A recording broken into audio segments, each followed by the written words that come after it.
Kami ang Manjibu Tandem. And this is the MPL Meta Dive, Dive. kung saan pag-uusapan namin ang mga napaka-importanting bagay at detalye sa paglalaro ng MLBB. And for episode 1, papakilala namin sa inyo ang Sanctuary Lord. Ayun na, mga kaibigan. The Sanctuary Lord, one of the biggest objectives sa paglalaro ng MLBB. This guy here actually works much like a minion din naman, tulad ng Lancer, Infantry, at Cannon. But you have to fight him first, no? Before he will join the fight for you. Ayun ang pinakamalaking bahagi ng Lord para sa inyong team, no? This Lord, upon taking him, upon fighting him, will be joining you in pushing a lane. Makikita niyo dito sa ating screen, ladies and gentlemen, that the Lord here has joined the red side team in taking the push against the inhibitor turret of the blue team. Kaya nakikita na nga natin na ang red side ay ginagamit na ang Lord sa kanilang pag-push. Ang tanong, paano nga ba nila nakuha yan? Saan at tuwing kailan mo makukuha ang Lord? Napakadali lang naman ang sagot.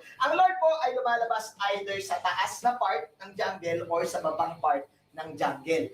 Every 9 minutes within the game, magsuspawn ang level 1 na Lord. Ngayon, ang tanong, kukunin mo ba mag-isa o kukunin yung 5? Depende sa kalakasan ng team nyo yan. Kailangan nyo lang mag-ingat kasi ang Lord ay merong mga skills. Yung una dyan ay yung Cudgel Spin at yung pangalawa naman ay yung Tidal Burst. Again, pag napatay nyo yung Lord na 9 minutes na, every 4 minutes ng laro, nag-e-enhance yan. Ang tanong, kapag paano bang hindi nyo napatay ng 9 minutes? Kapag nag-12 minutes, biglaan siya magre-respond mag-isa. Magpapalakas siya, kumbaga. So, kada Lord na kada kuha nyo ay lumalakas. Kaya naman hindi lang basta pagkuha ng Lord ang kailangan mong konsiderahin. There is of course the damage, the execution spell, and also the positioning. All of which that results to you in taking the Lord, ladies and gentlemen. And remember, after the Lord has been slain, you can have the Lord fight for you na nga. Wherein you can encash and of course lead your team to victory. Bibigyan kita ng example, Kuya Shin, ng isang napakagandang play na ginawa dito ng Sunsparks laban sa Onyx sa Grand Finals ng MPL Season 5. Pakabuhay lang ni Grid dito at kinukuha na ni KLBJ ng mga kampi niya yung Lord tapos gusto nang i-contest ng Onyx. Pansinin natin na nandito si kaibigang Wise sa base at alam nila na lugi ang Onyx dito. Pero titingnan natin dito dahil pulado na si KLBJ, si Grid, sinubukan niyang kunin si Dilar actually. Pero kung titignan mo si Grid guys, ayan, kung nakikita niya kulay pula, nag-decide siya na wag na lang natin kunin yung Lord. Psychoin na lang natin yung kalaban and let's play mind games with the Lord. Dahil kung mapapansin nyo, mag-zoom in yung camera dito sa base and kinuha na ni Grid yung opportunity dahil alam niyang naglo-Lord yung mga kalaban niya. Sabi niya, why not? Tapusin ko na lang since nasa Lord sila. So, with that in mind, one thing to take note sa nangyaring play na yon ay ang Lord po ay hindi lang basta-basta pwede mong makunin, pwede mo rin siyang gawing bait or pwede ka mag-strategize ng kahit anuman sa pagkuha ng Lord. Ganun yun, kaimportante. Hindi yun mangyayari, hindi mangyayari ang victory ng Sunsparks kung wala yung Lord attempt na kinuha nila. So there you have it, ladies and gentlemen. The very basics of information pagdating sa Sanctuary Lord and of course sa mga advanced tactics that revolves around the Lord of Fight. I am Shibu, the one for an eye. At ako naman si Manjin. At kami, ang Manjinbu Tandem. I hope na magamit nyo yung mga strategies na yan sa mga future rank games nyo or sa mga normal games nyo lang. Once again, this is the MPL Meta Dive.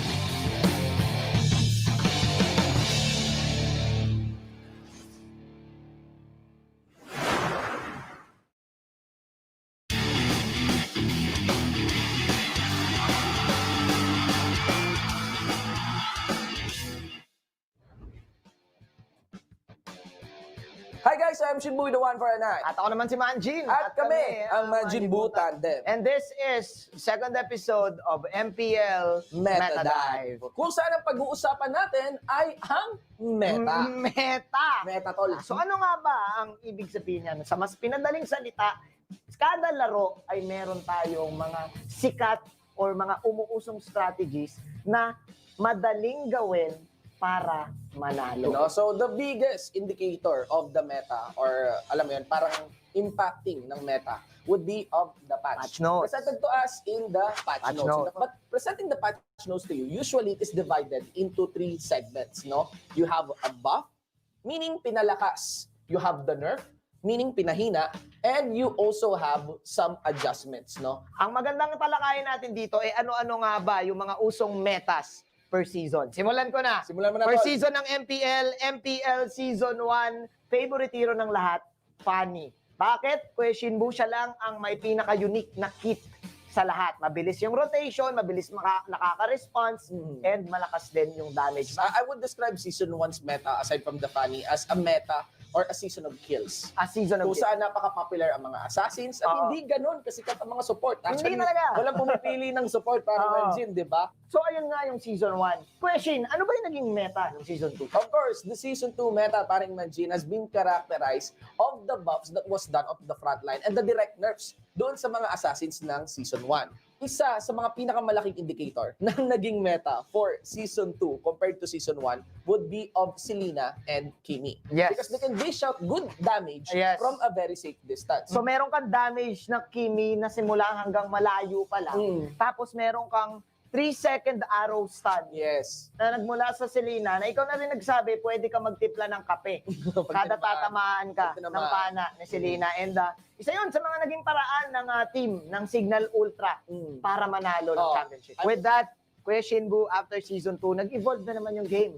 Pumasok yung Season 3. Nung Season 3, nagkaroon tayo ng kakaibang approach na naman sa meta. Mas lalo ulit binawasan yung damage ng mga burst heroes natin. At din, mga team fights ay mas mahahaba. Matatagal. Oo, matatagal. Kasi talagang ang taas na naman ulit ng mga buffs and changes pagdating sa prolonged team fights in the form of fighter. And mind you, dahil doon sa mga fighter setup at mas matatagal na laban ng mga teams, parang mas naging safer din yung laruan ng mga teams. Mas natuto na sila mag-objectives. Yes. And pinakita yun ng Archangel. Yeah. Look at this. Ang baba ng score nito, 10 minutes, pero ganyan lang, 12-2. Medyo stamp na kasi to. Pero ng mga bandang early, medyo safe ang laruan nila. You know what, Kuya Shinbu, since siningit mo na yung mga supports, papasok na tayo sa meta ng Season 4. Ano pa ba ang mga kit ng supports na nagpapaganda rin sa kanila? Yung kanilang mga battle spells. At isa sa mga battle spells na gamit nung Season 4 ay ang best battle spell. And look at this, the arrival battle spell. After na pumasok yung battle spell na yan with, actually playoffs din ata, nagkaroon ng update yan Yan din yung naging game changer sa buong playoffs. And again, I just also want to characterize that Season 4 revolves more on the macro. Macro playstyle. Meaning, kinokonsidera na yung iba't ibang bahagi ng mapa. Season 5, I think, nagkaroon ng parang pinakasikat na meta and unti-unti na rin natututo yung mga players natin from ranked games and yung mga other teams na ito yung gagawin natin itong meta. Ang tinatawag nating funnel strategy. At natutunan ng mga players na paano kaya kung ibigay natin sa isang hero lang lahat ng jungle camps? Makakakuha kaya siya ng mataas na levels kagad? Makakakuha kaya siya ng napakalakas na power spike kagad? At dahil nangyaring natutunan nila yon at tinanong nila, yun yung naging strategy na. Ngayon lang talagang Season 5 nagkaroon ng emphasis on getting that one hero to be really fed and become strong in leading your team to victory. Ganon na nga, guys, nag-evolve ang meta sa buong 5 seasons ng MPL. Well, that has been the meta review for all our 5 seasons, ladies and gentlemen. And tama nga paring Manjin, things are just getting more and more exciting and legendary for the ongoing meta of MLBB. Once again, kami yung naging host for this segment. I am Shimbu, the one for an At ako naman si Manjin. And magkita-kita tayo sa susunod na episode ng MPL. Subita dahil.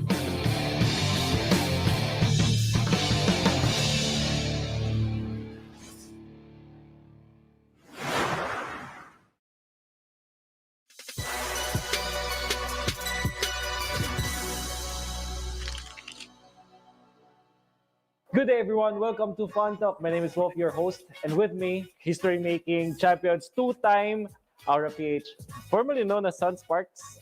Welcome. Kamusta naman? Kamusta? Sige, kasi may mga hindi rin siguro nakakilala pa or baka nagulat sila kasi nakaputi na kayo bago na yung jersey. Pakilala nyo naman yung sarili nyo, ano yung role nyo sa team. At ako si Christian Pifaura, IGN Grace Rapisha, and ako 22 years old. Ako yung tank support ng MLBB.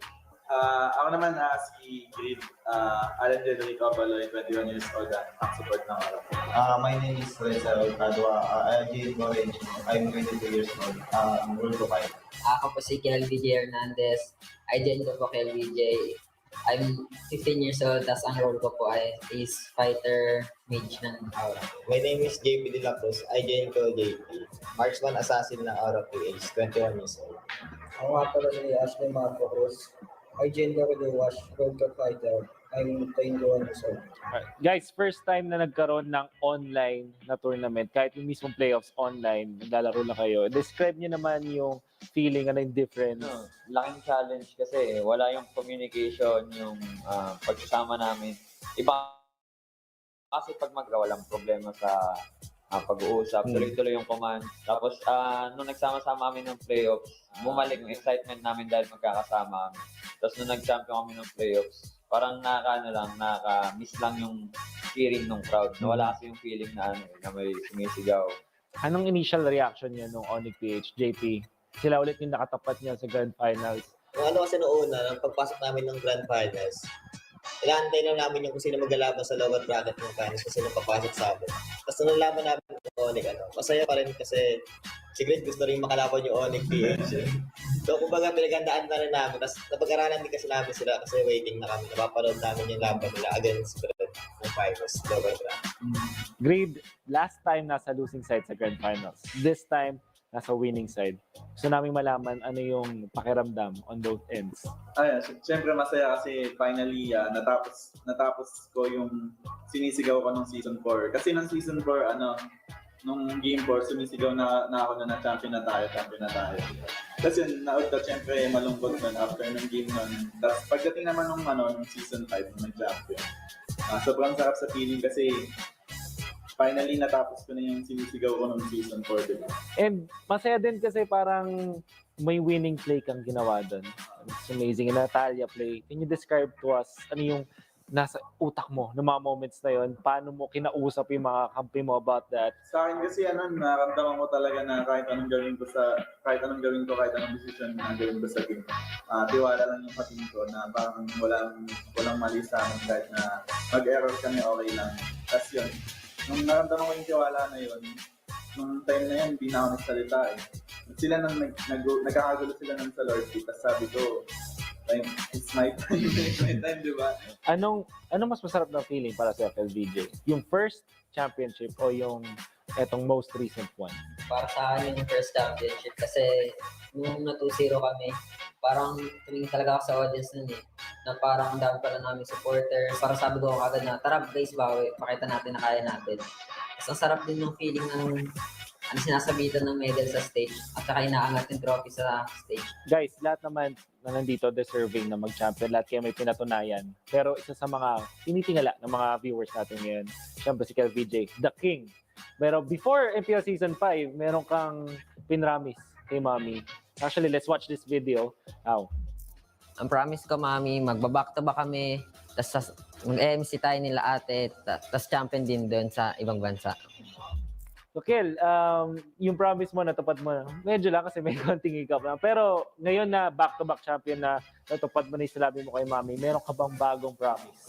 Hindi man natupad niya sa MSC, pero pangako, champion kami ulit gamit naman yung Aura PH. Sa M2, buong mundo naman yung champion namin. Captain Reflesha, solid mga players mo for sure. Pero ano yung pwedeng abangan ng viewers? Feeling ko yung pinaka-abangan nyo lang is yung same enjoyment, excitement ng team namin pagdating sa paglalaro.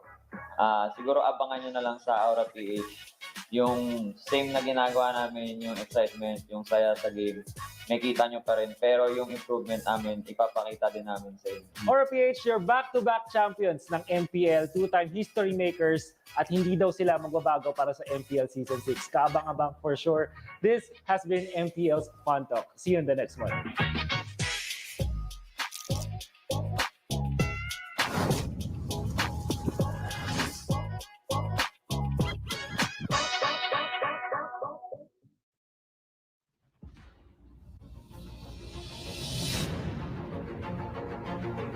May mga masayang times, may mga bad times, and yung mga experiences na yung humubog sa akin, so yung mga dadalhin ko this MPL Season 6 para mas maging better pa ako and yung team namin. As long as may Venus sa Onyx, hindi basta-basta matatalo ang Onyx. Si Venus, bago pa siya makapasok na MPL ay isang estudyante. na kumukuha ng kursong computer science na nangangarap maging isang magaling na computer programmer. Bata pa lang talaga ako, mahilig na ako sa mga computer games. Pangarap niya din talaga maging pro player. And luckily, nakamit ko yun sa Mobile Legends. Hindi ko naman talaga na-imagine na makakapasok ako ng MPL. Talagang sinubukan ko lang, talagang sinubukan lang ng team namin. Pinakamahirap na challenge na binato sa akin ng buhay is yung pagiging gay ko. Kasi sobrang hirap, di ko alam kung paano ko yung sarili ko sa society. Especially sa ML community. May natatakot ako kung anong kakalabasan or kung anong masasabi sa akin ng mga tao. Mas madami pa din talagang supporter compared sa mga basher or sa mga nag-judge sa akin. I mean, mapakita ko yung sarili ko at mahalin ako ng mga tao. Sobrang saya lang talaga. Laging first impression nila sa akin. Lagi nila sinasabi sa akin na mukha akong masungin, mukha akong intimidating, ganyan. Hindi naman talaga. Kasi si OBBs talaga, masiyahin talaga, lalo na pag nakabanding mo. Ang pinaka nag-inspire talaga sa akin para mas galingan ko pa is yung family ko talaga. Kasi gustong-gusto ko talaga silang tulungan, especially yung mother ko. Masasabi ko na natutupad ko na yung pangarap ko pa konti-konti. Siguro ang pinaka natutunan ko as a pro player is hindi ka laging tama. Matuto kang tumanggap ng pagkakamali mo and matuto ka rin makinig sa ibang tao. Pag naging totoo ka sa ibang tao, mas nakukuha mo yung trust nila, mas pinagkakatiwalaan ka nila, mas pinaniniwalaan ka nila. Especially as the captain of MPL-PH, para mas makinig sila sa mga decisions ko and sa judgment ko in game. Kung magpapakatotoo ka, mas madaling mabuhay, mas madaling maging masaya. And mahirap kasi magtago sa isang shell. Pakita mo lang sa takong at mamahalin ka na nila doon.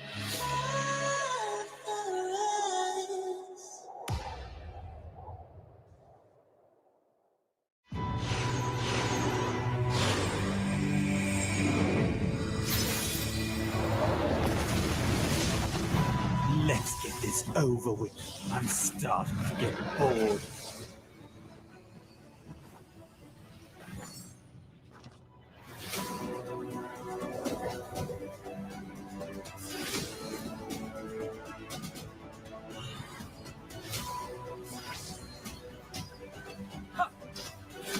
Mega kill! I am only a shepherd. Monster kill!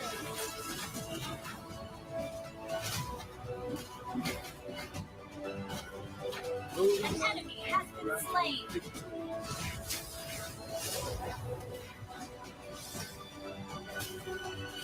Name in the holy light.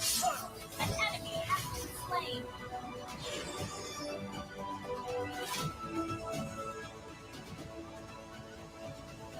Download for free. Mobile Legends Bang Bang.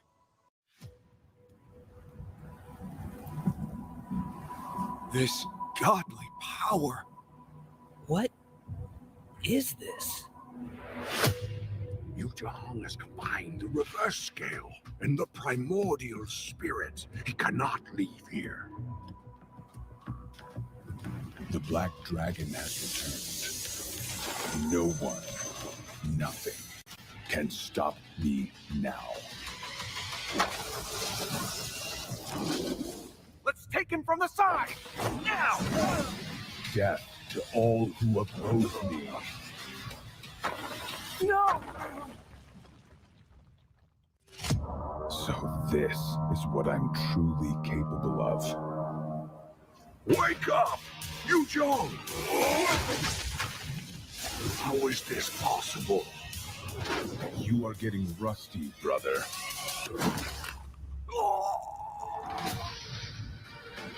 No! How did it end up like this? No!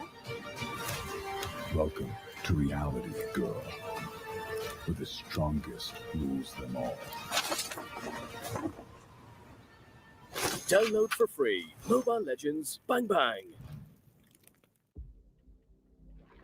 In hopes of stopping the Guardian Dragons from fully regaining their strength, Kraken sent his minions to attack the Dragon Sanctuary. The shield protecting the sanctuary was growing weak.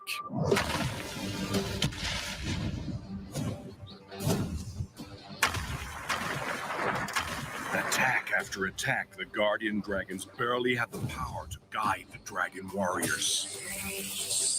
How could a warrior from the Northern Vale enter the sanctuary, and what would await ahead?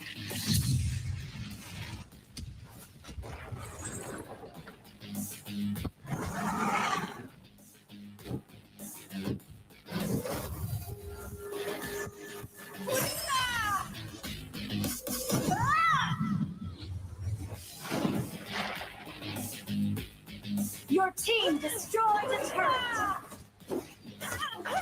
Mega kill. Double kill. Your team destroyed a turret. Mega kill. Double kill. Triple kill.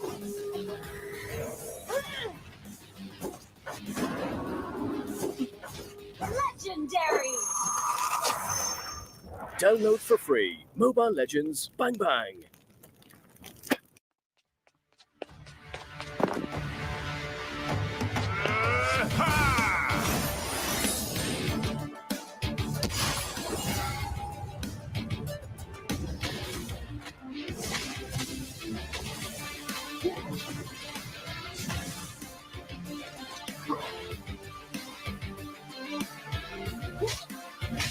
Killing spree.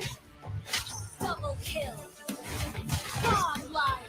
I'm perfect. Legendary.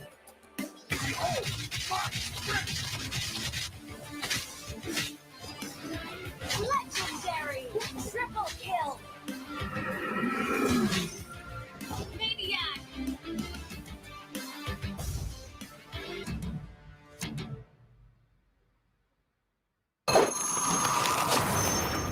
Download for free. Mobile Legends Bang Bang. Rocks need no protection from the wind.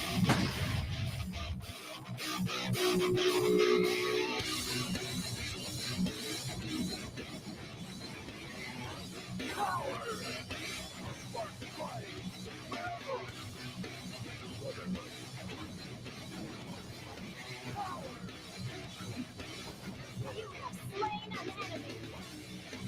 You have slain an enemy. Double kill. Mega kill. Legendary. Double kill. Legendary. Double kill. Triple kill.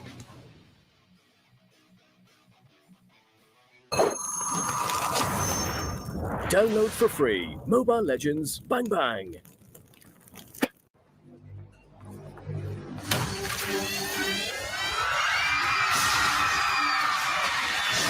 Are you game to be great? Now you can with the new Smart Giga Games 99. Get 1 gig data all day, every day for Mobile Legends and more. Game to be great with Smart Giga Games 99.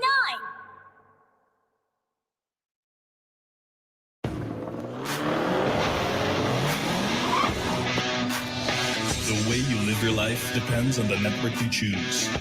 Your movies, music, and games can only be as good as your network's speed and strength. Slow means game over. But the Philippines' fastest mobile data network means game changing. Choose the network that gives you what you truly enjoy. How do you know about this Giga Life? Simple eh? Smart ako.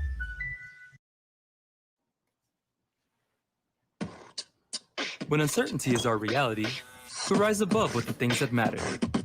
Gigafy happiness. Gigafy love. Gigafy friendship. Gigafy dreams. Gigafy hope.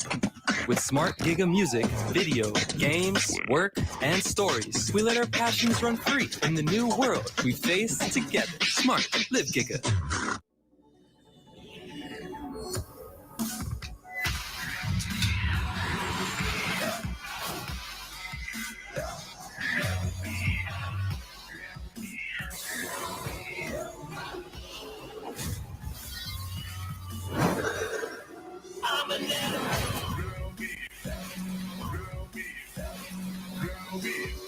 Realme smartphone. Dare to leap.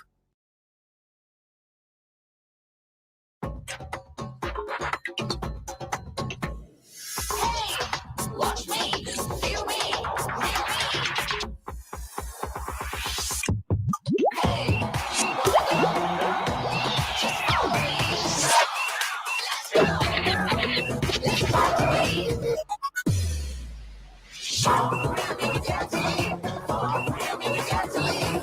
Realme Watch. Time to be smarter.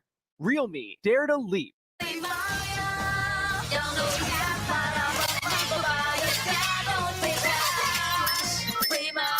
Kaya, don't pay cash. Pay Maya. Para may balik bayad ka.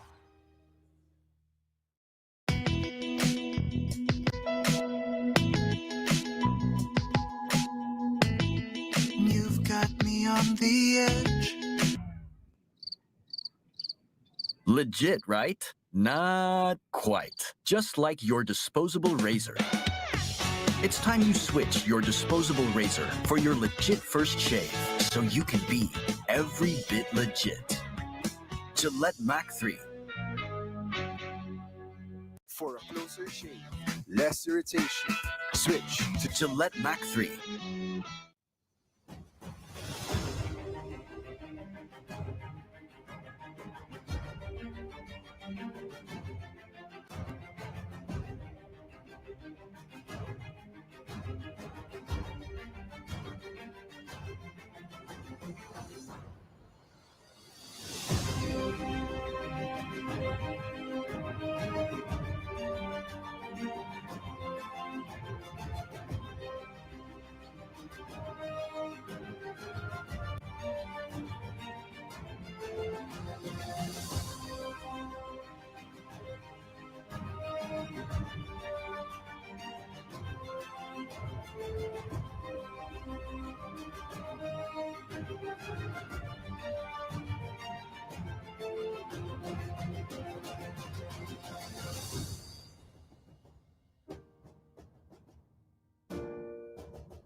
Good day and welcome to the Mobile Legends Bang Bang Professional League Philippines. Now on its season 6, we are your casters. I'm your anchor, Shibu with one for an eye with my analyst partner here, Wolfcast, ladies and gentlemen. And of course, we would like to thank the biggest shout. We would like to give the biggest shout outs to our sponsors, our official telco partner, that is Smart. Forge stronger bonds with your team as you heard the battlefield with Smart Giga Games. Enjoy 1 GB games all day for Mobile Legends, Facebook Gaming, and more. Dial star 123 hash and choose Giga Games 99. MPL-PH Season 6 also wants to thank our official sponsor, Realme. Realme is celebrating their first Realme Fan Fest and hashtag Dare to be Realme campaign. Visit their official page at Realme Philippines to know more. Of course, our official sponsor, we got Gillette. Get up to 50 diamonds with every purchase of Gillette's Mac 3 Razor, Vector 3 Razor, or Blue 3 Simple Force pack in select Pure Gold doors nationwide. Hashtag Shave the Day with Gillette. MPL-PH Season 6 also wants to thank our partner in esports, Paymaya. Get 5% balikbayad when you purchase your gaming pins via Paymaya, the better way to pay. The promo runs until September 15, and you can also get free 50 PHP credits from Paymaya when you download and register using their code MLBB. Just upgrade and add money to your account very easily and use the 50 pesos reward to level up your gaming by buying gaming pins through Paymaya. Of course, we get our partner in esports. Check out MLBB in TikTok Live. Ladies and gentlemen, get amazing skins and, of course, a chance to win goodies from MLBB by checking out their page on TikTok Live. And, of course, our official gaming headset partner, Logitech G. And MPL-PH Season 6 is powered by Moonton. Yeah, absolutely. One of the weirdly hyped matches here in MPL Season 6. You might not be familiar of what is happening here in the Philippines if you're not from the Philippines. For the Filipino fans out there, you probably know the story of the day, the highlight of the day. It's not about the standings. It's not about the previous champions or whatsoever. Throw that away. Yeah. This is bad blood. Pure bad blood, ladies and gentlemen. This Friday, this broadcast, of course, you are watching here in the English broadcast, the MPL Season 6, Week 3. But we also got our Tagalog broadcast being done there by Rob Luna and, of course, Rock Hart. And we are betting that this might be one of the highest viewership broadcasts that we will have just because of the bad blood that is happening right now between these two teams. To give you an idea, especially for our international audience, let's name them. We got Execration versus NXP. Yeah. NXP solid, a rookie in the scene, but also very known nonetheless. I mean, this is their first season in the MPL-PH season, or MPL-PH, but they are very known in the scene because of Indeed. they're the streamers, right? Yes, they are the team under the belt of the face of Mobile Legends in the Philippines, which is ako si Doggy. Yes, that's And that's right. why they're very well known. Yep. I mean, this is their third attempt, and they were successful Yep. in entering the That's right. MPL. But even before that, they became an MPL pro team. They're already famous. Definitely. And of course, Execration, the first face of Yes. MPL, Zapno, absolutely very known in the scene as a streamer back then. And obviously, his performance when playing for Ops Gaming from before, now Execration, definitely became the face of the franchise. And what they're doing outside of MPL-PH broadcasts, that's one thing that we should be Yeah. looking at. I mean, Yes. it's funny because normally as casters, as analysts, we go for in-game stats. Yes, we go for in-game stats. But I this one's actually outside. there is one stat. There is one stat, especially in the team head-to-head, that Okay. I usually make fun of. Right. And that is the Facebook support That's stat. right. I always, right. I always make fun of that. I always laugh it. I Yeah. always laugh whenever I see that stat.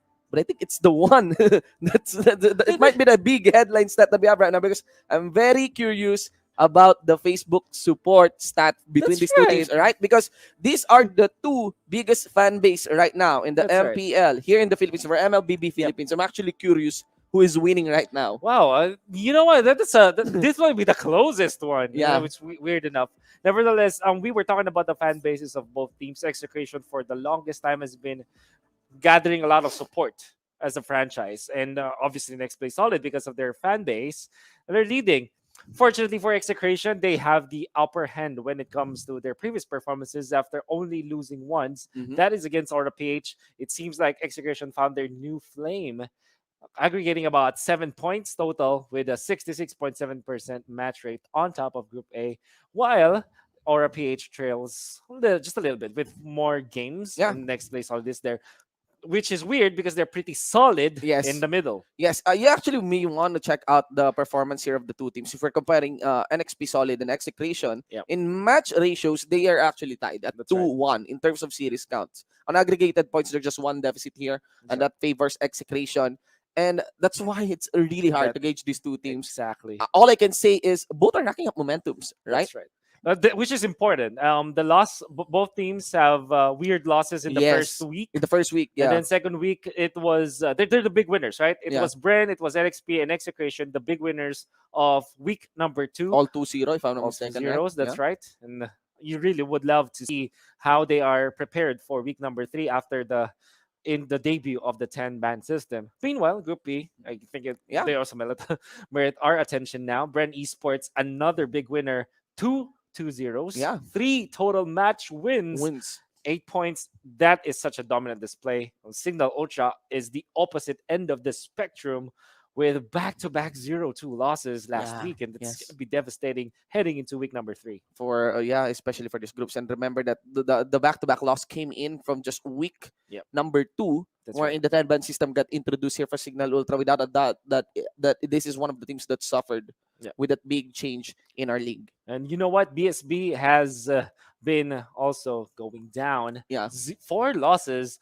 But technically speaking, they're getting more points compared to Signal Yes, Ultra yes. because they also tie up Yeah. their series. I think Out of the 4 back-to-back matches, 0-2s is yeah. such devastating for Signal For Ultra. Signal Ultra, out of the 4 losses of BSB, that's why I keep on putting my cash on BSB, banking on BSB, because their series have been lost at 2-1. That's right. At 2-1, and still it cannot be helped that BSB can actually perform well on this league without doubt. The They thing came here in is so of their close many sickness of not times. closing games, Yeah, right? That's right. Absolutely right. Now, to kind of point that out, BSB, they know how to win games. Unfortunately, they don't know how to close games and Yes. series. And I think that's very important now. Seeing Execration, that was their problem back then. And they Yes, kind of improved yes, on it. yeah. And you can see the differences between teams that are winning because they can close out games and Yeah. series. And that's Yeah. important for any team. And they got really strong players. You got Wilson, who's Very really true. good on the side lane. You got Anna Yep. as well, who I consider as the Cho God. But enough about BSB. We got our Yep. match here. Execration and NXP. Let's check out Execration's video.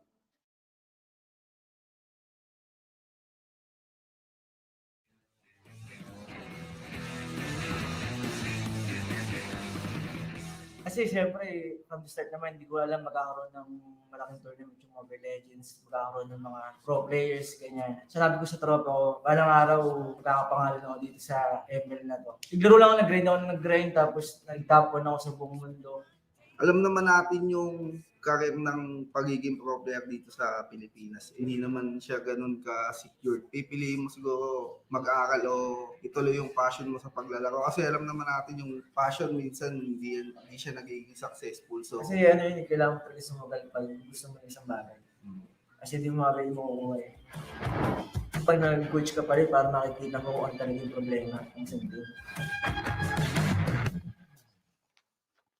That is Execration's a little bit of story, the growing pains of Execration, so they say. But nevertheless, it's still Etomax, Benicute, Chaknu, Sagito, and Hate with Zabnu in the backlines. The sixth man of the team acting as a coach, he says, but he's actually a sixth man, so he can be activated. He can play. And that's what I hear from the social media. Yeah. I mean, like we said before we start our broadcast here, everything is so heated up back in social media, guys. There's actually this running banter between Zapnu and the sixth man here for Execration and the support player for NXP, Chester. Yeah. That came in way back even in week 1. Week 1 or week 1, week 2. Maybe week 1. It was the first week of MPL-PH Season 6 where they are exchanging their trash talks and BMs in the social media. Yes, if I'm not mistaken, it started when NXP fell 2-0, 0-2 against Blacklist. That's right. And actually had a match wherein they won 0-14 and with all bronze performance rating. That's right.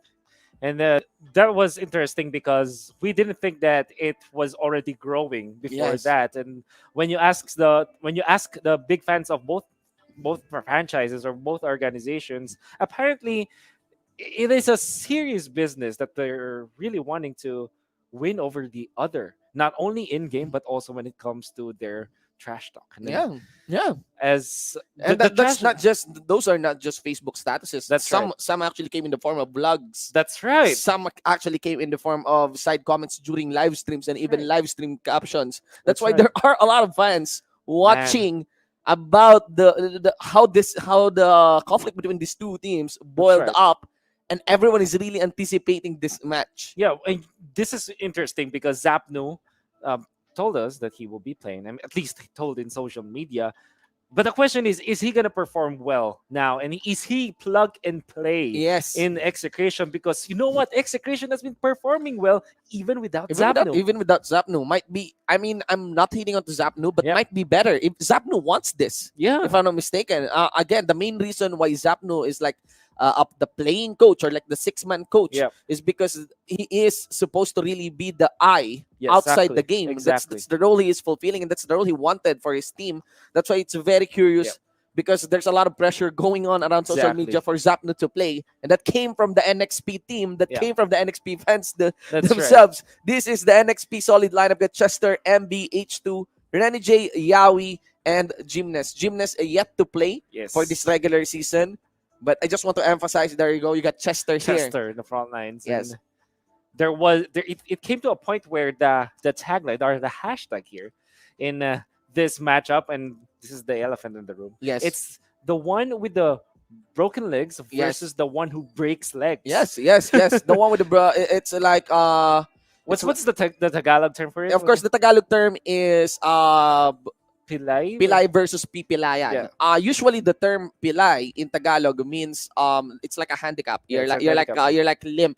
But in gaming terms, when you say pilay or limp, it's something like you're disabling the team. Exactly. You're disabling. You're like you're like an anchor. Yeah, removing the anchor, removing the disabling the leg. Exactly. Just so there's no better footing for the team. It's one of it's actually kind of an old banter and BM here in the Philippines. That's and right. yes, guys. Yes. It We is. are totally discussing this right We now. are. Yeah, you're hearing this. Because this is the elephant in the room. Exactly. This is the biggest headline of this match, ladies and gentlemen. This is the league. This is the league. This is NXP versus Execration. And the even if we don't say this, the fans already know this, right? you know that expression, right? The elephant in the room will scare off the guests. Yes. And Yeah. this is exactly what's happening. Yes. This is the talk of the town, Yes. and we cannot help but to address it. And of course, for the sake of our viewers outside of the Philippines, we Yes. need to acclimate you with this. We need to tell you how heated this is This and how fight is right. important this is for both teams Yes. and the fans, by the Yes. way. This is more than just points getting earned. Yeah. Yes, we may say it may be for pride, it may be for ego, but it doesn't matter. The bottom line here, no matter what is mentioned, what is said, what is posted online, Yeah. whatever vlogs are put out there Yep. in MLBB, all that matters is you win. Yeah, exactly.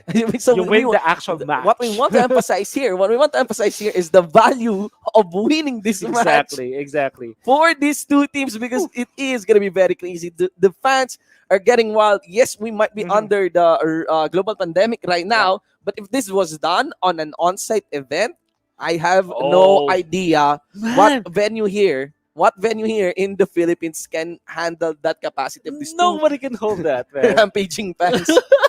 Imagine two mobs of fans, Mobs of fans getting yes. at it. Both are angry. And you know what? This is weird.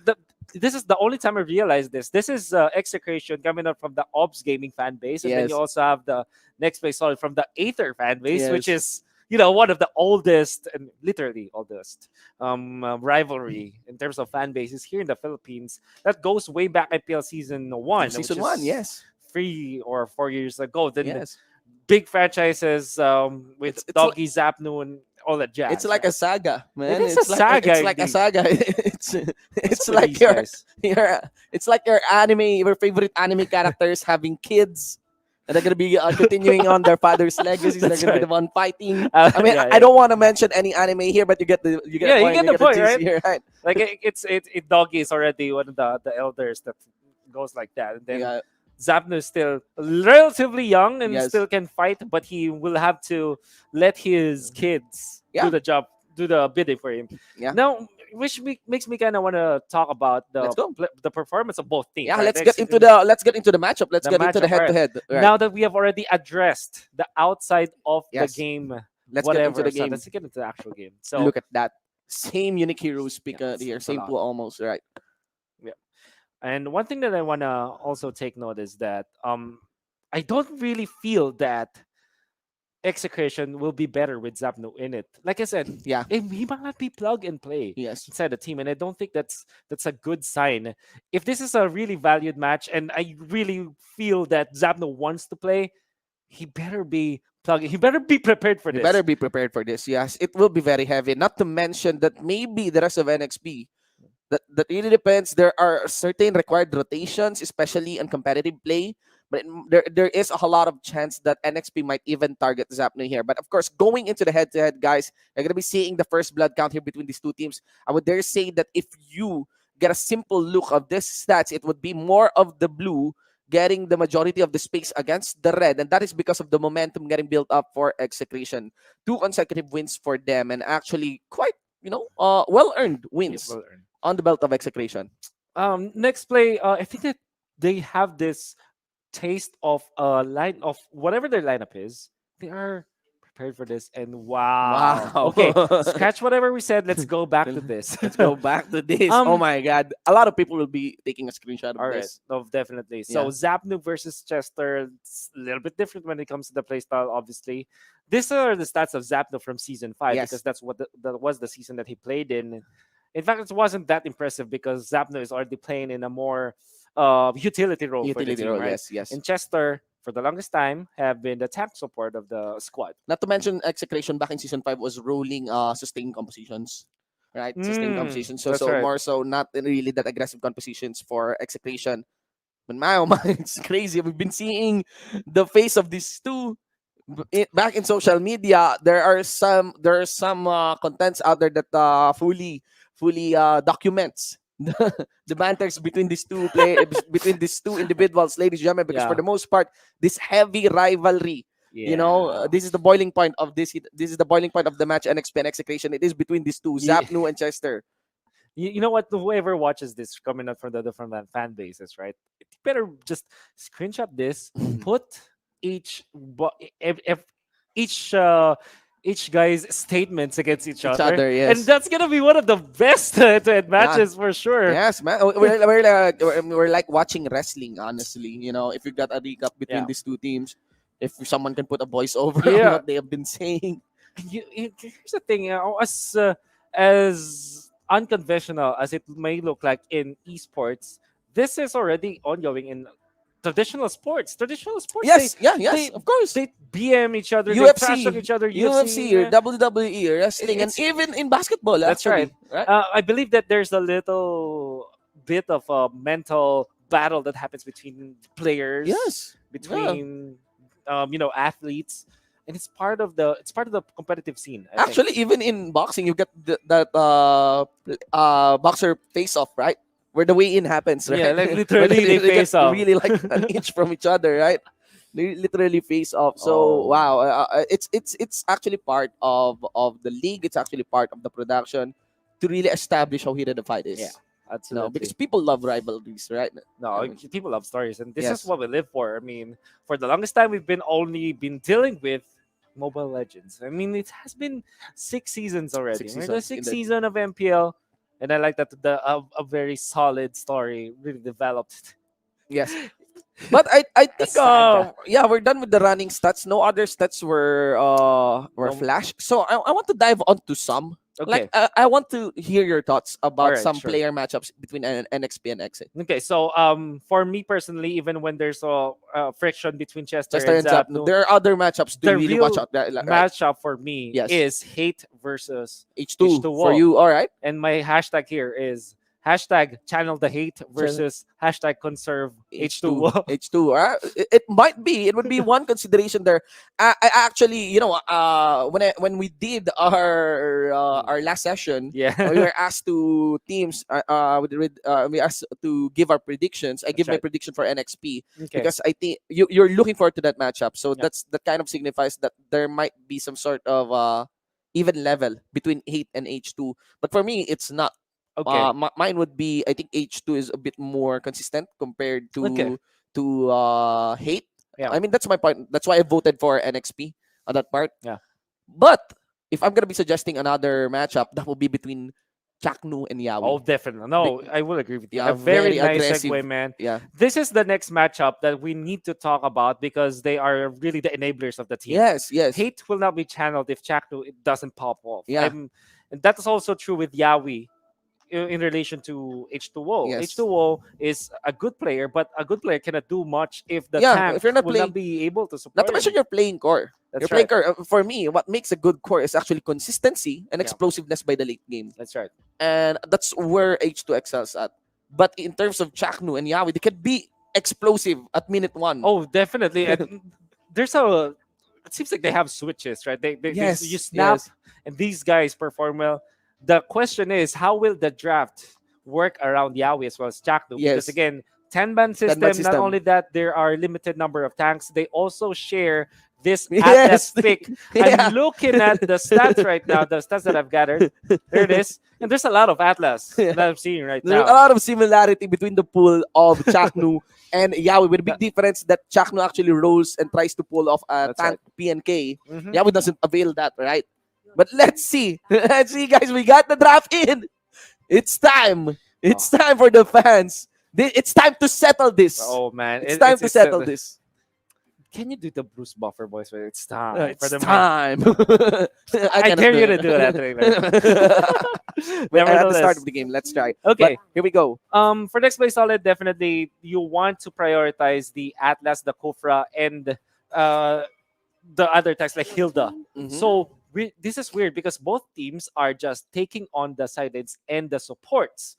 Now, I really like the Serena ban. I am a fan of the Farsa ban as well. Yeah. The Villier not so much, but Yeah. maybe they are this is something that they consider as one of next play solid's standard picks, and it Yeah. is actually. Are they- It is actually Manchester, alright. one of the big picks now for next play solid. Yeah, I'm actually curious why the value ban as well. Are they eyeing too much onto Chester? NXP is now targeting the PNK, but that leaves the Atlas open, but Execration prioritizes the Hate hero. Yeah. Alright. You wanna go for the Yisun Shin first? It's also one of their solid picks. Now, NXP, I think you're looking to secure the Atlas now as a deny pick against your opponents. Not only will you secure this for your own, you also amplify other of your side laners. I'm looking at Cho actually. Cho might be a point of consideration for both teams. Yeah. As it's one of the flex picks. But I think they're eyeing the Kufra and Atlas here for Kufra, that part. oh Yeah. man, So that's why there is freedom for Execution to prioritize the YSS because even if they denied the Atlas, gave that to Yawi, there's still Kufra for Chaknu. Yeah. And they also NXP solid even before they go Kufra Ling as one of those 1-2 combos, but obviously Esmeralda is Kufra available, so you go double side lanes now. All right.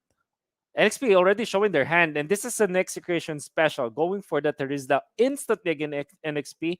They like the support that you get from it. And by the way, the resistance of a Terizla doesn't rely on shields. That's probably why Renegade, that's probably why Execration opted to go for the Terizla instead. Yeah. And Hylos is one of the classic counters to Esmeralda. Yeah. It's not as effective now, but I guess in the hands of Execration, they are really wanting to shut down this Esmeralda. Not to mention, the Terizla picks makes any all-in composition awkward. Also true. Right? So the moment that the Esmeralda jumps, there is a very easy counter with a penalty zone on, I think maybe Etamax or Benny Cutie. And that's probably why... Zapnu is playing! Oh, there it is. Zapnu. Zapnu is playing. Okay, so this might be the reason why there are a little bit of change-ups when it comes to the picks. This is interesting for me. Going for the backshot for NXP Solid, knowing that Atlas and Kufra both are available. Although backshot makes a lot of sense because it's anti-sustain. It's also good against your marksman. Yeah. Backshot is going to be great against the natural revitalized build of the Hylos. It's also great versus the Terizla lifesteal. So at least they're getting in there for the backshot pick. Now, what I don't feel like is good is that I think that there's a lot of initiating problems for NXP now. I mean, obviously there's a Baksha and Esmeralda, but for me that pales in comparison to something like the Terizla penalty zone as well as the Glorious Pathway. Yeah, not to mention everyone can still be spotted out easily by the Mountain Shocker.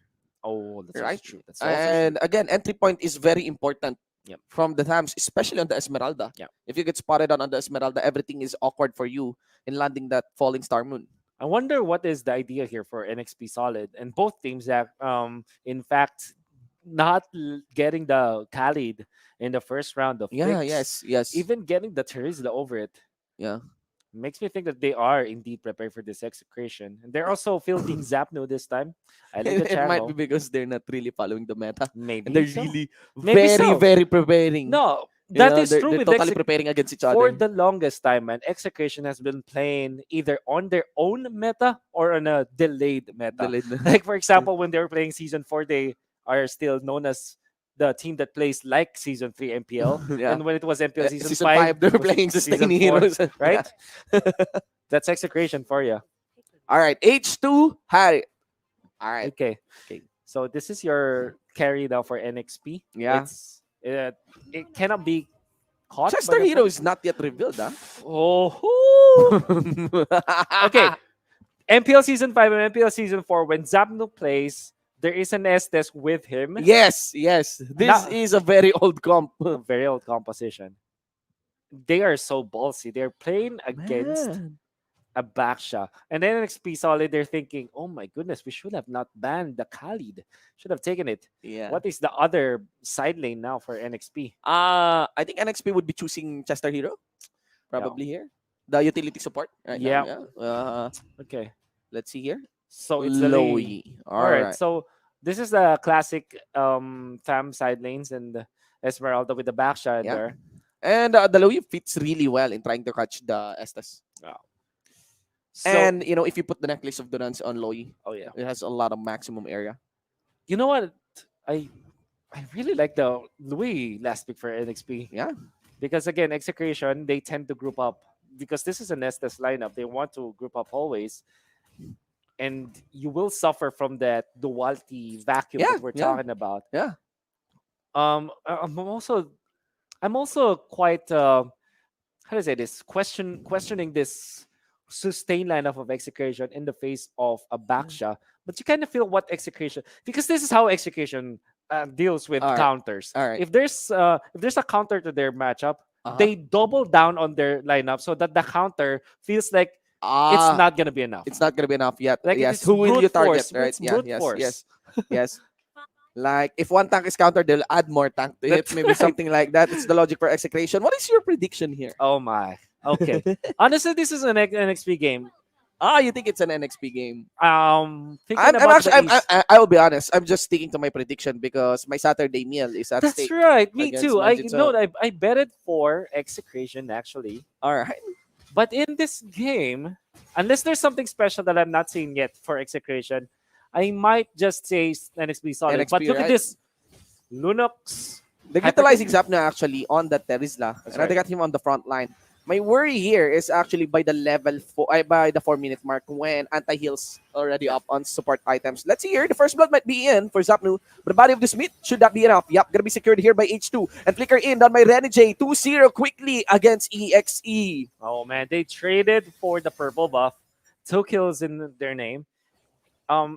Terizla support is not as strong when it comes to manning up in level 1, but it does deal a ton of damage against minions and creeps. That's why you felt that Execration really wanted to go for that invade. And you will argue now, is it worth it? And absolutely. And NXP Solid says, no. This is a Harith Esmeralda lineup with the Louis. Yeah. Any early game head Kill. start that Yeah. you give to us, Yeah. we're going to hammer it against Yeah. you. It will be taken advantage of. Normally, the value of the buff is higher than the kill. Yeah. But 2 kills, not good news. You know why? Because of the Mystic Shop. That's Right? Again, that really accelerates H2's gold. That's weird. We Yeah. might be expecting the first item to pop up just around, pre-4 minute. And by the way, when you go for the invade now in the meta, you need to reduce your opponent's HP first before you try to go for the invade so Yeah. that they will not think about defending it. Yeah. That wasn't available. Nevertheless, by 2 minutes in, this is amazing. You get level 4 already on Zapno with the penalty zone. You can easily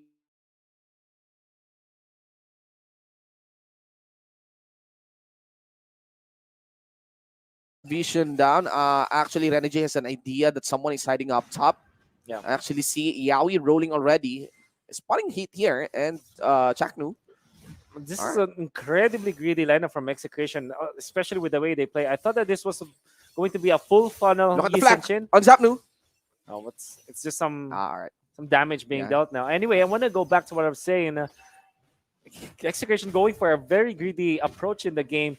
I thought that they would go full funnel Yi Senshin on Benecutie, but instead Hate is a little bit. There's a little bit of a mixture Yeah. when it comes to their distribution of wealth. Yeah, I'm actually curious who has the majority of wealth here for the side of EXE. Mount HR gets casted here, and the buff is still secured by the members here of NXP. Zapnu once again might be punished here. Might be the third blood for this game. Focus on to Iaknu once again, and that's it, ladies and gentlemen. A quick 2-0 on the same spot here by NXP. So, Lid. Oh man, I wonder what Execration is seeing there that they did not change their mind. They fully committed on that. We do know that with the level 4 available in Yaoi, it's impossible for them to win the fights. Why? Because of the ultimate. And there's a natural counter of the backshoot against the sustained strats.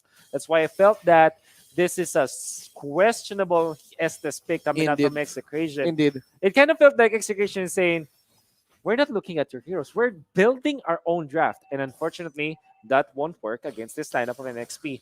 At least in the early game. Yeah. At least in the early game. And the thing here is that they are diving way too deep. If you look at the Gillette instant replay, they're diving way too deep against an initiate comp. That's right. Of NXP. NXP can easily dive on that choke. Yeah, right? So easily. Because of this, Oh, the man. turtle, they're Well, gonna be that's secured by good. Hate. Yeah, for Execration. Yeah, we will be just getting some damage down for Hate, but I think that's it. That's one turtle again for Execration. The strength of Execration, though, is that they can really go for the power pushes Ooh. like this, the jump from the penalty zone, and Yaoi might be in trouble. Yeah, you did mention that they can go for the power push. And I will be doing so. Artillery minion gets cleared quickly. There's good distance between the mid minion. Chester is still there. And of course, H2 and MB took the time in getting the kill against BenQ. Problem now with having this double, not really a double funnel because that won't exist. Yeah. But yeah, you sacrifice one core as Zapnu gets a value kill out of MB in their bottom lane. Very interesting state there by MB. They were able to get a kill onto Benecutie. They didn't rotate on the mid.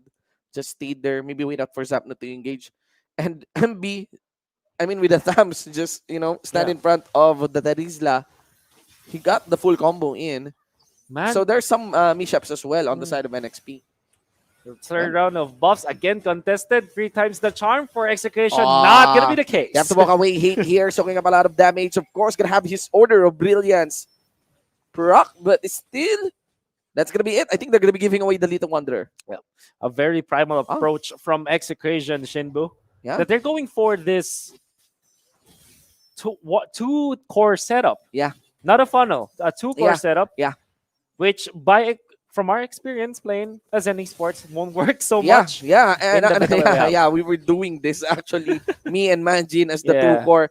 But the thing here is that if the game drags on really late, like on plateau of strength, it might favor Execration. Might, okay? Yeah, no, Shinbu, that really segues into my second point of how primal this is as an approach from Execration.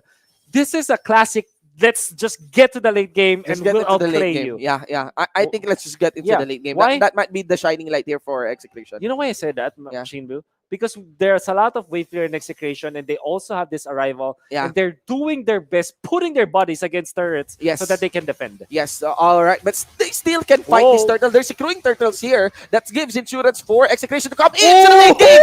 Zapno catches 3 from the penalty zone, and that's what we are talking about. This is a team that has been explosive since Season 1. Now on Season 6, they're going to be delivering a fix against the face of NXP. 3-4-1. 3-4-1, and that was Execration showing us how it's done. Oh my God.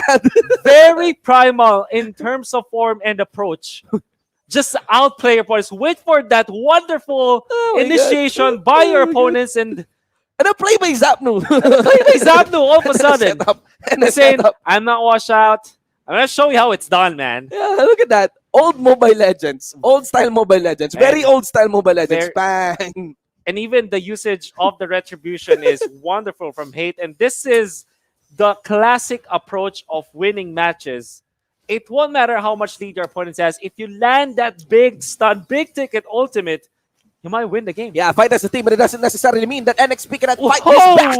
Let us see. Ladies and gentlemen, down for the front line, Betty Cutie will be slain quickly. MB to the front line, gets clapped on by Hate. That's going to be it. The Chaos Darkening activated coming in from Hate. Keeps the distance. There is going to be the brush. Yawi is holding on to that one. And there's the re-engage once again. H2 here. Hate Millie proc his brilliance. He has it on. Still the first kill. He's trading up. Half health. He was able to get a kill. Still, Hate has the brilliance. Hate has the brilliance. Spinning up. There you go. But the problem is, where is the distance strategy dancing around? Very weird positioning there by he could have just backed down. Back out, and maybe just sacrifice E to Max. Now they might both die together, and that's gonna be a kill. Oh yeah! Wow, very willing to fight. This Execration squad. They are fighting again in the terms of NXP. Very cutie. Bad blood, ladies and gentlemen. No one's backing out. There's no other explanation but bad blood, especially this clash, man. Yeah. This is pure. What is the English term? It's just aggressiveness. It's just friction. It's just tension between two teams. Normally, other teams will just say, "Okay, just go get your own purple buffs. We're just backed out." By the way, a bad call there from Execration, losing Benny Cutie. Losing Benny Cutie. Not to mention, even Hate here, really very willing to trade with H. Can imagine this guy shouting while playing. But let us see. There's gonna be another fight. This is what we are talking about. In this matchup, Execration and NXP, nobody's letting up. We are, ladies and gentlemen, already into the mid game. This is the main event. Main event, man. And we're on our feet now. Chester, there it is. Hate and Chakmu grouping up just to get a kill on that squishy support. And on the other part of the map, however, NXP, solid, they are able to get something. Yeah. There's a lot of wave clear. This puts them a little bit ahead of Execution, but it's not going to be enough. Look at that. A possible team fight. What is new? What is new? 8 and 13, 21 combined kills in 9 minutes of game time. And still just, less than 500 gold lead. Iyakno here with a glorious pathway. Look at the backside. There is going to be Rene J. They're not committing into this fight. Maybe Execution was able to spot out where Rene J can come in. Had it been they committed, that would have been NXP's win. Yep. Here's the thing. Execration, they do have very good turnaround when it comes to team fights because of the penalty zone, the heals, and the fact that they can layer together with the Mountain Shock. J with the ultimate trying to run away now, Shinbu. He did flicker out. That's gonna be it. Yawi forces the brilliance away from Hate. This makes it awkward. Chaknu sacrifices himself. Yep. You know why? Zapnu goes for the split up top. Hate gets caught out still, and Etamax knows it. No one can fight this. Push might be completed as well by NXP down for the bot. And we know that this is the power spike of NXP Solid. This is their timing. Ooh. They can constantly just fight and fight and fight, and evidently now in the mid game, they have gotten everything they need. This is not a massive lead for NXP Solid, but the fact that the items are present on big cores and that they are fighting to utilize it to get push and to get kills, that's good for NXP Solid. And as you explained that actually Chester not letting up Zapnu there, there is his diversion. Just to corner Zapnu. Renegade is left here. Falling Star Moon committed against Benny. Cutie down for the front line. Chaknu spotting out where the members of NXP may come in. They're focusing now for the purple. Gonna be securing that buff there. And now, not anymore a turtle, but the Lord started on by NXP. Power, the study, the theory of mid game versus late game, knowing that you have a lot of mages on the side of NXP. They flourish in the mid game when they do get their items. And Benecuti hasn't really established his dominance yet in this game. Yes. In fact, as a marksman, he doesn't have enough items yet against his opponents. His 6.1k, the Blade of Despair in, and if you compare that to these massive mages from NXP Solid, he cannot win a team fight for sure. For Execution, they'll need to wait for a lot of time. Yeah. Will the NXP let them have it though? Yeah, I mean, you want the late game. You need a lot of time. I need a mean, lot we of did time. get our fair share of early mid-game team fights, right?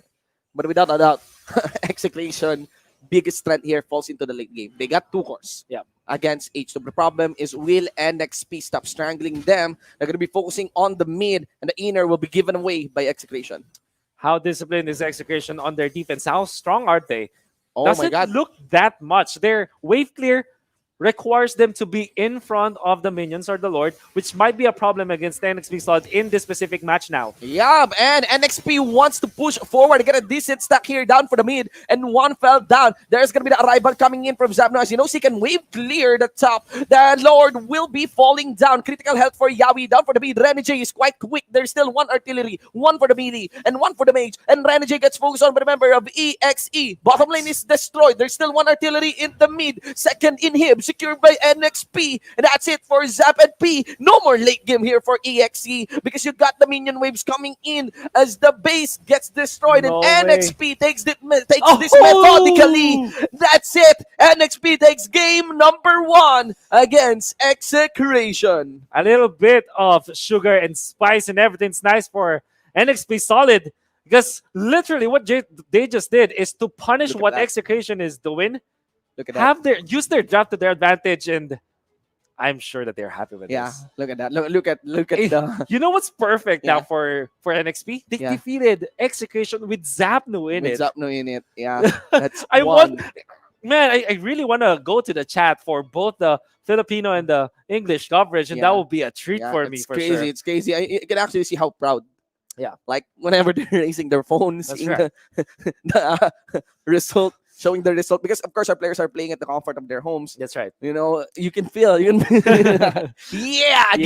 Oh man, how many times have you hyped it? And you know that it's great because here's the thing: NXP against Execution, it went down the wire when it comes to the team fights, which is weird because it's not much of the method. It's more the madness when this game 1 happened. Indeed.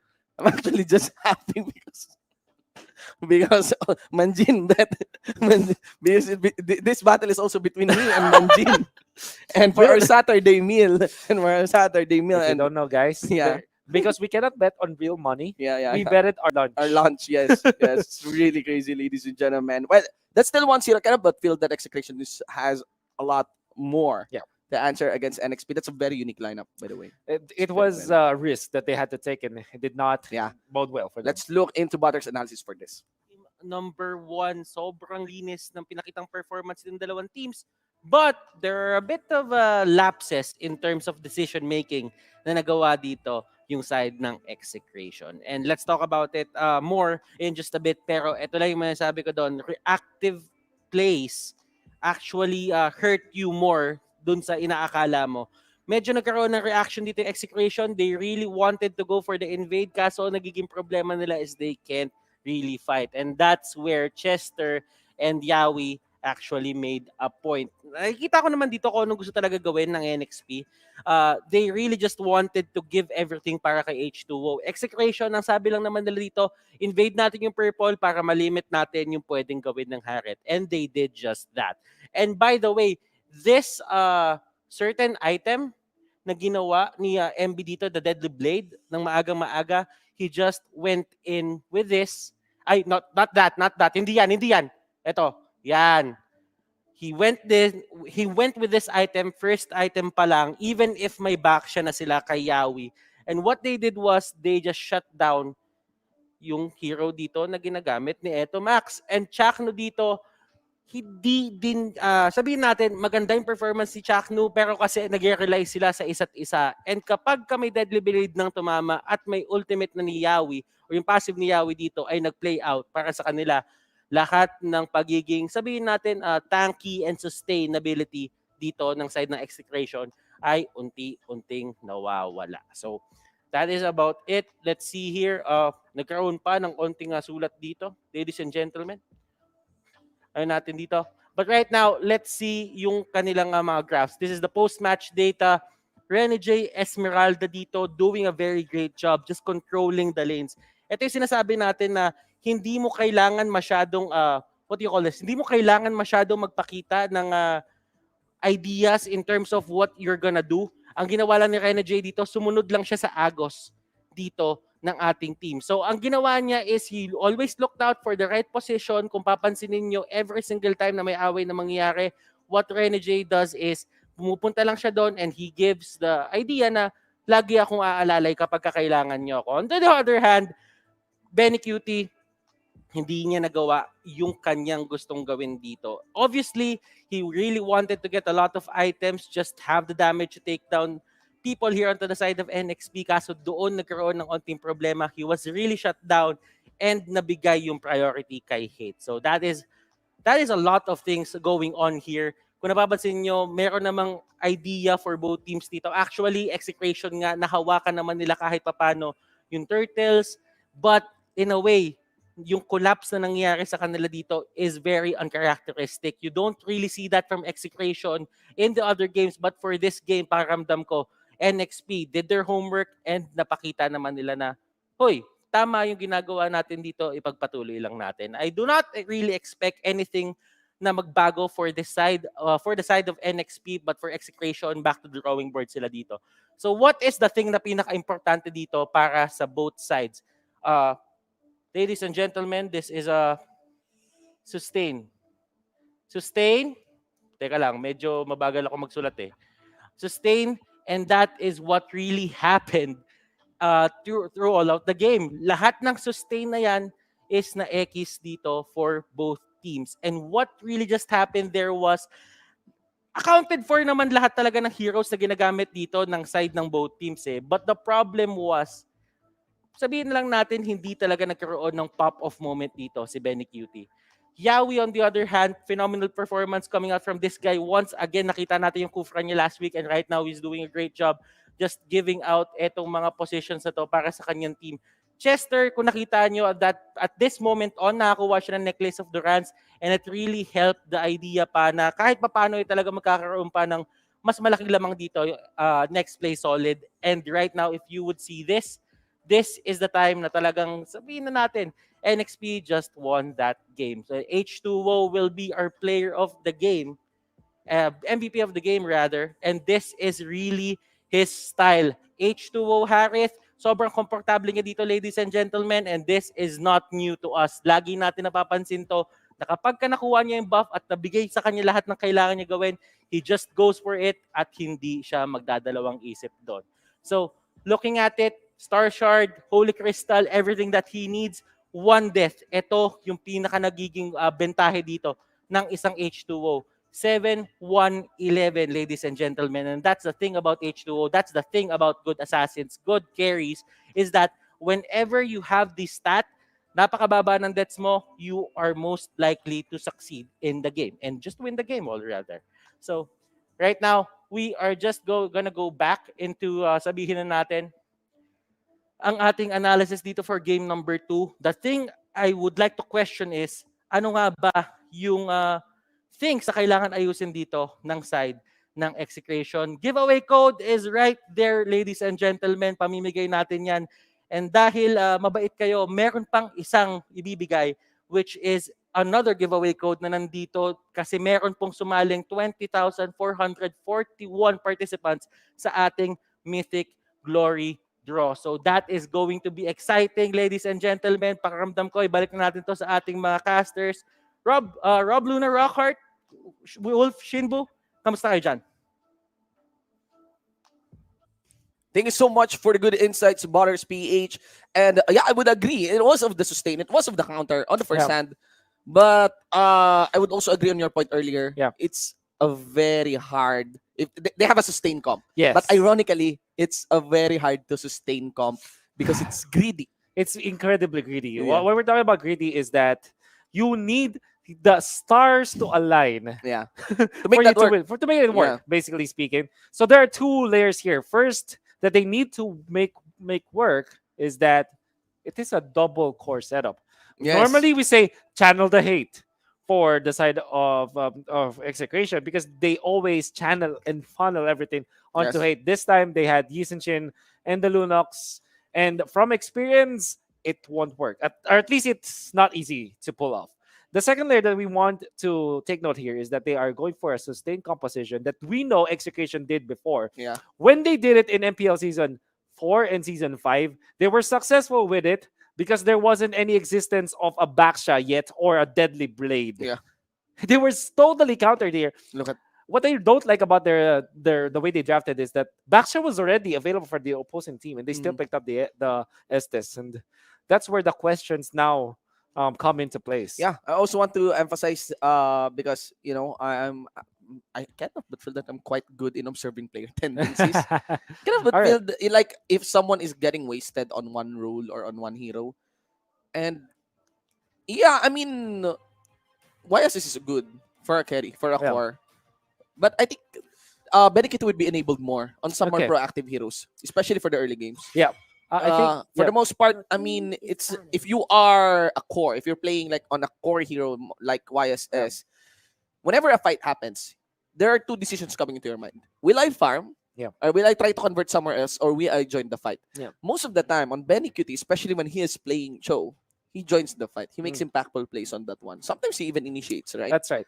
And There I came a point where we were talking about Execration. That was last week, and we were saying, "Oh, Benny Cutie is valid for an MVP of the week because of how well he plays around his team, how he participates into team fights." Yeah, and actually observe the past games. I mean, he has been rolling on more proactive melee heroes here. You got Lancelot as well on the hands of Benny Cutie here. So why not? Why put the YSS here? And what is this? Wow. An overreaction from Execration meant that they will give away the Selena to NXP Solid, the 100% picked and banned hero. Oh my god. Nevertheless, Execration, I like that they have solidified their side lanes now. Yes, with Khalid. The Khalid pick is good. I just cannot but feel that the Selena, not banning the Selena is too much. Trading the Harit for the Selena is too much here. A Baksha pick once again from NXP Solid. And Chester. they are gonna go with a Cho. Chester will go Super Saiyan here. Oh yeah. Chester is very angry, you know that. Yeah, his focus is he wants to he really wants to destroy Zapnu. He really wants to I mean my term here is indeed that. Destroy Zapnu, destroy Execration. Yeah. And what more enables him with that? Yeah. But a Selena, right? Yeah, you can see it from NXP. This is an Aether special, to say the least. For the longest time, one of the runners of this Selena. Yeah. But obviously, this is one of the better picks in what we know as the running meta. Now, Execration, while it's true that they have secured very good heroes, this is still them showing their hand. Yeah. Showing both of your side laners.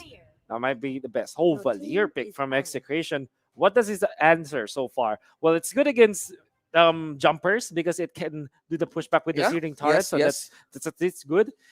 It's percent based. The damage is also good against the tank heroes of NXP. What I don't like though is that there's not much execution factor Yeah, now for for Execration. Execration. Not to mention the Valier is left vulnerable here. I'm accounting for the next bans for Execration side, and I was looking into a ban towards a Lancelot, a Ling. Well, maybe not the Ling anymore, but a Lancelot. Yeah. The Renegade hero here, Hellcurt. Yeah. Because that Valier might be an easy target here now for the remaining picks of NXP. Look at NXP now, Shinbu. We're talking about how important the tank support matchups are, and we know that somebody needs to take over for both teams. And Yeah. NXP Solid answering that with the straight up ban of the Atlas and the Kufra, the Chaknu Yeah. specials.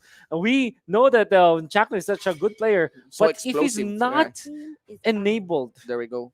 he'll not have it. Yeah, and there we go. That was a good ban, the Lancelot. Yeah. Especially against H2. What I'm worrying now, the only left pick here for Chakno would be the PNK. Yeah.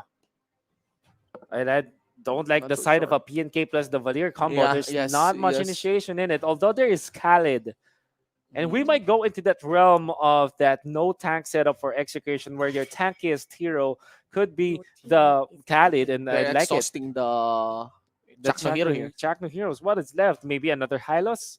That's not gonna bode well for Execution. Yeah. Is it time for the Grok, however? Is it time for the Yeah, Grok? Grok might be chat? good. Oh, you go Roger first, and then All right. last pick the Chakno hero, the Chakno special. So this is Execution all in on the duels. And there's a lot of melee heroes for Execution that they might be punished now for NXP. Looking at possible side laners now for NXP Solid. We were talking about the Carmilla. And NXP Solid yeah. is a team that we know Rolls that out the Carmilla effectively, quite effectively. Yeah. And let us see, there you go. We will have the Ling. This might be a nice dent Oh man, against the formation of NXP, but it got reinforced quickly by the Gatot Kacha pick. But look at that. Oh man, here they go Chakno again. hero will be The Khalid. Khalid.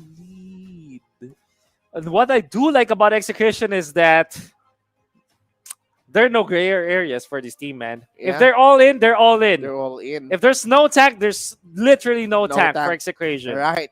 Man, They went Alice. full sustain previous game, and they Yeah. said, we don't do balance. Against the back siya, huh? There's no balance in Execution. There's only greed. I mean, greed is not there, but double down, triple down, all in for Execution. That's how they do it.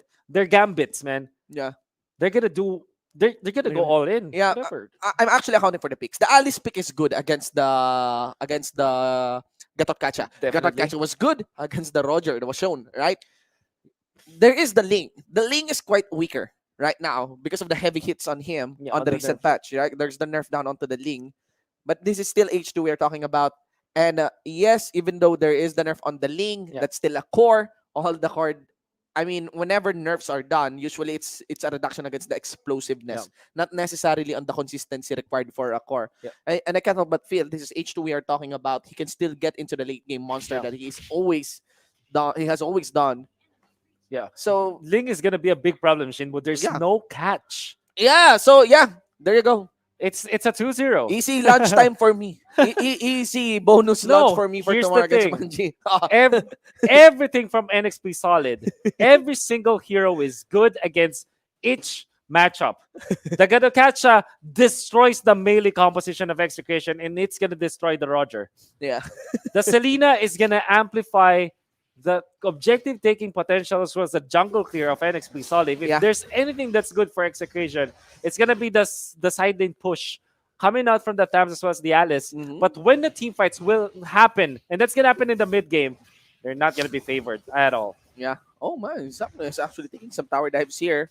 I'm actually very curious about the running invades. There goes Chaknu. H2 secures his own buff, forces the There it flicker is. out on Chaknu. He might be able to walk away. Where is any? Are there any flickers? No, none. Coming in from NXP. Pushback done in by Etomax. Chester here with the arrow. He go for the bite. He will. Oh, they know. No! I thought Etomax might deliver the trap onto Chaknu. Chaknu gets spotted here. And there goes Hate. He gets the kill onto Chester. This might be 2 kills done for the main carry of Execration. But H2 re-engage. Those are early kills. Oh, not- My man, for the Ling. Not Oh, gonna be no! very good use here. Yawi backs up. There's Cyclone gonna be Eye. Hate. Goes for the Cyclone Eye. Re-engage. Yawi might be another victim falling against an Or- EXE. Very cutie on Oh! attack.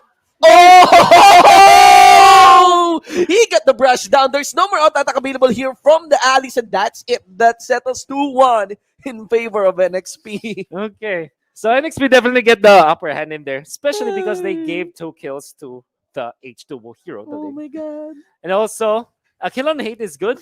One thing that maybe Execration can look into that specific clash because it went too long. At least their cores or their side laners get the farm on the side lanes.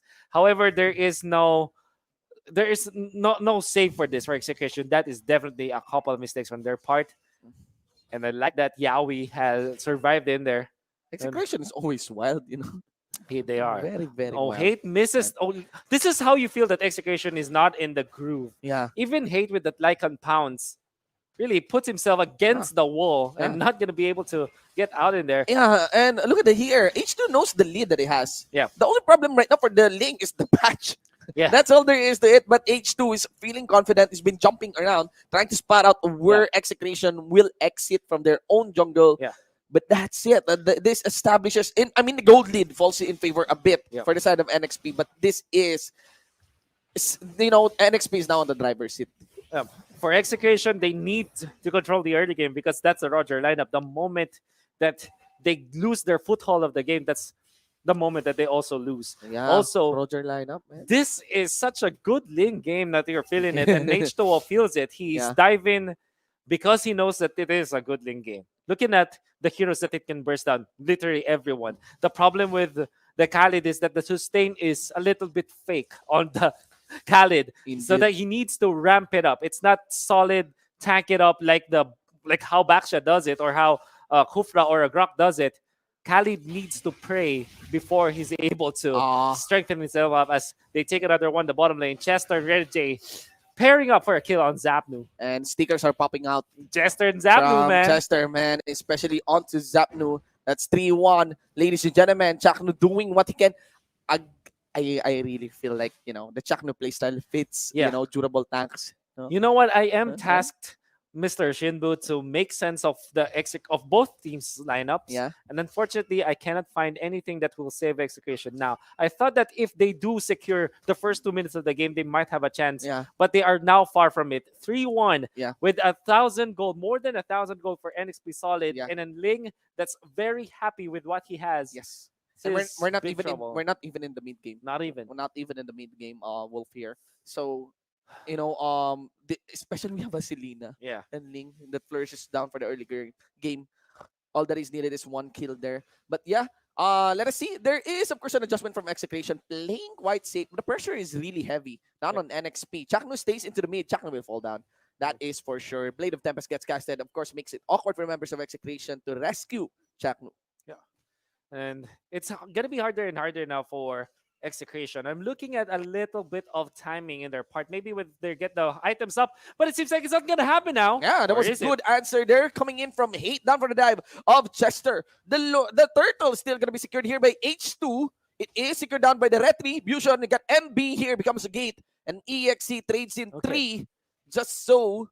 NXP trades in 3 just so they can secure the turtle. So that is good for my Execration. I like how Hate identified that it is time for him to pounce.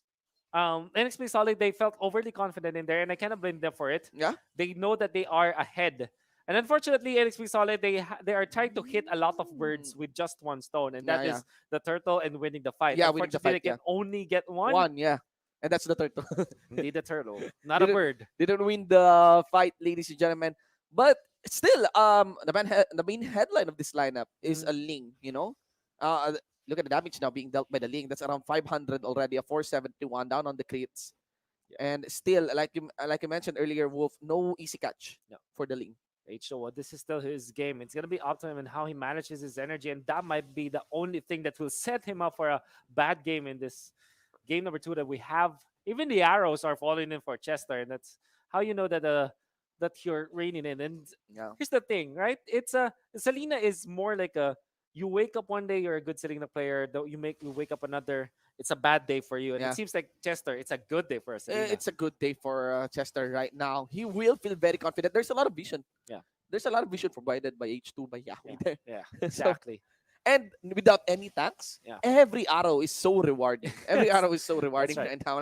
Like whoever receives the arrow there, even the Tams Yeah. will be punished heavily. They got H2 here dancing around. He got a No ledge way. just so he can pitch points out. And now you got Yawi secured by bagged by Hate Soul of Lava. Lots of damage delivered against the shell of the turtle. MB will be the next victim here by EXE. That is a clear win there by Yeah. EXE. Nice pick up there.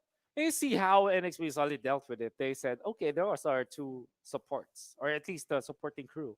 It was MB as a core, but we can trade for map control when we lose two members, and they know that they only have to last long enough for them to Mm. have the upper hand. Very interesting pathing there by H2 That's actually. Did right. forward, Oh went onto no. the side with the Blade of Tempest.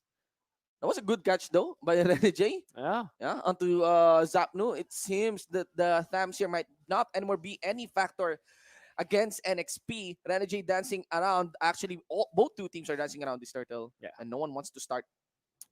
That's a very important kill coming out from Renegade. 3 establishes his pressure onto the side lanes.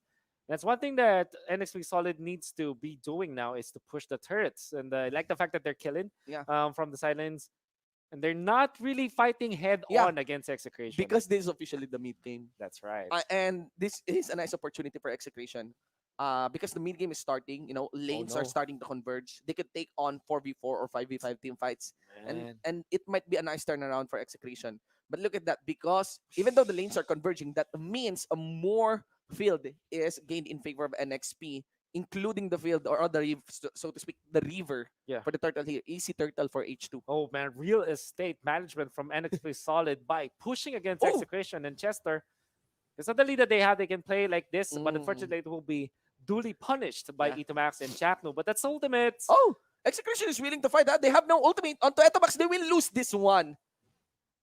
They have no ultimate, by the way, onto Chakno. So, yeah, at least they fall back. Yeah. You can actually see NXP trying to bait No. in for a fight here. No, that's actually very smart from NXP. I thought that any other player, even us included, will definitely clash against Execution. Oh, yeah, yes. NXP Solid as well as H2O, they said, okay, we don't really need kills at this point. We need to clear the waves and conserve our turrets as much as possible. And that's what they're doing. They aren't letting Execution to push. They're giving away kills on supports, and as long as they are support kills, it's okay for NXP Solid. Yeah. All right. The trade for These Benny are Cutie, kind of though. unnecessary here. They're kind of, totally underestimating the damage and pick up capacity of a Ling Yeah. sitting at level 13 right now with your team. Well, you get hit on the level 13 Yeah. as well. So But team fights will save Execution. That's all I can see here right now. especially now, Yeah. I guess the term now that Execration need to do is to learn is urgency. Mm-hmm. Their path to forcing a game number 3 will depend on them ending this game in quite a few minutes from now, snowballing against NXP Solid. Because if they hedge their bets against the Ling in the late game with the Cho as well as the Selena in there, I don't think that it will end well for them. Again, no attacks for the side of Execration, and they also put Oracle on. That's Oracle now on the Khalid. Khalid. While it is tanky against Magic, it's Yeah. not gonna help him survive against the physical damage output of Yeah. the Gadokacha, the Cho, as well It as is, the well, Ling. yeah. The thing here is, I think the Oracle pick is more of not really like a counter item, but like a staple item onto the Khalid because Maybe. the Or the Oracle support. improved regeneration. Yeah. Scales really well with the regeneration of the Khalid. But here's one thing. I'm accounting for the inhibitor third push of NXP. It's not that easy. They have the Yeah. marksman. They need to have the link within the range. Yeah.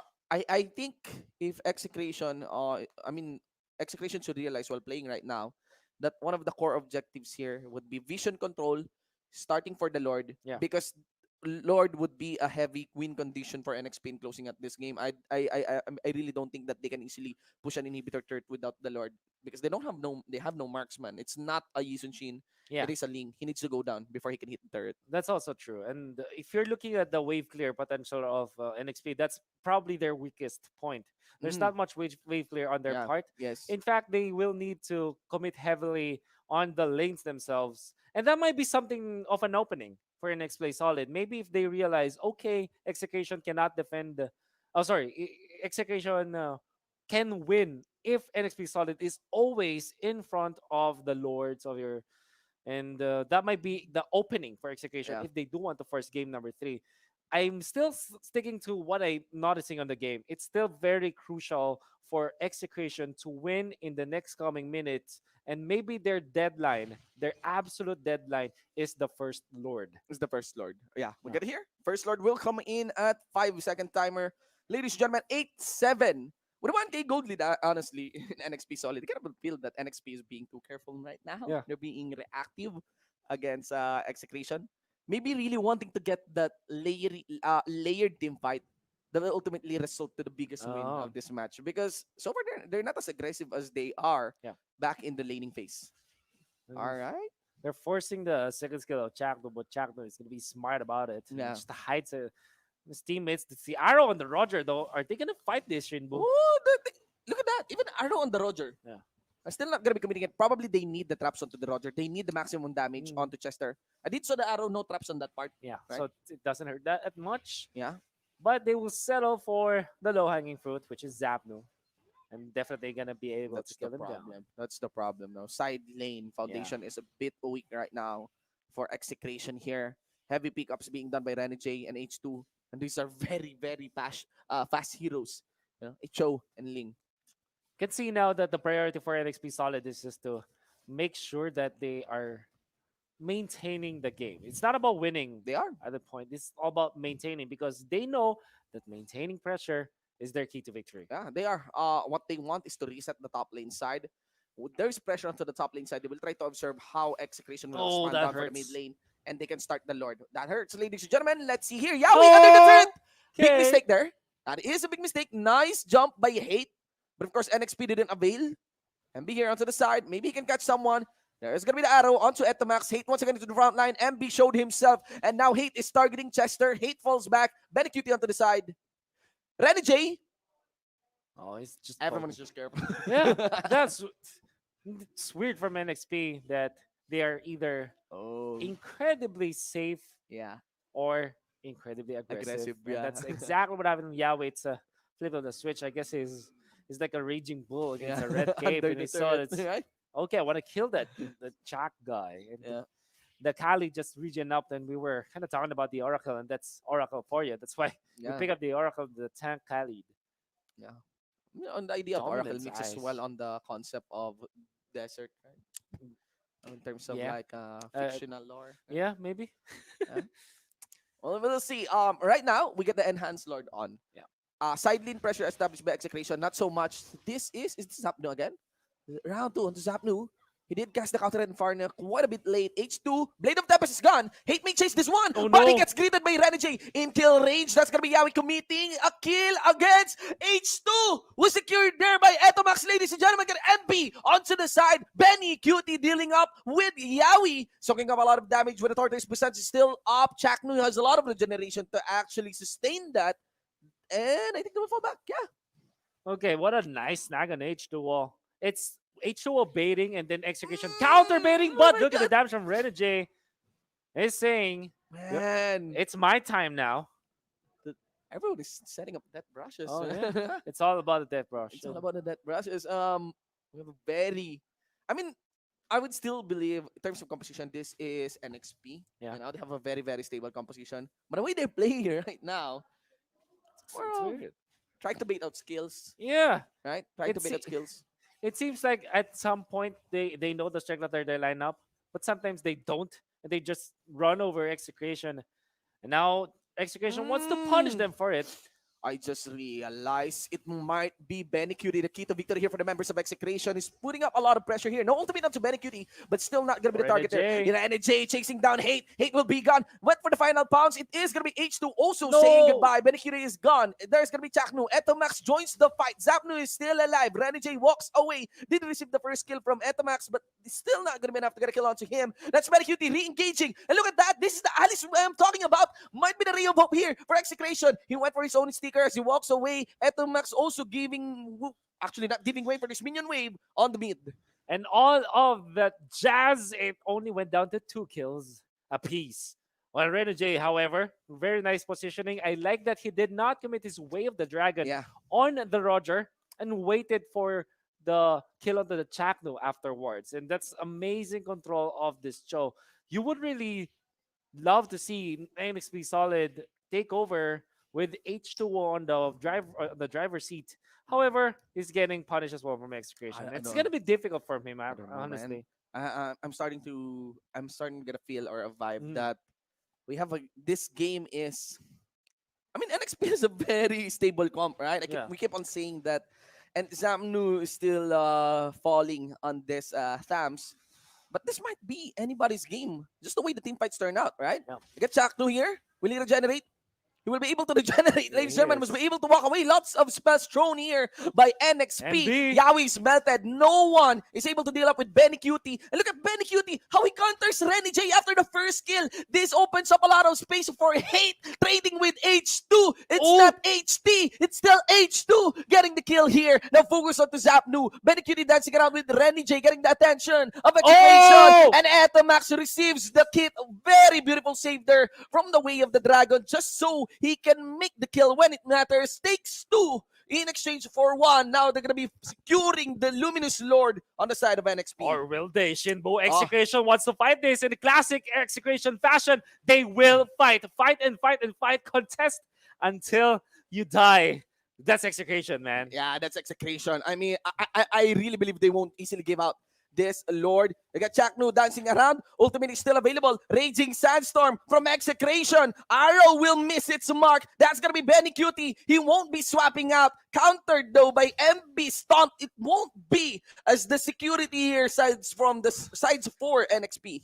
And Thams, this is Zapnu identifying we will not be able to get that Lord anyway, so I'll just push in the middle, in the bottom lane, and in the middle is a little bit push already for Execution. That was a trade-off of a turret for the Lord, for the Luminous Lord, and this is not the best for Execution. Dangerous, right? Yeah, very dangerous. Look at the side lanes they're pushing. Exactly. And I characterize Execration as a team who really crumbles under a Lord.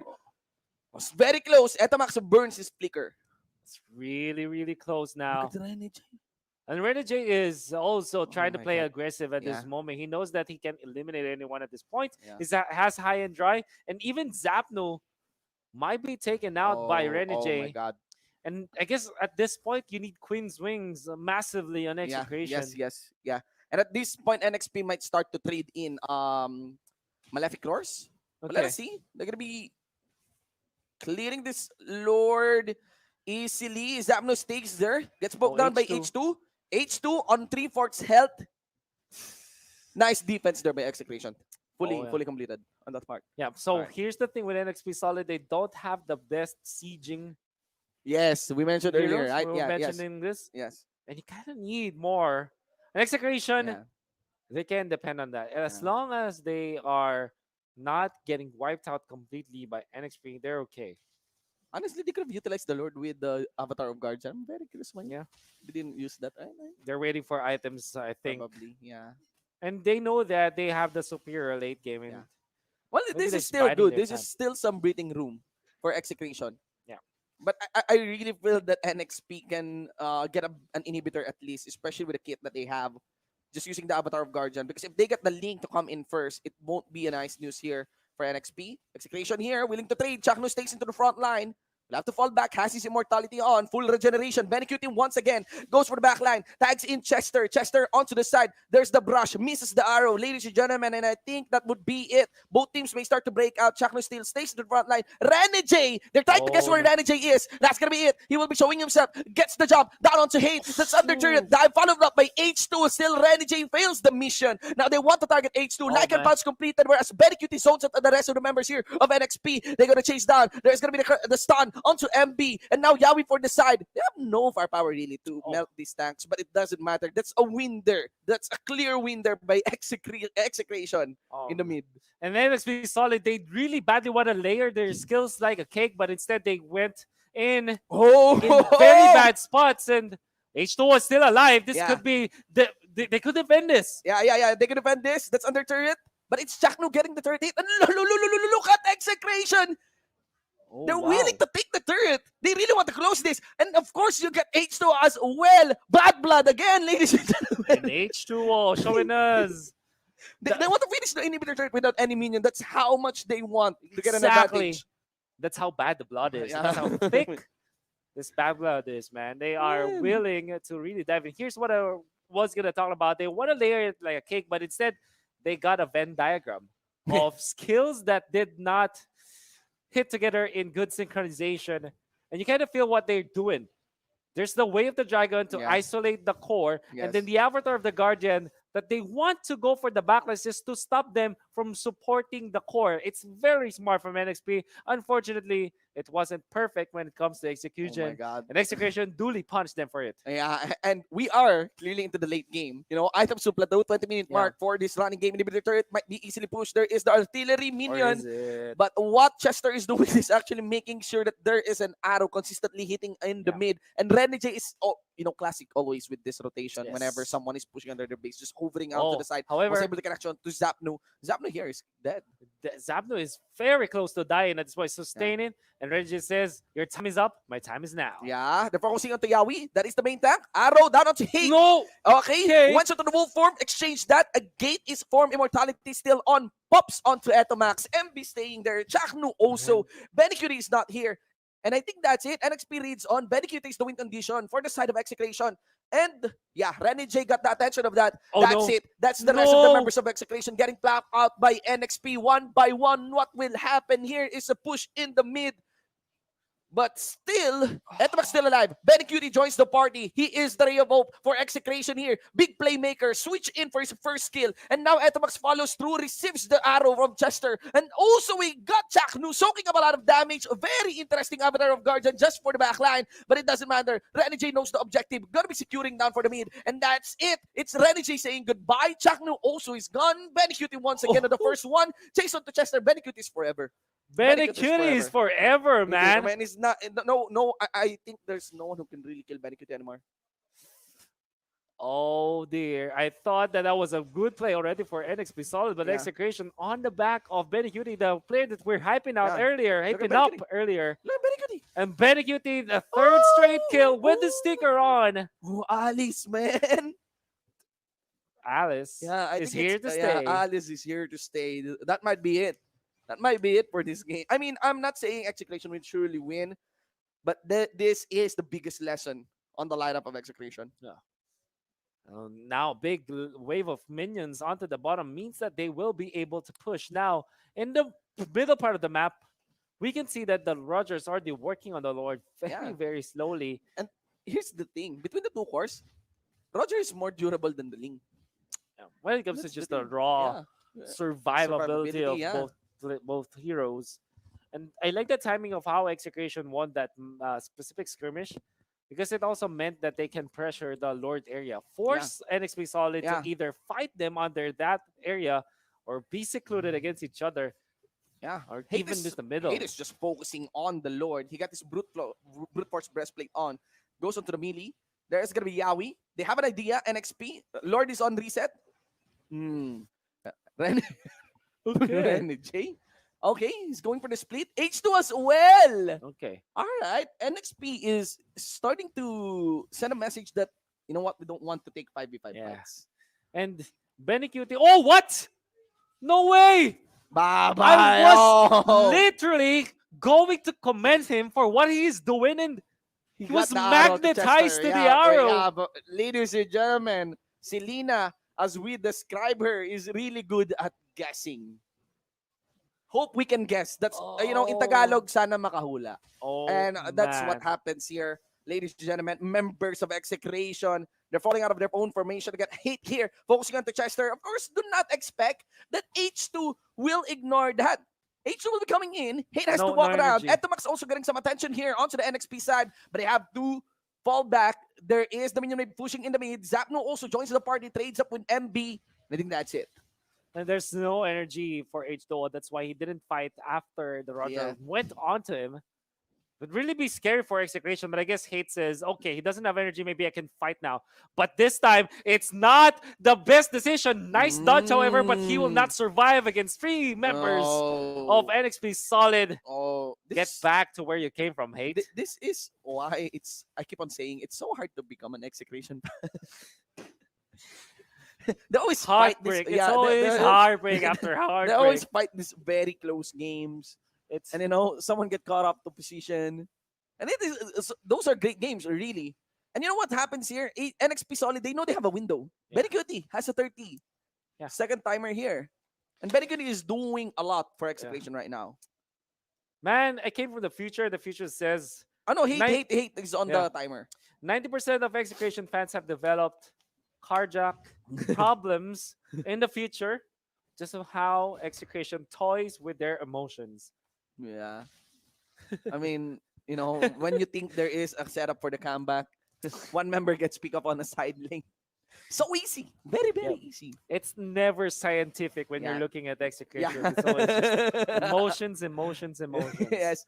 All right, let's see here. Renege is not as durable, receiving a lot of damage here from Benecute and Edomax. There's going to be the full fight all in onto the Lord. Ladies and gentlemen, let us see. Abaron Gaijin will be the one who will slay on the Lord. That's a big slam dunk. There for the side of NXP. I'm losing bread here. Onto the side again. H2 focusing. Side lane is pushing. You got Chester falling back. This is Execration's win. But that might be enough minion wave to get the kill down for the ball. There is the push completed. And now H2's delaying everyone. He will join the party. Remember that Hate is gone here. No more carry for the side of Exe. And now also not going to be in reach of Benny Cutie here for his first kill. Chester flickers out. Everyone is going God mode here. Renege goes for split.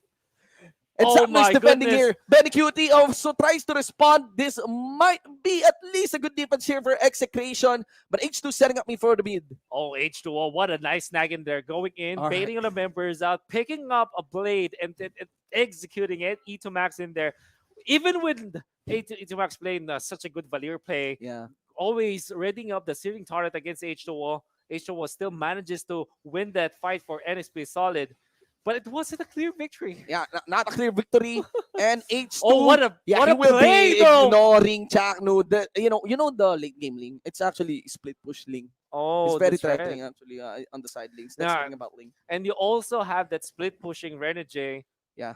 And making it hard for Execration. Now, it's true that the split push play is such a classic that you try to outsmart your opponents and have them running around the map, and the Execration can really fall for that. However, sometimes you get over your head and you over split push. That's also a thing. Split pushing can also make you overestimate your own strength. And many times in this game, from the 20-minute mark until the 27-minute mark, you kind of feel that NXP Solid, the way that they're trying to split push, is also them splitting their own team fight and sacrificing their team fight integrity. And that's happening time and time again. But at least in the skirmishes that do matter, specifically the last one, they won it. And look at that. Because of the side lanes are now considered free lanes here for NXP, they know they can play this all mid mode. And Renege there it is. Overestimating your bounds, man. Yeah.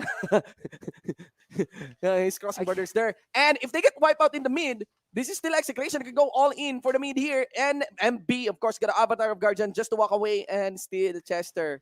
The Selena Arrow, always a problem done for the mid game. You know the problem about Selena Arrow? There's very little anti-crowd control items available.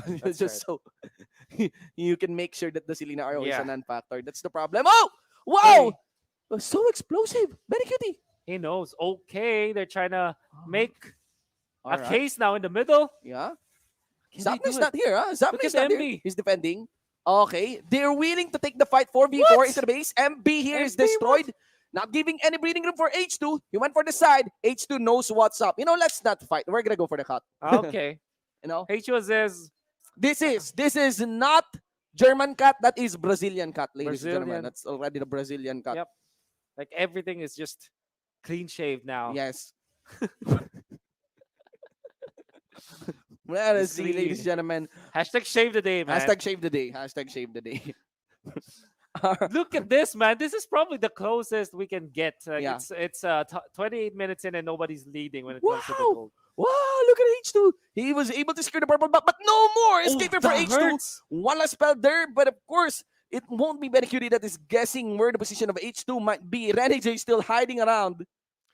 The thing with Mobile Legends is that if you get those ever-scaling heroes like the Alice, the Clock of Destiny, as well as the passive one misstep from a core, from a carry, even as squishy as H2O is, without the magic resistance, he melts. My question, by the way, is there any cap on the scaling of Alice? I think there's no cap. Oh my god. If I'm not mistaken. if- In terms of the damage output, when Alright. it comes to the cooldowns, there's a cap on There's those a cap, yes, cooldowns. of But course, when it of comes to course. the AP that you get from it, I Yeah. think that it's ever Oh my god. scaling. I mean, the yeah. general idea of mages nowadays, it's just that it's just inflated Yeah. when it comes to the Alice as Yeah. compared to like a Selena, because Selena can still scale infinitesimally speaking, but not as inflated as Alice can do when it comes to just raw damage. Yeah. I want to describe the situation right now for these two teams. Execration, they have to leave Zapno onto side lanes defensively. They will start taking fights 4v5. Even.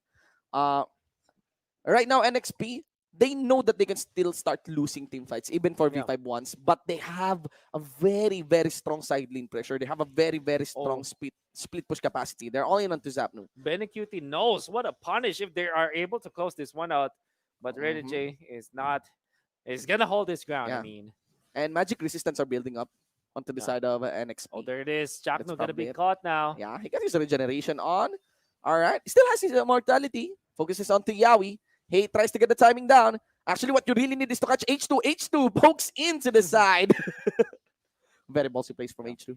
In comes the Avatar of the Guardian, not gonna hit on anyone, Yeah. and the Renegade wants to fight the Alice. No more ultimate onto Benecuti. They this want is to focus bad. on the Benecuti. NXP shows. Actually, no. Renegade gets destroyed, but H2 still tries to get a timing. Was able to pop off the Benecu- immortality against Etomax. Benecuti is still alive. Ladies and gentlemen, Yawi might be the one that won't survive. And that's two members gone already for NXP. Next one would be MB. This might be it for EXE. Remember, they are pushing for the mid. They have an inhibitor turret advantage in the mid. But I think that's it. They're going to go for the Lord. All right. In this game, I'm gonna call Benecuti Big Brain Benny. All right. That was so smart. The string of plays. Okay, from the top lane when they defended against Renegade, to the point where they pushed back the Ganokacha in the middle, and then he forced H2O to use the Tempest of Blades against him to hit nothing but air. And H2O all of a sudden doesn't have impact in the team fights. Big Brain Benny, man. Big Brain Benny. And, Benecuti is just dancing around. He's actually waiting for H2 here. H2 MB. hovering, trying to decide. Chester here will be caught. Next one onto MB. That's Jackman focusing onto the Lord. You get H2 dancing around. Jackman did saw him. They are now here. Hate is also dancing around. 3 members of NXP still gone, and the pressure is established on the mid. H2, he needs to make a game-changing play here. He dances around. He is going to gamble. He has the retribution on. If H2 gets caught at that, it for NXP. And the Lord is gonna be on the side of EXE. The gamble is lost. NXP here loses their carry. Oh my god. Mistakes were made. I mean, that's a gamble. That is a gamble. The gamble is lost. The gamble has been lost. I mean, if he was able to get the Lord, we would. I'm sure that we're gonna say that was a big brain play. But, Yes. But if not, it's a mistake. And that's the nature of a gamble. And now Execration are definitely stronger when it comes to the full team fight. Yes. Here's the thing. We have the Lord walking in the Malefic mid. Roar, Yawi man. is doing what he can to stall. You know why? Because they want to buy some timers for H2. And H2O this is quite a long respawn timing. 15 14 seconds, man. 13. They might lose this. Yeah, we got 10 seconds. Ladies and gentlemen, it all No goes down to wave the clear, wave man. clear. 8 seconds to the H2. Where's the wave from NXP Solid? It's non-existent at this 5 point, seconds man. to the H2. Ladies and gentlemen, the Lord is focusing. The third is focusing onto the Lord. That's going to be Yawi saying goodbye. No minion wave still in the mid, but they were able to secure at least a bottom lane inhib. And that's the top lane also in trouble now for NXP Solid. They might be too late to defend this, and they don't. They can't. They don't have the wave clear, Shinbu. Oh my god, that's very good. He stays in the mid. H2 burns his Blade of Tempest, and that's it. That's gonna be the Avatar of Guardian just to walk away. It doesn't matter, eh? As the members of EXE, they can easily focus onto the base, and that's it. We have a game 3 as EXE takes the victory.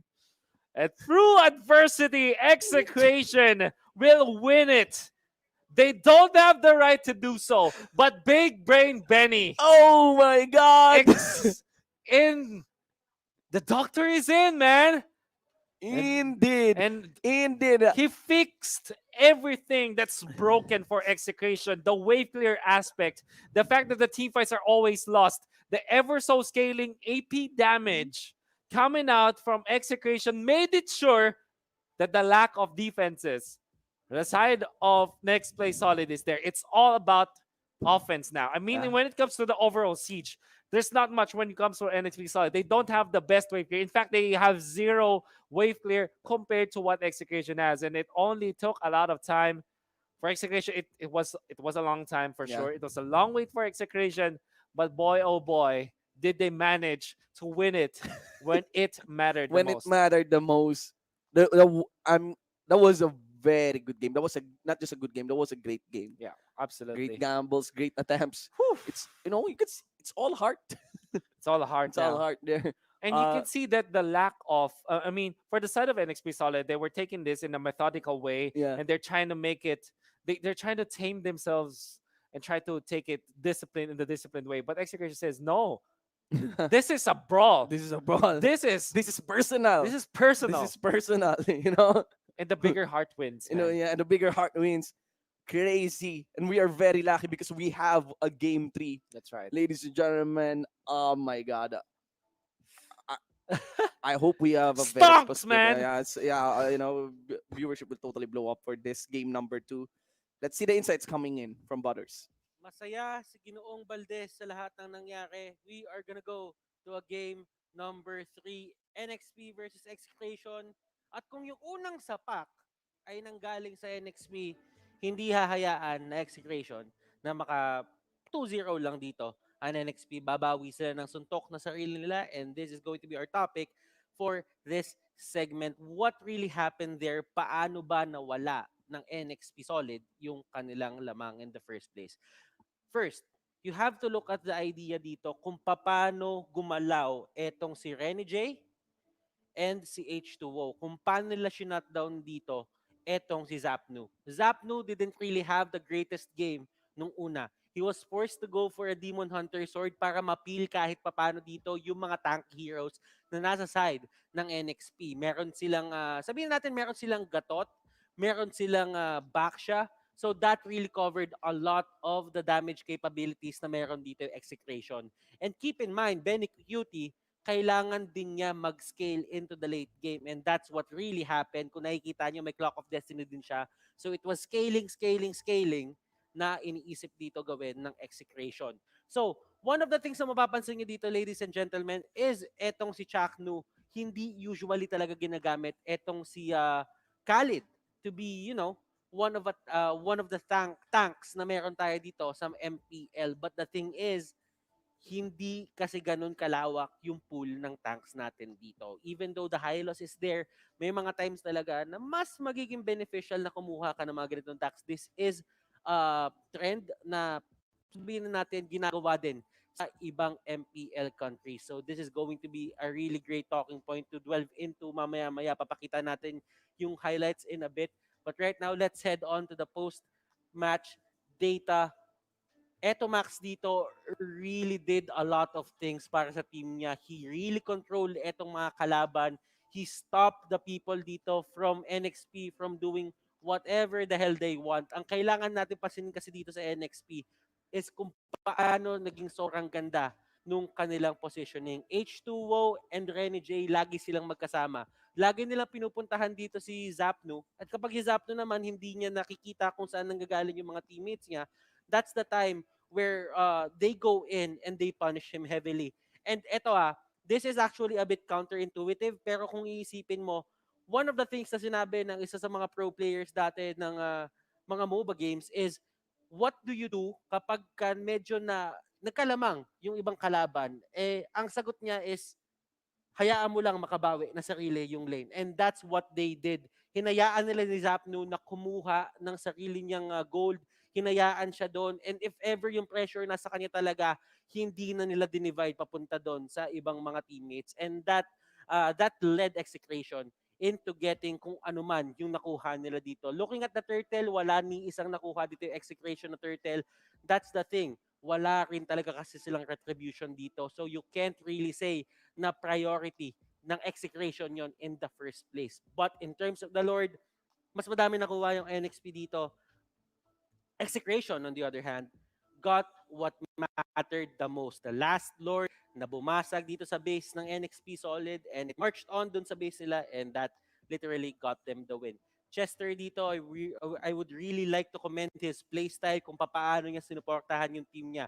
The thing is, lahat ng vision, lahat ng posisyon, lahat ng information na pwede niya makuha dito onto the side of Execration na bigay niya sa mga teammates niya. Although it didn't pay off in the end, but still, both of the teams dito showing us why they are the most favorite and why they are the most hyped team dito sa MPL-PH. Let's head on to our highlights of the game. Kung papansinin nyo dito, ano nga ba yung pinaka-importanting gagawin ng Execration para manalo? What is their checklist? Lagyan natin ng 4 na square dyan para cool. Hindi, joke lang. Check natin yan. They have to scale. Scaling is the thing. Nagawa ba nila to? Yes, it became a 20-minute plus game. It happened for them. Ano yung kailangan nilang answerin dito? Yung tankiness nung kabila, the sustain ng side ng NXP Solid. They answered that. They got the items for it. Even though hindi nila masyado sabihin dito, binigyan ng emphasis yun into the early game, they got what they wanted and they did great. Napil nila yung kalaban. And yung pinakahuli dito is yung Lord. That match was really set up for the last Lord fight. They couldn't really end it na magkabilang side, sabihin na natin. But the thing was, kahit may retribution dito yung NXP Solid, you have to take notice na nung pinakahuling fight, Execration got the position sa lahat ng binato doon ng side ng NXP Solid sa kanila, nakabawi sila, nakapag-set up sila, and even H2O couldn't really do anything. And nakita niyo naman yung sobrang taas na contest na pinakita ni H2O doon. He went in, he knew that he had the damage, he had the retribution.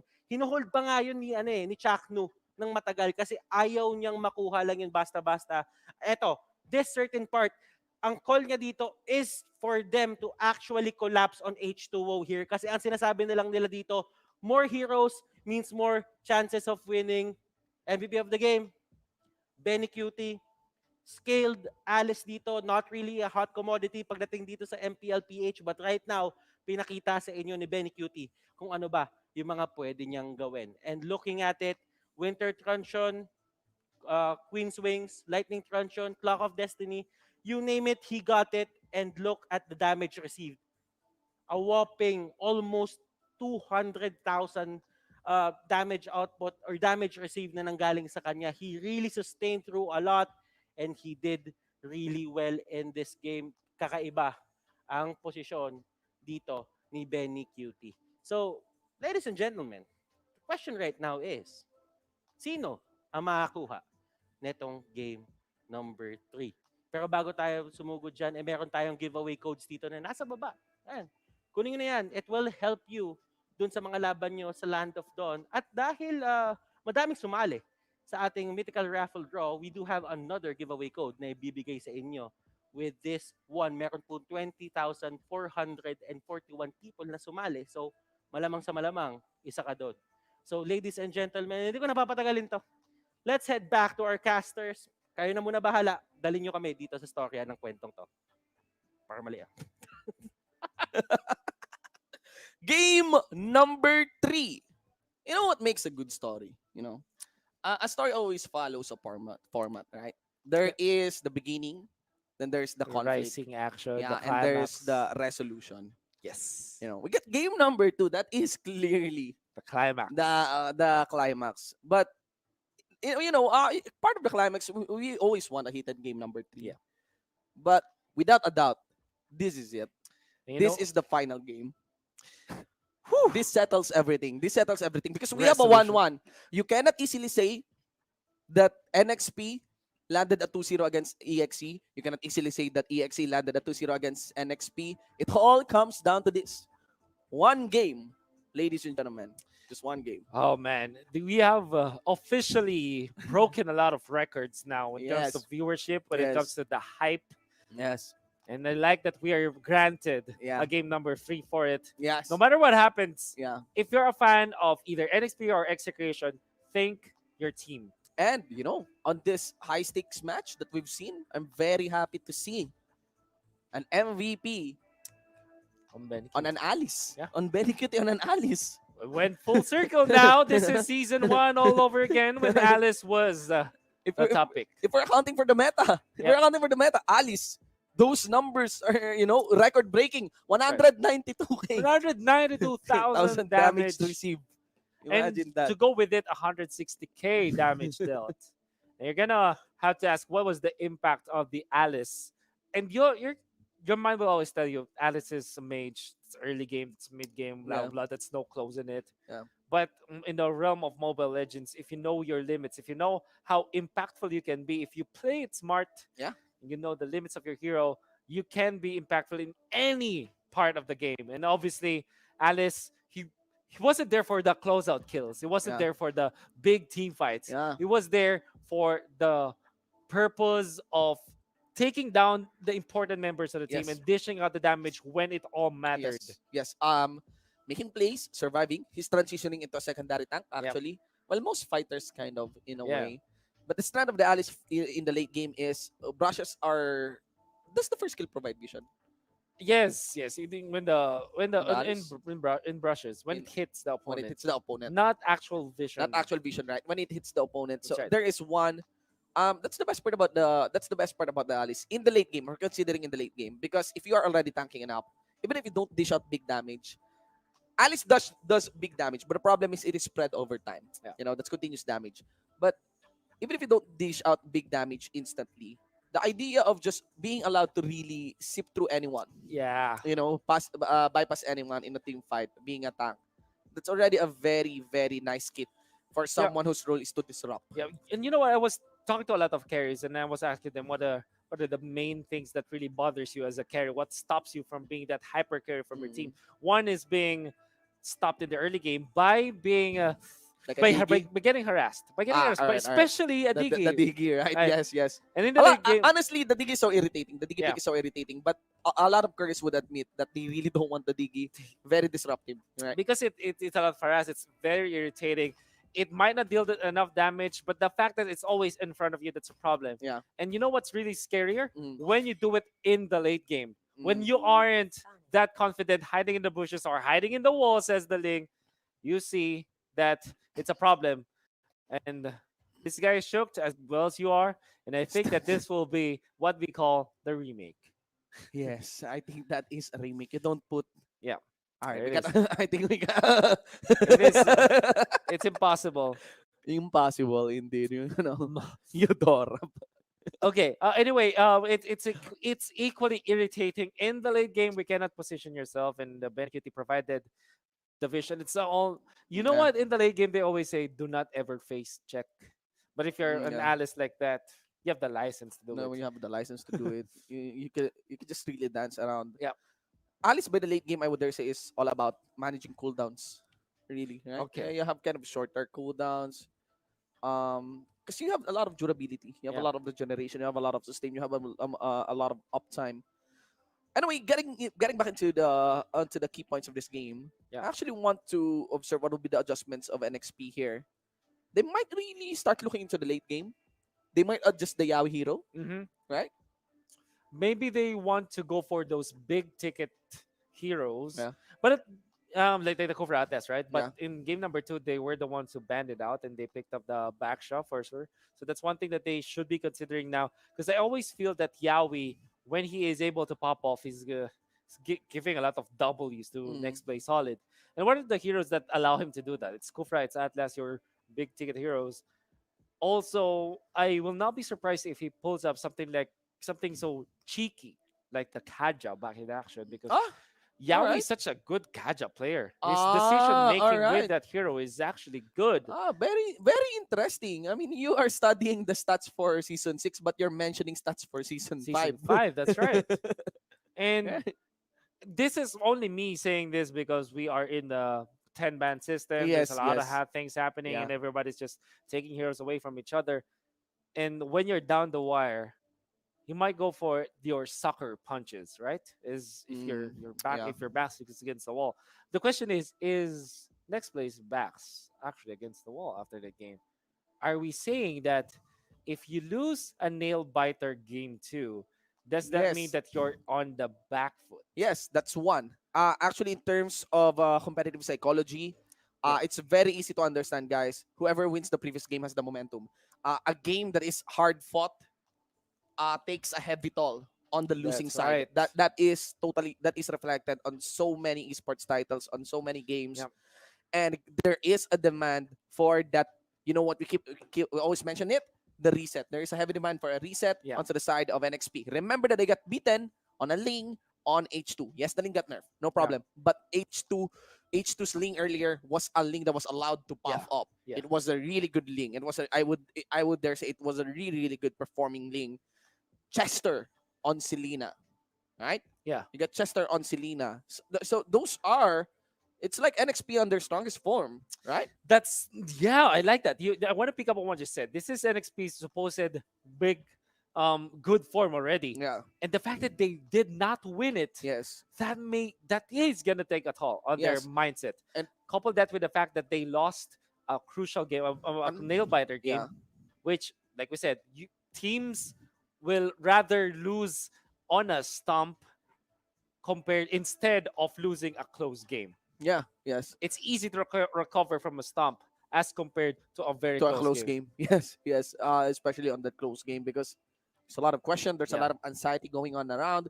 What went wrong? Because things are going wrong to the side of NXP. Yeah. Zapnu is getting devoured onto the side lane. Even Chaknu is not as impactful Yeah. on his Khalid. That's right. Really, it's all about. I mean, it's not all about Benny Cutie, but Benny Cutie. That's the only hero, or it's the only player that we've got Yeah. really no questions on, right? And here's the thing. Let's leave that topic. Now Yeah. let's go back onto Execration here. Maybe this is a very defining game for Execration. It If you want to is. characterize this team, I cannot but feel that Execration is. I'm not sure if it's like Bruce Lee's description of water. Yeah. I'm thinking of form. Usually, I try to see teams and I try to observe their tendencies. I mean, Yeah. you look into the stats. You base your prediction, you base your analysis onto the stats. That's also looking into tendencies. But sometimes you just watch a lot of games and you see the tendencies of the teams, right? The problem of Execration is very confusing. It's very confusing. Yeah. Like one match, their drafting decision will go this way Yeah. and go on the other way. For And Execration, especially on this game, on game number 2, yeah, you don't expect that kind of drafting from That- Execration. that's why we It's call very them true. chaos. Yeah, right? very chaotic team. They're the team with the madness in them. Yeah. And here's the thing. I think that Execration, they're always feeding off of energies. Their energy um should be channeled from Execration. What I'm trying to tell you is that when somebody from Execration pops off, all of a sudden when there's a superstar trigger, Mm. whether it be from Hate, from Etomax, Etomax, or yeah. from Chaknu, Benikut, yeah, this time from Benikut, yeah, Chaknu, yes. there should I be see. one superstar Yeah, trigger. I see. So Yeah, game 1 right. there wasn't any. Yes. Game 2, all of a sudden Beni- from darkness there was light Yeah, from Benny from Benny Cutie, right? Cutie, And then all of a right? sudden everybody's playing good. Yeah. Imagine Zapnews, you mentioned Yeah, this. yeah. Zapnews getting trampled in the side lanes, and Benny Cutie all of a sudden triggers his there's a superstar trigger already from Benny Cutie, and then Yeah. all of a sudden, Zapnews remembers, I'm a Yeah. good player. Yeah. he almost all of a sudden just realizes that, man, I'm skilled at this game. Why aren't I And picking up? maybe Right? because that answers why Execration has a lot of fans. Because they play very dramatic. Like, here's the thing about Execration. Execration will fight a heavy contending team, like a champion team. And your answer is, I don't know if Execration will win. But Yeah. I'm not so sure if they will lose as well. Yeah. Then Execration will fight an underdog team. A lower tier team. And you will still answer. Your gauge for Execration, I still they don't can know win, if they they can can win, win. but I they think can lose, They can yeah. lose still. Like, it's very hard. I mean, if you are, sorry, let's base on the power rankings. Like, for example, Aura or Bren versus Blue Fire. Without that, you Yeah, can you're gonna easily put your predict. bets on it. You would put it on Bren. Yeah. You put Execration top of their group. Then you take Blue Fire. Yeah. You would you have this running feeling They of can win, but they can also lose. yes. I'm actually not thinking of how Execration will win, but of how Execration will do it wrong Yeah. again. As I told you, studies say that in the future, Mm. a lot of Execration fans will have heart problems just because of how stressful it is Yes. to be a fan of Of Execration. Execration. Be it for the good, for the bad. Yes, yes. When the highs are high, The the highs are lows are high, the low. lows are low. No, whatever happens here, there will be a lot of status updates later on Oh man, I can't after wait this to game. open up Yeah, my Facebook, man. yeah. This game number 3, it's very crazy. I kind of but feel that really I was predicting NXP, and I Yeah, was even thinking it might even be 2-0. that's So I'm right. really surprised here. I'm also worrying if I will lose my bet with Manjin here That's for game chicken number tikka 3. masala, Yes, man. yeah, it's one of the best food I'm really anticipating. And the thing here is you cannot even predict what will be the next pick for game number 3 of Execration because I really doubt that the Alice strategy will be pulled off again. It was an adjustment. It is Yeah, clearly it an is. adjustment from the Gatot catch-up pick on the fourth pick after the fourth pick. It was the last pick, right? The Yeah. Alice. And it's hard to predict as well. I mean, there's a lot of things that we can see from Execration, but then Execration says, okay, let's go back to our roots. Let's Yeah. go to the Alice. If Yeah. it works now, it worked before. It will work now. Look at Right? because of the hype of game number 2, I already forgot that Execration pick Lunox, Gatot Kacha, And Estes. and Estes and Yisun Shin on game number 1. And Yeah. you know, Execration will pop off on a game like this, game number 2, against a very stable comp. Yeah. And then you will see them rolling a Lunox with That's right. an Estes. It's Like I crazy. told you, it's very hard crazy. problems It's very are crazy. inbound. Hard problems are inbound. Yeah. Nevertheless, I think that we have to also address the fact that this is a mind game. We already talked about you being more comfortable, more having more momentum on your side of Execration, Yeah. and you also have Zapno, the veteran player for the team, and you can rally your team with that. Now, Yeah. looking at Nexplay, they're obviously devastated, but they have to rely on Chester. Is Chester veteran enough to rally his team Yeah. and get back the motivation? Yeah. Will Yolo, one of the best veterans, now playing as the role of the coaching role of Yeah. the Nexplay squad, will he be able to also motivate his team heading into game number 3? I think it's gonna be Yeah, hard for the team. let's start accounting possibilities because you know Okay. we spent enough time on saying how hard it is really to read the Execration. Yeah. But one mix up that NXP can do, they can have gymnast play in. That could be one. Could be Okay. one. It would be one big mystery because right now we clearly established, even NXP I think is starting to think this. It's very hard to read Execration. That's right. But there's one thing that is constant on Execration. I really feel that putting a proactive hero on Benny Cutie, you know, a very disruptive hero, especially for the late game, the Yeah. likes of Joe, the likes of this time Alice, Yeah. is very rewarding. I don't know what will be the hero of Benny Cutie. I'm really not guessing it will be an Alice again for Yeah. game number 3. But I would really suggest to not put any farming heroes or a core hero onto Benny Cutie and put him on, you know, Yeah. a disruptor role. Yeah. Uh, Now, taking that and transferring it to Execration now, it's quite a reverse when we're talking about Zapno. mm, Are we going to put Zapno in those explosive T- heroes. explosive heroes Yes, or the yes. quote unquote Tito heroes or the uncle Still, heroes? yes. Right? Like the Yeah, Thams. the thumbs, yeah. Because here's the thing, while it's true that I want to see Zapno play those explosive heroes, I think that for the benefit of Execration, it's better he stays on I would agree. those heroes like Yeah. the Thams. The Yeah. Thams is a hero that's not as explosive. It still requires a little bit of skill and a lot of smarts. Yes. Nevertheless, it allows Zapno to be that quarterback for the team. Yes. Right? You need that floor general. Yeah. As we've seen in basketball, you need that point guard for the team that can really like AFK look at other parts of the map and Yeah. say, hey, you should be going in this wave, or Yeah. while he is playing at times is clearing the waves. Yeah. Right? I think Yeah. that's for the benefit of The- Execration. it's kind of Tito, meaning uncle. Yeah. It's it's somewhat relating to old age. Yeah, Yeah, it's but when we it's were your saying, 30s. it's saying that there are really some heroes that when you add contrast to it, like if you compare Ling to Thams, Yeah. I mean, Ling is more mechanically demanding compared to the Thams. But there are, of course, some balancing onto the heroes, pros and cons for that part. But I would agree on that one. I have this term called there are easy heroes to really pull off. Yeah. But it doesn't matter whether they're easy or not. If they're impactful, they're impactful. Yes, There that's are right. those kind of heroes, really impactful heroes that are easy to use. You get Chango, you get Thams. I would even dare say actually that Esmeralda is a Esmeralda bit and Uranus it falls in that fairly category, easy honestly. hero, yeah. And yeah, look at this. Execration.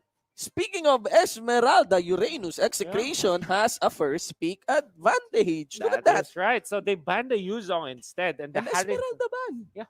So this is Harith. Execration is really affected by that game number one Yeah. loss against the Harith from NXP Solid. But again, this is a brawl, and we're talking about everybody just taking away every And they are laughing. Look, comfort. look at Zap. Zap is laughing there.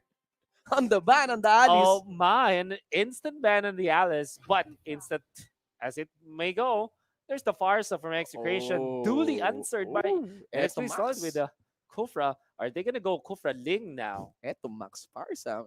Okay. And, Farsa is actually a top tier hero pick right now. Yeah. In PH. I'm not so sure if the number one support right now There is it is. Selena or whether Farsa. Because Selena always gets banned. That's But right. I really feel Farsa is. Yeah. I mean, some are arguing that Farsa is the number one support right now. That's right. I know, and I agree with them. Yeah. And there it is, the Kufra Ling that we're Okay. talking about. Now Execration can answer this with their Cho or something that explodes, less Cho. explosive than Thams, perhaps. And there's They the got Atlas. They're going for the Atlas. ladies Here and we gentlemen. Here go. we go. Chuck New Hero. Now online. Execration is taking on a better form. NXP. This is going to be it. MB or maybe Renergy. Yeah. For the Khalid. Now they will start targeting the core hero of Execration. They might start eyeing onto Hate. But Zapnus Hero is still going to be available. They're going to be removing that Uncle Hero. Thams, ladies and Yeah. gentlemen. So now with the Atlas for Execration, it kind of reveals that this is absolutely a side lane Cho. And Oh my it God. also makes Benny sense. Cutie Cho, without doubt. That's Benny Cutie Cho. Impact, where impact is Yes. I mean, asked for. This guy has his hands burning right now. Oh, I'm yeah. very sure he has the momentum. He is the obvious MVP for that game. Oh, yeah. You know, it totally boosted his morale. I'm Oh, very sure I'm definitely. Benny Cutie. For NXP, banning out the Lunox this time. Hmm. And then all those hate specials. And they know that the Lunox might be a problem in the side lanes. Maybe to be controlled by Zapnu in there as the lane stabilizer. You're looking at those heroes.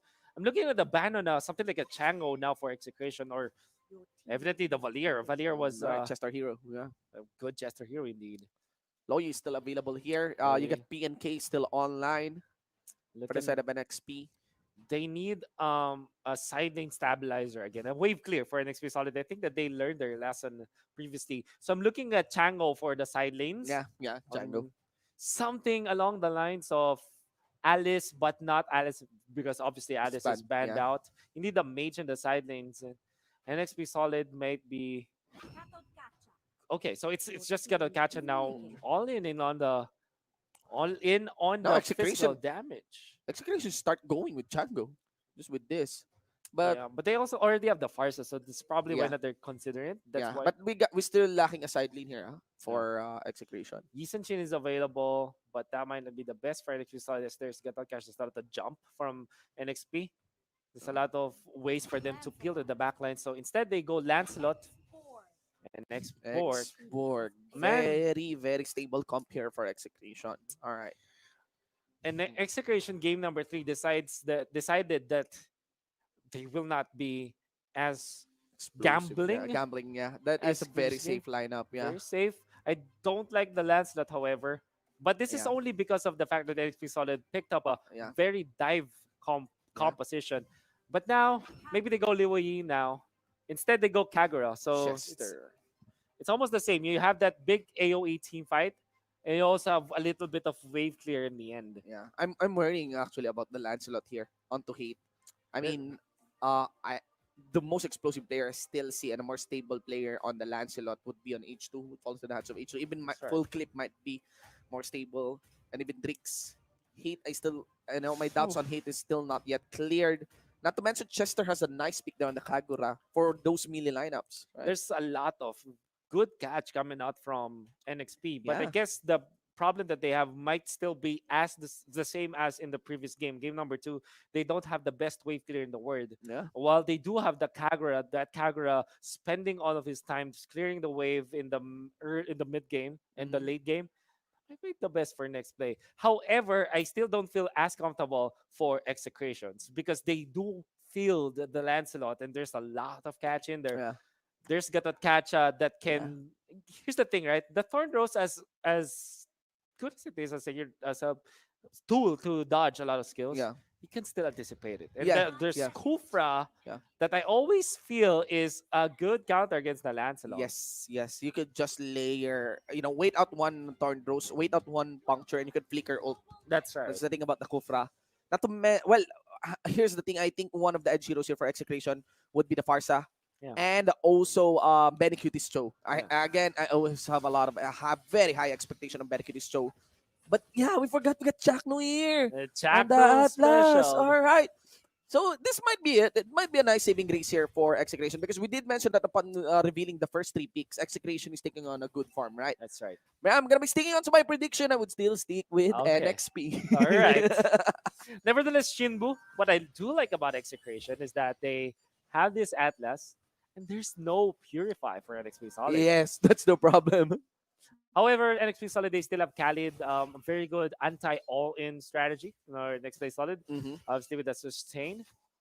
Nevertheless, I want to see how Hate will use this Lancelot in a game that he will not be as comfortable in. Indeed. And NXP has a good read on the disruption being done here by Chaknu. It is going to be a bit of a slow game, totally early game, but don't worry. I'm very sure we have a very bloody fight considering the lineups here, considering the teams.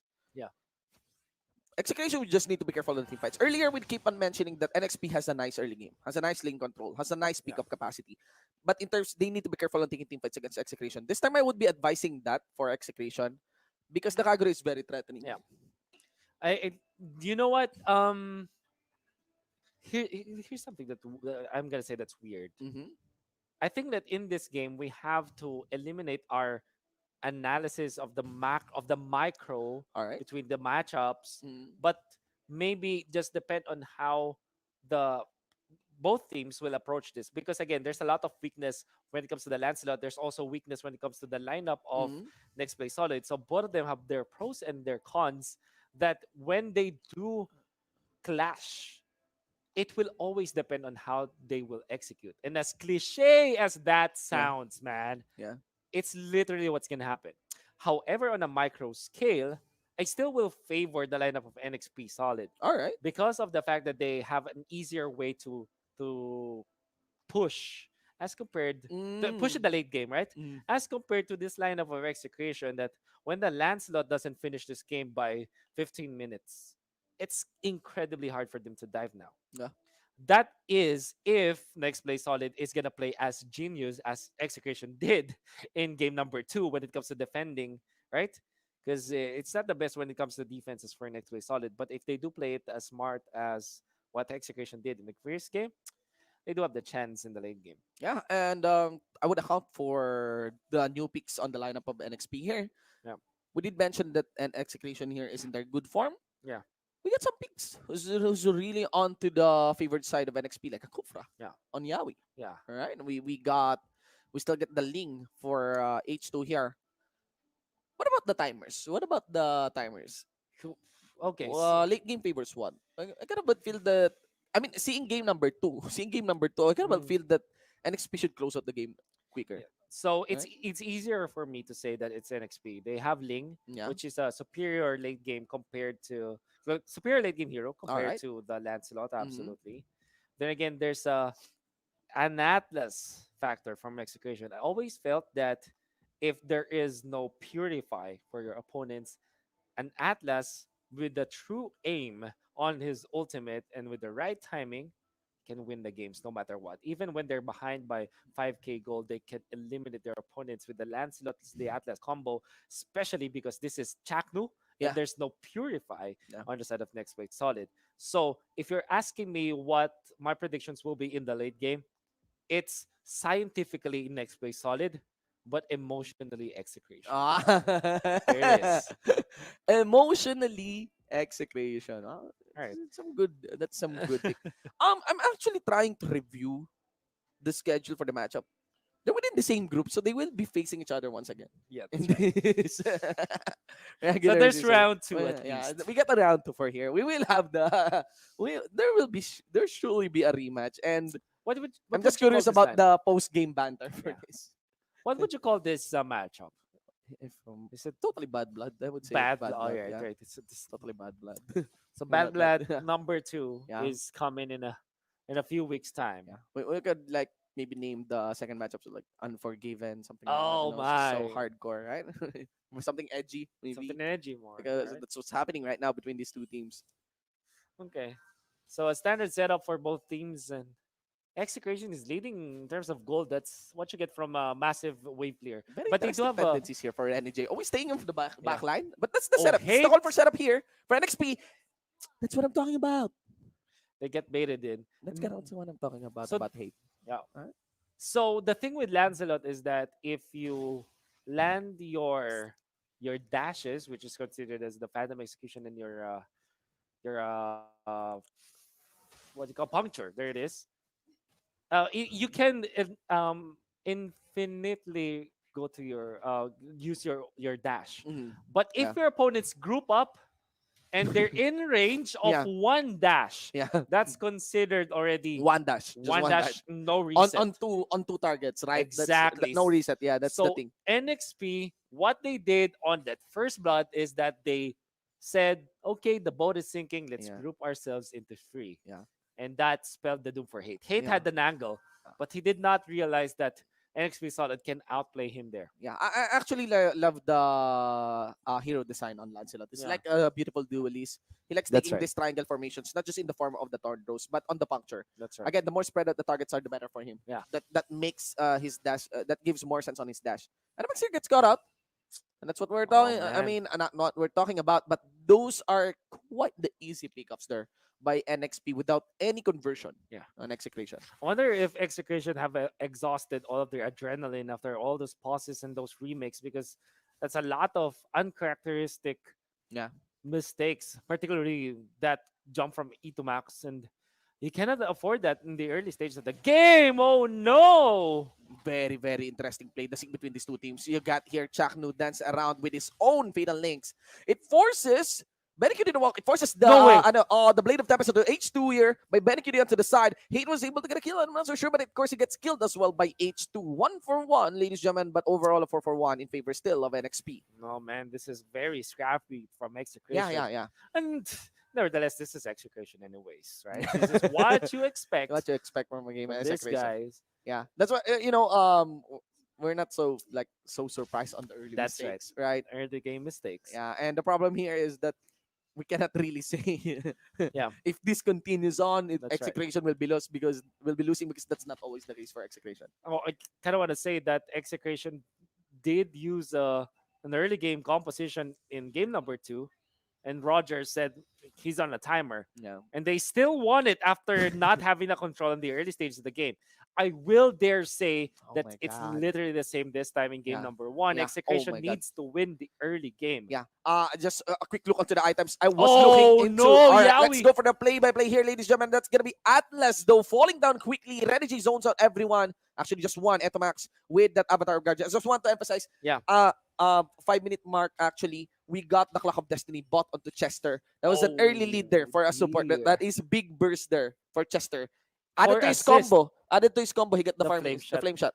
The 4 assists allows him to be so Yeah, farm at this. yes. Renegade might even survive this, and indeed he He will. will. He got the turtle on. The shield. Oh wow. Okay. Man. So next play solid is definitely on a roll now. Yeah. And I mean, I if you're will looking say- into the numbers, that's next place control already. man, this is really scary for Execration. Yeah. They are so dependent on winning this early game, and they Yeah. need to steamroll. They don't Yeah. have the right tools Look in at the that. late game apart from their Chakno ultimate, which is the Atlas Fatal Links. But Yeah. apart from that, they might find it incredibly hard against the lineup of NXP Solid. Execution always plays with a miracle, and it will require a miracle to win this one. Look Oh. at that. That might be the fourth death. Auto Whoa! 8-8. Full combo here by Next Play. Puts in the P to perfect execution, ladies and gentlemen, against Execration. You got Chaknu getting destroyed there. And the only ray of hope is not there for the party. It is going to be Benny Cutie. A 4-4 non-exchange NXP Solid. Oh man, this is where your classic video content makers will make something like the symphony of skills. Yes, Coming up man. from Minix, we saw it's like a dance that it's not all together. It's layered properly, Yeah. especially with that Yaoi initiation. And Perfect we are saying execution. this Yeah. Yaoi special, and whoever pops off when it comes to the supporting roles really Yeah. elevates their team. Yaoi with the jump, followed up by Renege's ultimate. Yeah, this is how the fans love NXP. NXP knows how to layer their Yaoi. spells explosive in an explosive manner. And man, hate here. Yeah. Again, like what we expected. We're sitting here, 0-4 on the Yeah. main core, on the Lancelot. Totally not good news. Remember that in a way, Lancelot kind of plateaus Yeah. as well by the late game. It's a problem with the Lancelot. Yeah. I can see that even a draft, we did say that we are so scared of this No. Lancelot. We Oh were my talking God. about how incredibly hard this is for him. Yeah. And it's already at 5 deaths, 7 minutes in. And Execration, you're gonna blame yourselves now for drafting that Lancelot. Yeah, man, and that is the damage we are talking about. Down for Chester. He did receive the fatal links. It doesn't matter. Maybe after receiving the last insanity, it will matter. Gets the kill aside for Zapnu, and H2 would have to walk away. Oh man. Keep on saying, man. I The- mean, it's what we expected on the Lancelot pick. That's the That's right. problem. We were saying that there's Killing a lot. spree Lancelot. Yeah, there's a lot of Not even gonna be touching the late game there. That's right. Now Benny QT is gonna be pummeled down, forced to use the ultimate. The phantom execution is That's good. quite off the mark, but they still take on one. Unfortunately, Alright. they will not get an additional. While they badly want to give it to Hate, Hate did not have the enough range Yeah. for him to be able to reach Yaoi. And when Yeah. all things is said and done, they weren't able to give the kill to the core, Yeah. and that was a support death. And next play, Solid are not really hampered by that kill, by that death. I mean, Execration needs to be reminded of the bad blood of Oh, the yeah. of the importance of winning this match. That's yeah, they need that anger, Yeah. that adrenaline back in them, because it seems like they have really lost it at this game. Yeah, look, H2 Oh, with the bad nice. blood against Benny. H2, he went for the dive. He did commit. Was able to walk away very quick on the finish points. So the punishment from Execration is to just take the turtle, but that might not be even given to them. Oh my God. OMB. Heartbreaking. Heartbreak indeed. So heartbreaking. Everything is falling apart for Yeah. Execration like a house of cards. Take one away, and that's Af- Lancelot, and it's already over. After one of the biggest wins for a regular season, that game number 2. Oh, When to we see lose this, like man. this. We're talking about mental reset, not 6,000 gold lead here Yeah. for NXP. And Man. I think that we have to go back to the draft indeed. Yeah, social media will be so explosive this Oh. Friday night. Everyone will be on their phones. It's a freaky Friday, but NXP Solid, they have solidified their case. Yaoi with the jump, but Yeah. Remember the jump? There is the follow-up done by Rene J. Oh, H2 no. follows through. Yaoi still alive. Was able to let his own ultimate down for Zapnu after bagging in Benny Q. But still, it's going to be Yaoi saying his goodbye. Zapnu here. His immortality gets popped. Chaknu follows up. Fatal No links. ultimate. Where is that not going to be hit? Already legendary after the double kill secured here by H2. Mega kill. MB is feeling it, even diving. That's another death Oh my on God. Hate. Yeah. And they have hated Hate now. It's Oh. just Itomax, and he cannot defend. Oh my God. And Artillery- this might be it. It might be it. We're seeing actually the Oh, artillery look. minion. If no one is actually tagging no artillery minion, the defense of the base will be up. The anti-backdoor for that part. 570. A 10,000 gold lead for NXP Solid 10 minutes in. Man, the draft.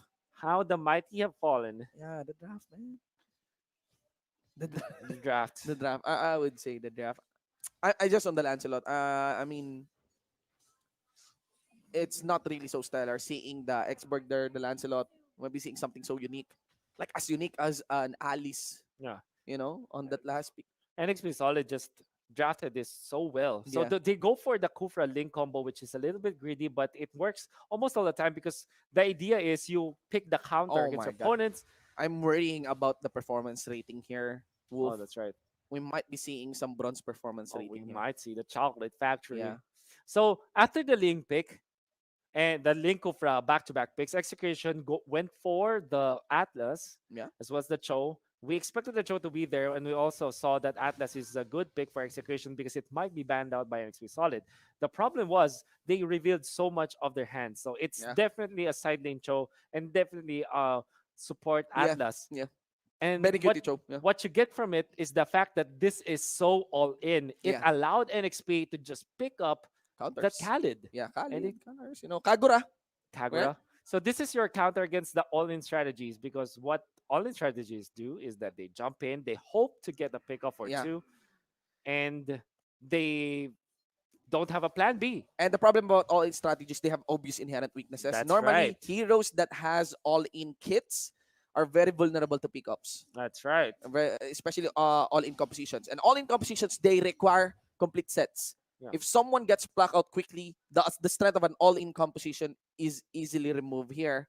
And that's why it's now so hard for Execration, because even if they went all in here, their core Yeah. will not be adapt to follow up. 0-6 on that. That will clearly lack in damage. Facing a Gatot Kacha for Yeah. that part. You got a Kufra as well. And a 10-0-5 Ling. And then 0-5 Ling. That's big problem for H2 NXP Solid now. And it's not like H2O did something that's Yeah. really out of the box now, or Yeah. it's not like the best Ling performance, like Yeah. skill wise, but the fact that NXP Solid allowed H2O #conserve H2O in this game, it's wonderful to see. And that's the complete opposite of what Execution did with channeling the hate. Yeah, They did not. I actually want channel to the hate. mention. I actually want to mention and acknowledge that NXP's competition shouldn't be as easy to go for push, but the lead is too much here, right? The lead is too much here. It's massive. You can expect an inhibitor going down against Execration here. Top lane is gone. Bottom lane here, at least the wave clear is complete. Yeah. Lord is also cleared as well by Execration. But there you go. That's what we are talking about.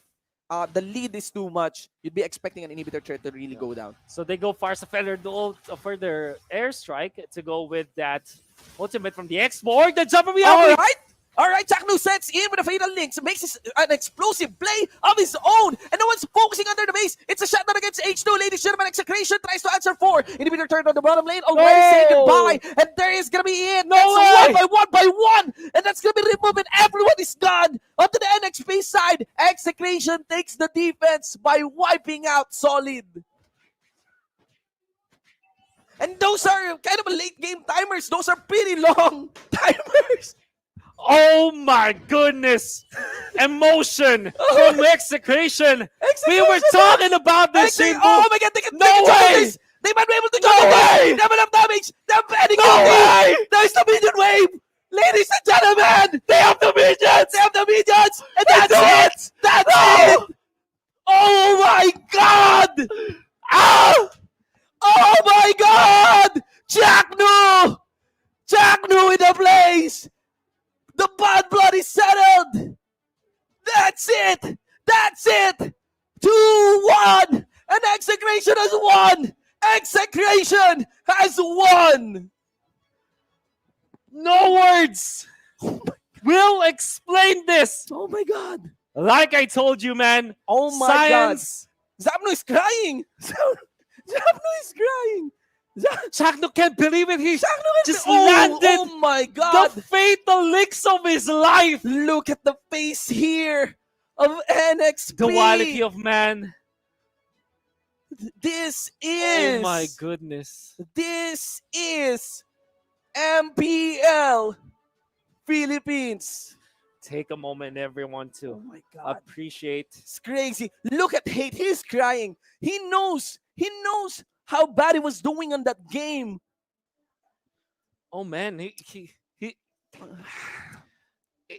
what did we say? It will only take one massive initiation, and it seems like everybody from Execution just all of a sudden felt that they've channeled whatever oversoul they have. 10k gold lead. 10k gold lead. This Two is inhibitor turrets gone. 2 inhibitor turrets gone. probably the only game that we are going to see the winner having less gold compared to the loser. Yeah, man. And that's the only team fight they've won. That was a defense. That was one setup that was, And one artillery minion to finish him off. yeah, one artillery minion to finish No, everything. everything was laid properly, and we were talking about the Atlas Fatal Links, and when they group up together, just that Fornos just will tear them up, and obviously the Feather Dare Strike in there. Greatest moments. Those that Greatest. would be that was yeah. I would bet. I would bet that will be included in one of the greatest moments of MPL here in the Philippines. That's it's very hard to be an Execration fan. And I lost my lunch. I lost my Saturday lunch to Manjin. I don't care.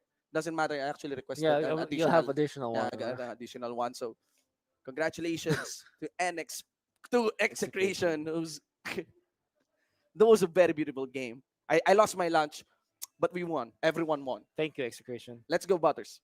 Really happened there? Saan nagkamali?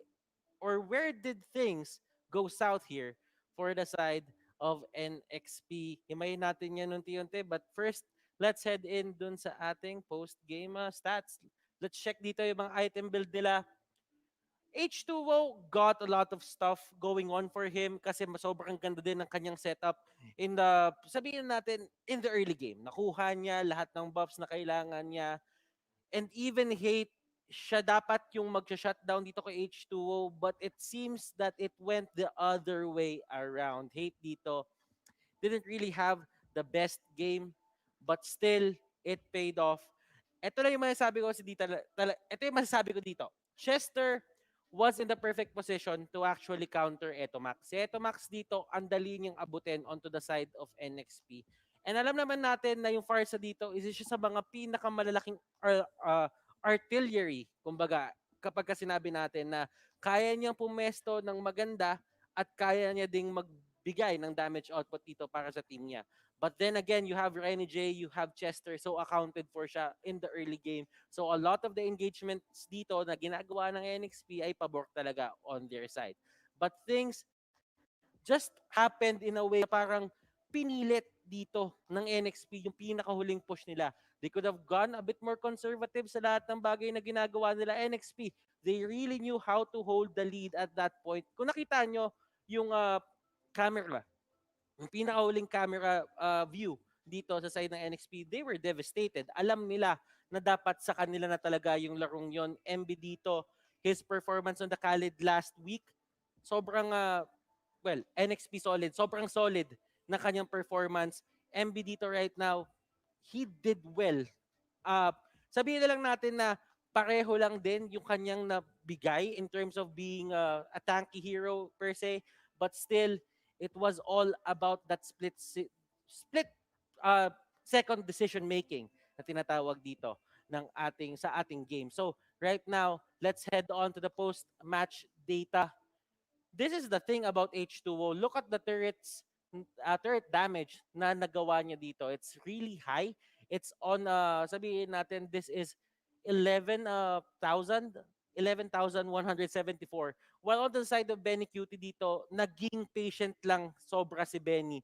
He just went for the split push. Alam niyang hindi talaga sila nakaposisyon dito para manalo. He just went in, tried to take the turrets kasi yun talaga is sa mga magandang bagay na pwede mo gawin if you really want to get back into the game. It's just get a turret, get a bit of map control back, and position mo yung sarili mo na kapag ka, kunyari, napalalim yung kalaban, you can actually go for the punish. But then again, look at the turtles lane dito onto the side of NXP. Tatlong turtle ang nakuha dito netong team na to. And Ling, he was really set para doon sa mga fights. And nakikita niyo naman dito, 10-1-6, it was really good for him. Kumbaga, si Benny Cutie dapat dito yung mag-shutdown sa kanya. But then again, it didn't really look that way in the end. Let's head on to our replay. And let's check kung ano nga ba yung mga nangyari sa game na to. There is this thing about Kagura na sabihin natin si Kagura ngayon isn't really, masasabi na siguro natin na Kagura is one of the top picks ngayon na pwedeng kunin for the support role. Not everyone does it, ladies and gentlemen. Meron lang iilan. Let me give you an example. Aura-PH. Aura-PH, they really like to go for it.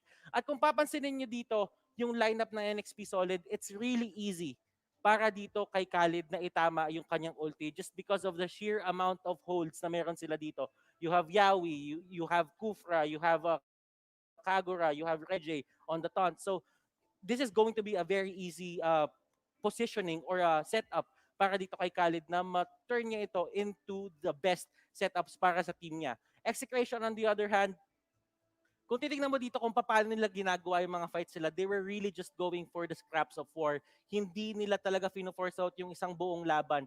And this is the part na talagang pakaramdam na natin, NXP solid, they're gonna win, they're gonna win. But at this certain moment, Shakno dito with that setup, damage output from Hate, and lahat ng binato ni Zapno dito, it just really went on to NXP solid, and that's the thing. You should know when to fight, and kapag ka yung position na yon isn't really good on your side, then you probably should enforce it. Eto Max dito, the player of the game, Farsa, and man, this guy really loves to, play around with this hero. Kung nakikita niyo, he has Clock of Destiny, 535, and look at the damage dealt, 55k for a support. Malaking bagay yan, and he really did this job.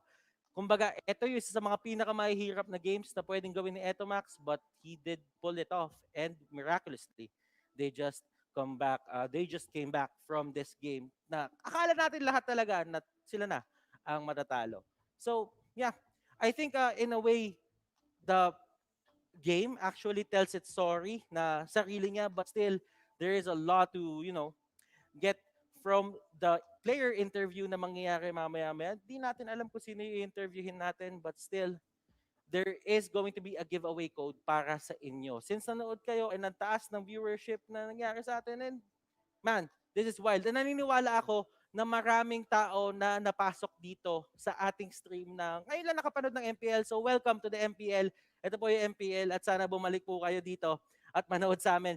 Giveaway code, dahil yan ay nandito kayo at meron pa tayong isang giveaway code dahil doon sa mythical raffle draw na meron tayo. Merong nag-participate na 20,441 people na alam mo yon na talagang gusto lang kunin yung skins na meron doon. And that is a skins package, pero mamaya natin, actually bukas pa natin pag-uusapan yan. So right now, I think it's time for the interview. Okay. So there is a bit of a, sabihin na natin, change here in the terms of Chakno being the Atlas para dito sa team. I kind of get why they went for an Atlas doon because they really just wanted to go for the power setup nung first three picks nila. If you would look at it, yung ginawa nila doon, as far as I remember, ang nauna nilang pick doon was the Farsa, was actually the Cho, and the Atlas, yung pangatlong pick nila. So that was a really greedy setup coming out from Execration, and I'm actually surprised that they pulled it off. You don't really do that kasi usually ngayon yung mga teams balanced lang yung ginagawa nilang drafting eh. They get support, a tank, or a side lane, or two side lanes, then a tank or support. So, wow, Execration done. I don't, I'm actually surprised that they did that. And in terms of dealing the damage, I feel that the AOE really worked on their side. Then again, NXP solid, hindi naman natin pwede tanggalin sa kanila yung performance nila doon. It was a really good performance na himay nila kung saan mahina doon yung lineup ng Execration. Na-push nila na na-push yun, but at the last moment na kailangan nilang mag-show up, nagkaroon sila ng problema, nagkaroon sila ng lapse in terms of decision making, and that really costed them the game. I mean, H2O, nagamit niya yung heroes niya. They were really comfortable with everything na binato sa kanila, but at that moment in time, hindi mo talaga kasi masasabi kung, alam mo yon, ano ang mangyayari sa mga bagay-bagay na to.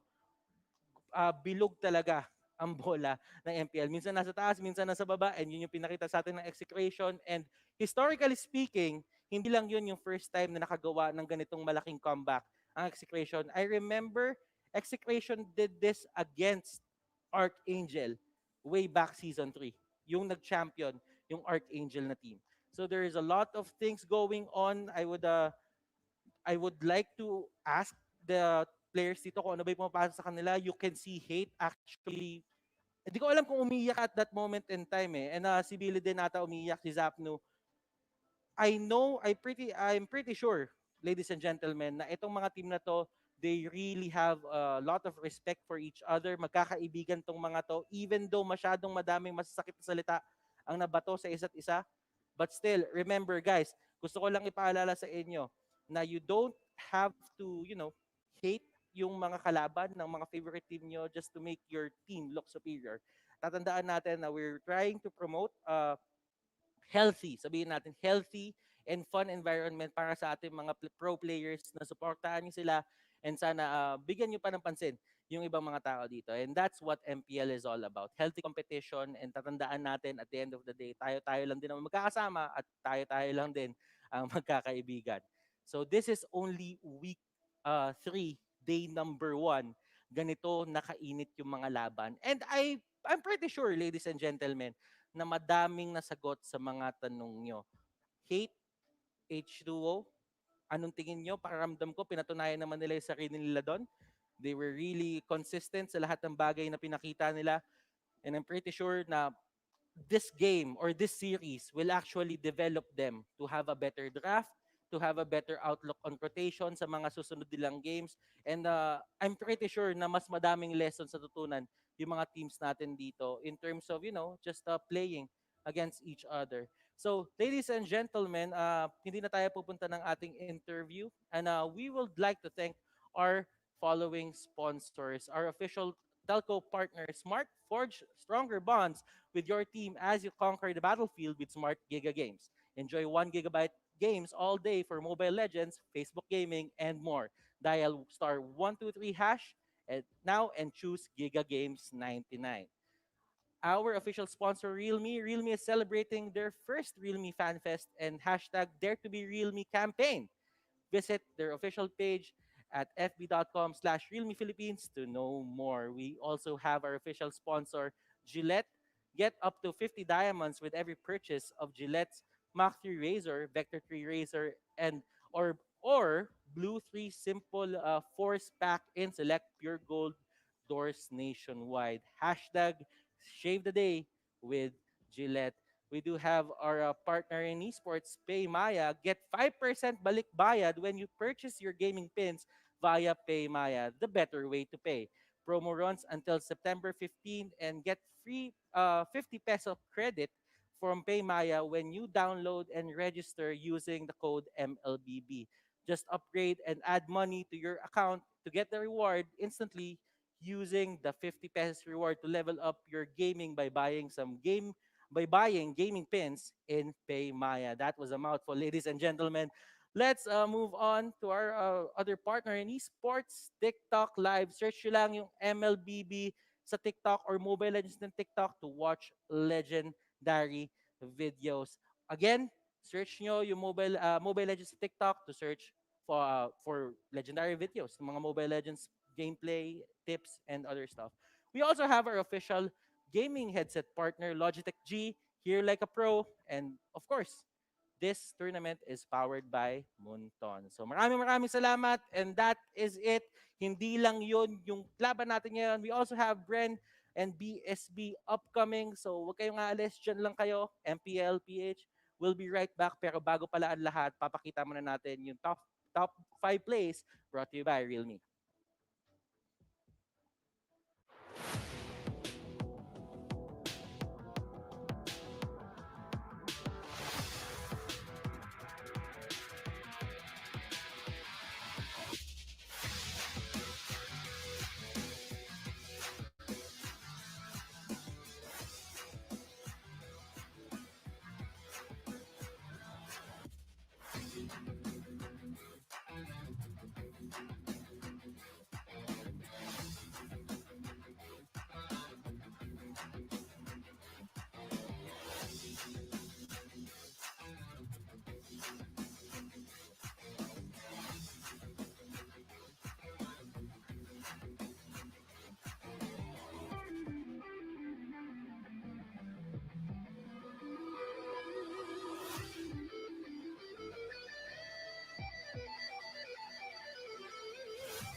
game to be great?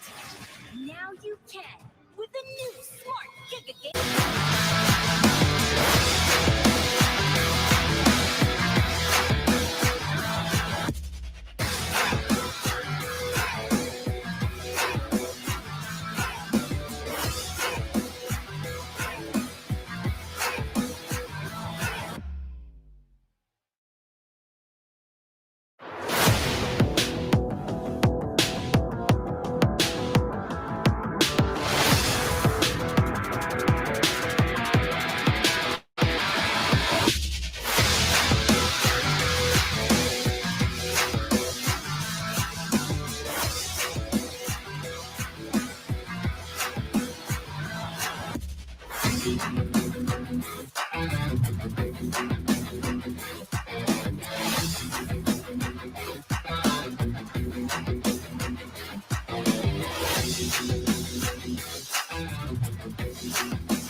You've got me on the edge.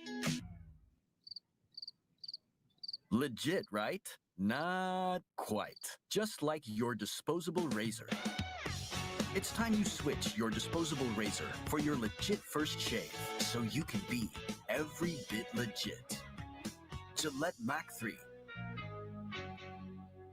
For a closer shave, less irritation, switch to Gillette Mac 3.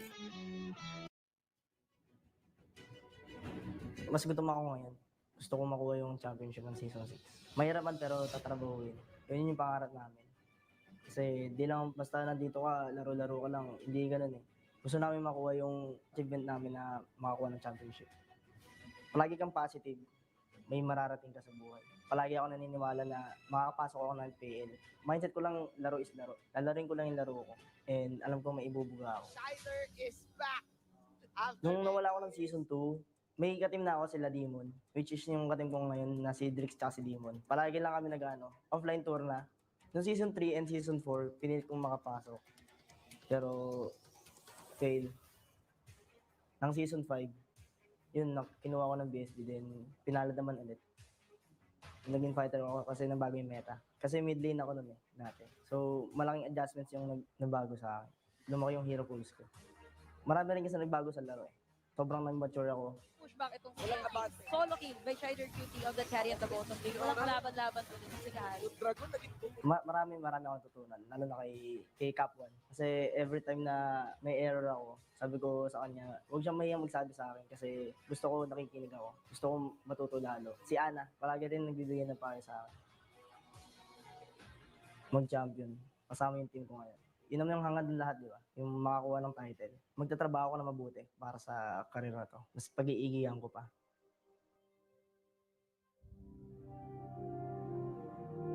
Siyempre pangarap pangarap mo makapunta pa rin ng MPL.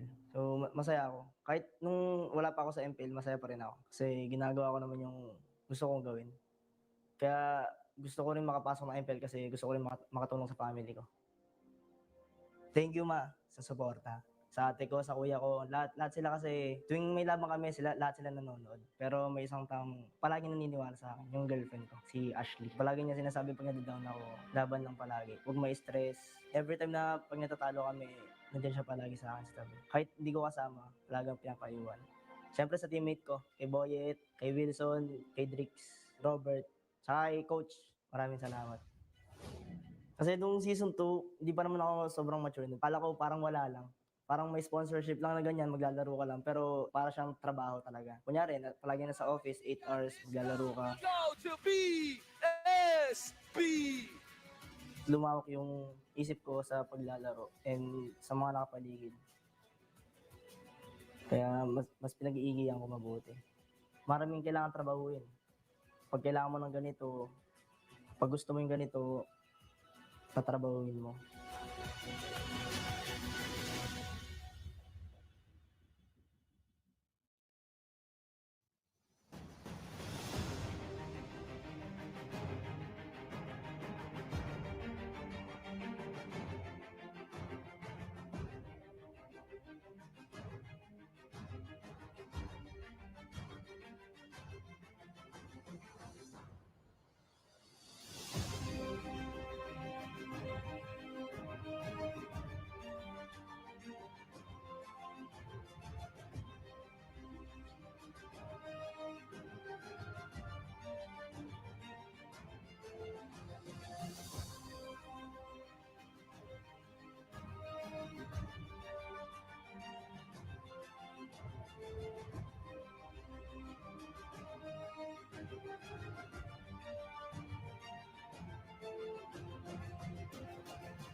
Ladies and gentlemen, welcome to the Mobile Legends Bang Bang Professional League Philippines. Now on its season 6, we're going to be your casters. I'm your anchor, Shibu with the one for an eye with my partner analyst here, Wolfcast. Ladies and gentlemen, thank you so much to our official sponsors, our official telco partner, Smart. Forge stronger bonds with your team as you conquer the battlefield with Smart Giga Games. Enjoy 1 gigabyte games all day for Mobile Legends, Facebook Gaming, and more. Dial star 123 hash and choose Giga Games 99.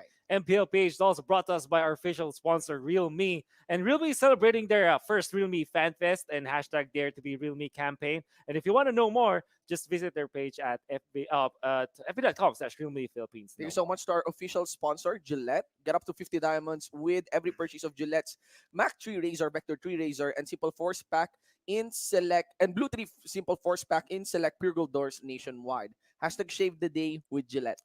Our favorite, by the way, Simple Force Pack, by the way. Yes. Anyways, our partner in esports, PayMaya, get up to 5% balikbayad when you purchase your gaming pins via PayMaya, the better way to pay. Promo runs until September 15, and I believe that all you have to do to get free PHP 50 credits is to pay with PayMaya. Download and register it using the code MLBB, and you can use that reward to level up your game by buying gaming pins via PayMaya.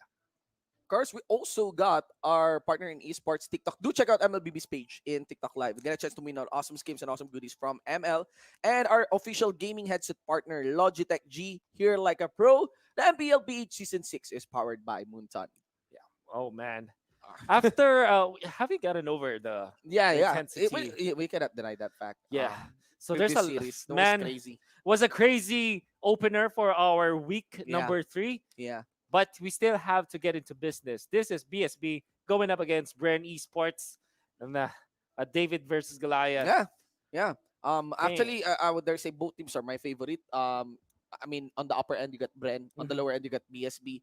I really can't help but think that BSB is not, they got potential, but they're not quite there Yeah. yet. Closing series, 3 series with 2-1. I'm just worrying that they started having a series that went 2-0 just last week. Yeah, that was the first one that they had that puts them up to 3 points in total for the group standings. Bren Esports is enjoying in the opposite end of the spectrum where they have 3-0. I believe that they have a 2-1 and back-to-back 2-0. So that's a lot of points that they have racked up. And unfortunately for BSB, this is not going to be a tall order, to say the least. Yes. So here, yes. BSB cannot close out Yeah. their series and their games, while Bren Esports, this is a team that's orchestrated by one of the greatest minds here Yeah. in MPL-PH. Yeah. Their coach Ducky, and obviously the best in the business when it comes to mechanical skill. Yeah. You have few Kartzy, Yeah. gold medalists in there, and they are fielding in the one of the potential rookies of the season. Yeah, Flapsy. Do you have a rookie of the season award? Why don't we have We that have one? MVP. We have MVP of MPL. That's Yeah. sure. MVP of the season. But we don't have rookie. I think we should acknowledge having Why a, not? Yeah, rookie of the season. No? Yeah, I mean you're looking at Flapsy in there, but Yeah. honestly, We there's have a lot. a We have lot of other contenders, ones. Like Full Clip is there, Yeah. and other ones, and Yeah. exciting to see, of course, from the team. Yeah, and of course, again, Bren is really under top shape, only losing 1 game, but never lost any series. Yeah. For this one, they're the ones standing at the top right now. If we're counting for Group A and even Group B, Yeah. they got the most points here for a regular season, and things are looking so well. Just really, to fine with Bren. Let's check out Bren here.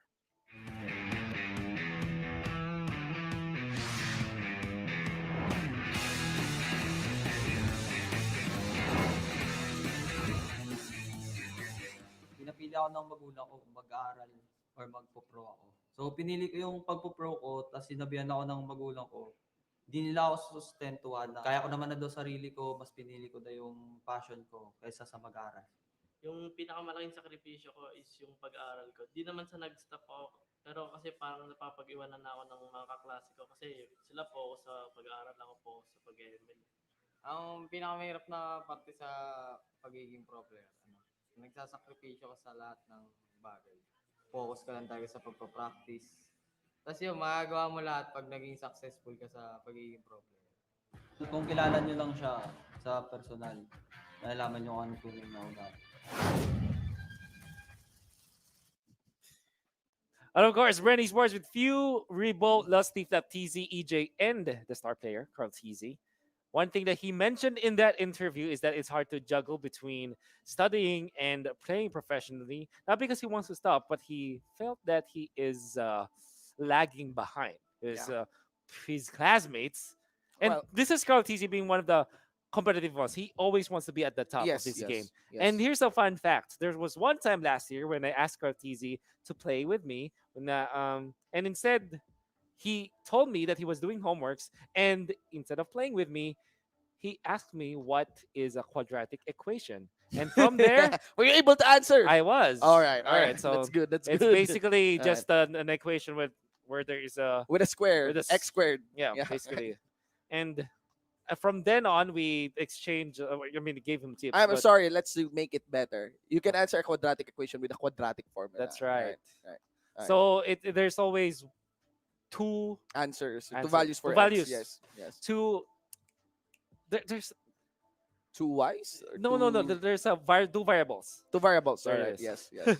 For the quadratic equation, because you get the because you get the degree of it. It's Yeah. actually up to the second degree. I'm really getting educational here as we break down Bren Esports, because on their video feed, Yeah. really, it's more about sacrificing studies and of course getting into pro. It's totally understandable. We're not sending a message here of you guys setting aside your studies. Yeah. What we want to emphasize here of the heavy sacrifice that our Sacrifice. players are making. It is in their studying, and studying is no joke. Yeah. It is a very big thing to really sacrifice. It's a very big decision was taken in by our players. Again, it doesn't work for everyone, but it did work well for Carl Z, for Lusty. They are gold medals. They bring honor to our country just because they were gold medalists in the SEA Games, right? It's all in. It's either you're Yeah. playing or not playing at all, Yes. because that's how brutal the professional scene is. Even Yes. with Mobile Legends, now in the Philippines, you're seeing that the teams that aren't that committed easily lose their matches. Yeah. And Bren Esports, you cannot deny that their sacrifices are so good.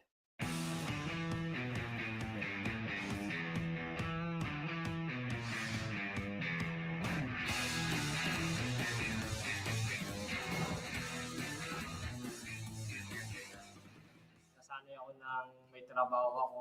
Nasanay ako na nagbibigay ako monthly financially sa magulang ko. Tapos pinupursige ko yung paglalaro nito. Kasi mga pro players may sahod daw. Tapos yun, malaki na yung esports natin ngayon. Kaya talagang sobrang nakaka-challenge para sa akin na ay pagsabayan bilang kapwan sa mga ibang pro players. Magkakaroon na ako ng baby kasi ngayon magiging MPL Season 6 na. Bihira ko lang sila makakasama. Mahirap din, tas mahirap pa yung financially. Kasi mag-uumpisa pa lang, magsimula pa lang. Hindi ko sila masyadong makakasama. Gusto ko siya kasama sa bootcamp kasi minsan yung mga problema, nasasabihan ko siya.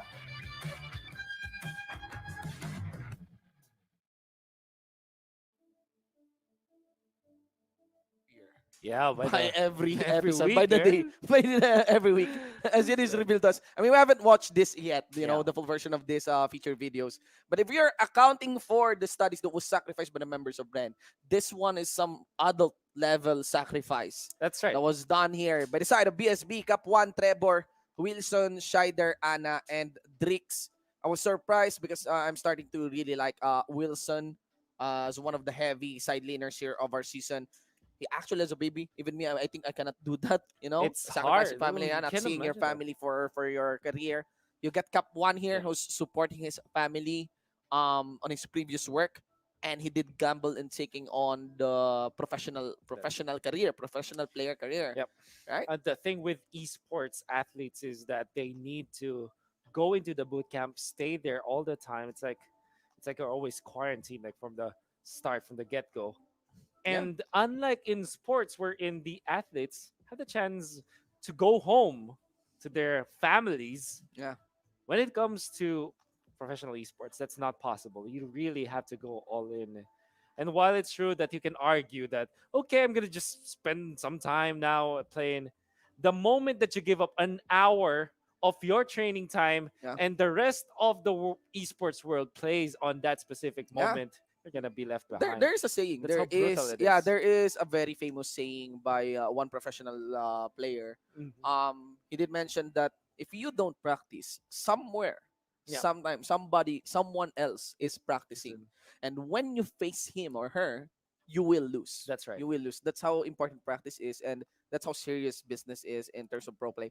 In my time here in the industry, I've actually characterized because we've seen so many roles in the esports industries. We've seen so many characters. We've seen so many jobs, and I would characterize the professional player career as do not get this wrong. It is like the easiest in terms of job description because you have to continue playing. You have to play. On Compared to production team where they Yeah. have to really study and upgrading the production, compared to shotcasters wherein they need to actually study the league, the game, and of course forge their verbal skills compared to streamers or content creators who try to continue create content. Pro player fundamentally is if they continue to play, they will improve. Of course, there goes the studying, there goes the coaching on that part. It is in terms of job description, it's as simple as that. You need to play. You need to get better into the game. Yeah. Because everyone needs to get better on other careers, That's right, right? that's But right. in pro players, if you get better, you really get the rewards. You really reap the rewards. You get the most rewards for it. Like basically, you play and you win. When I say play, of course, that includes improvement, that includes growth in terms of being really good with the game. But the thing about professional players is it is kind of one of the highest rewarding jobs in esports. It's also one of the most short-lived. Yes, that's right. That's the running risk of that career. That's why actually this is now being popularized onto the side of Doggy the Eater House. Doggy is a picture of this. That you need to be very vindictive. You need to be very alert of what you do after becoming a pro player, especially if you are a successful pro player. Because by default, pro players has really very short careers, and Yeah. that's not a bad thing. That's not a bad thing. The thing here is that by When there's you're- still yet there's some studies yet to be done for this, but sometimes the younger ones are better. Yeah, Like, that's true. right? You know, the perfect example of that is one part of the Bren Esports squad. Aether made the championship squad. Yeah. Coco, where he is now. Where is he now? Yeah. And even Yuji. And if you recall, that's just late 2017. Yes, yes. So That's that's like less than 3 years. Yes. And you're already at the twilight of your career when that Yeah. happens. So that it's good that we give way to the the young ones, right? Yeah. The It's rookies. I want to emphasize it's very hard It's to get incredibly hard. championships yearly. It is no small feat. Yes, Actually, sir. getting back-to-back championships in just 2 years, that's already a performance in terms of esports that calls for like Hall of Fame level. Oh yeah, Right? you know what? There's an old man fear in one of the Yeah, games that one I've games, watched. yeah, And he's right. just 28 years old at that moment when he's being called old man fear. Yeah, yes, yes, That's because how it's been so ridiculous it long. is. It's been so long Now, in we his are own actually game. gonna go to And the there we go. other We got the head-to-head, head-to-head here, which is ladies and going to gentlemen. be Let's get back onto Flap the brand and and of course BSB Drix. squad. Napanood ko, And we did saw the stats napanood there ko quickly, yung ladies and gentlemen. ay, And the hindi ko thing here napanood. is Nabasa that ko yung statement ni Flap. all right, we are comparing the Sidelane. fighter and carry here, Oh. sideline and the carry here. But But the again, best part is both of these two players are new they're new rookies. players, rookies. I think yes. this is all that matters. Yeah, And we're considering the rookie part here, right? okay, so you're looking at the KD of Lapteezy, 5.33. That's incredibly high for a fighter because when you look at the successful teams, other successful teams, fighters as average about 4. And Drix 6.43 on the carry roll. That's also very high. In fact, he's placing 6th. And pretty BSB high. is losing. Yes. On a losing On record, a losing 0 record, and 4, you yes. rank Like 6 over the league. Yes, yes. That's really impressive for Yeah, Drix. yes. Totally impressive for Drix. That's why I keep on mentioning individually. Probably there is, I'm not so sure about Cup 1. Maybe yet to be proven. But there is some obvious threat as well on Cup 1 side. Yeah. But Wilson, Drix here, Anna, Yeah. no, these they are players. very, very promising players right now onto the side of BSB. And Flapsy, doubts on Flapsy Yeah. is getting removed by the day. Yeah. That's the good part about this new rookie here because it's very hard, Yeah. You are performing with gold medalists. Now, right? it's very hard for very hard for Flapteezy, Flapteezy, and yeah. it's easy for us viewers to compare the Compare him, performance of yeah. Flapteezy to his teammates Yeah. because those are gold medalists. Yeah. Imagine putting few Yeah. besides Flapteezy, yeah. Here's the thing though, Flapteezy is such a good player. He was scouted as one of the most mechanically skilled player over the season. I think it was an interim of MPL season 4 to MPL season Season 5. 5, all right. Around December this last year and January this year, he was drafted into Signal Ultra actually as a 6-man. Mhm. And a lot of people are wanting to get their hands on this specific player. It's really good individually and in ranked matches. Now, on his debut in the professional matches, it was a tournament outside of MPL. A lot of people are wondering, okay, so he's really good at pubs, but it kind of crumbles into pressure Yeah. when it comes to They professional play. said, right? They Right. say, and Yeah. sometimes you can argue that it really reflected during his first few matches. He's not like that rookie that when he played first, he was amazing already. Yeah. Flapteezy, during his literal first few matches, he was underperforming, Yeah. not performing as advertised. So, looking at now, I think he's very comfortable in the Bren. Yeah, actually, Bren the Esports recent side. matches on Bren, especially the 2-0, that was Flapsy. Yes. So Really, I personally won't judge this kid, Mhm. and I think he really deserves to be Mhm. within the ranks here, playing with legendary names such as Rebo.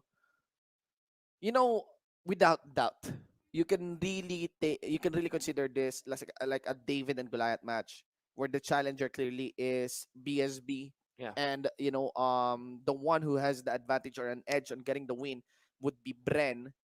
Yeah. But in every match wherein there is an underdog, fighting like somewhat a champion labeled team, is it's an opportunity to actually rise up, to prove yourself, to Yeah. make a statement, and to test Yeah. your metal as well against these powerhouse teams.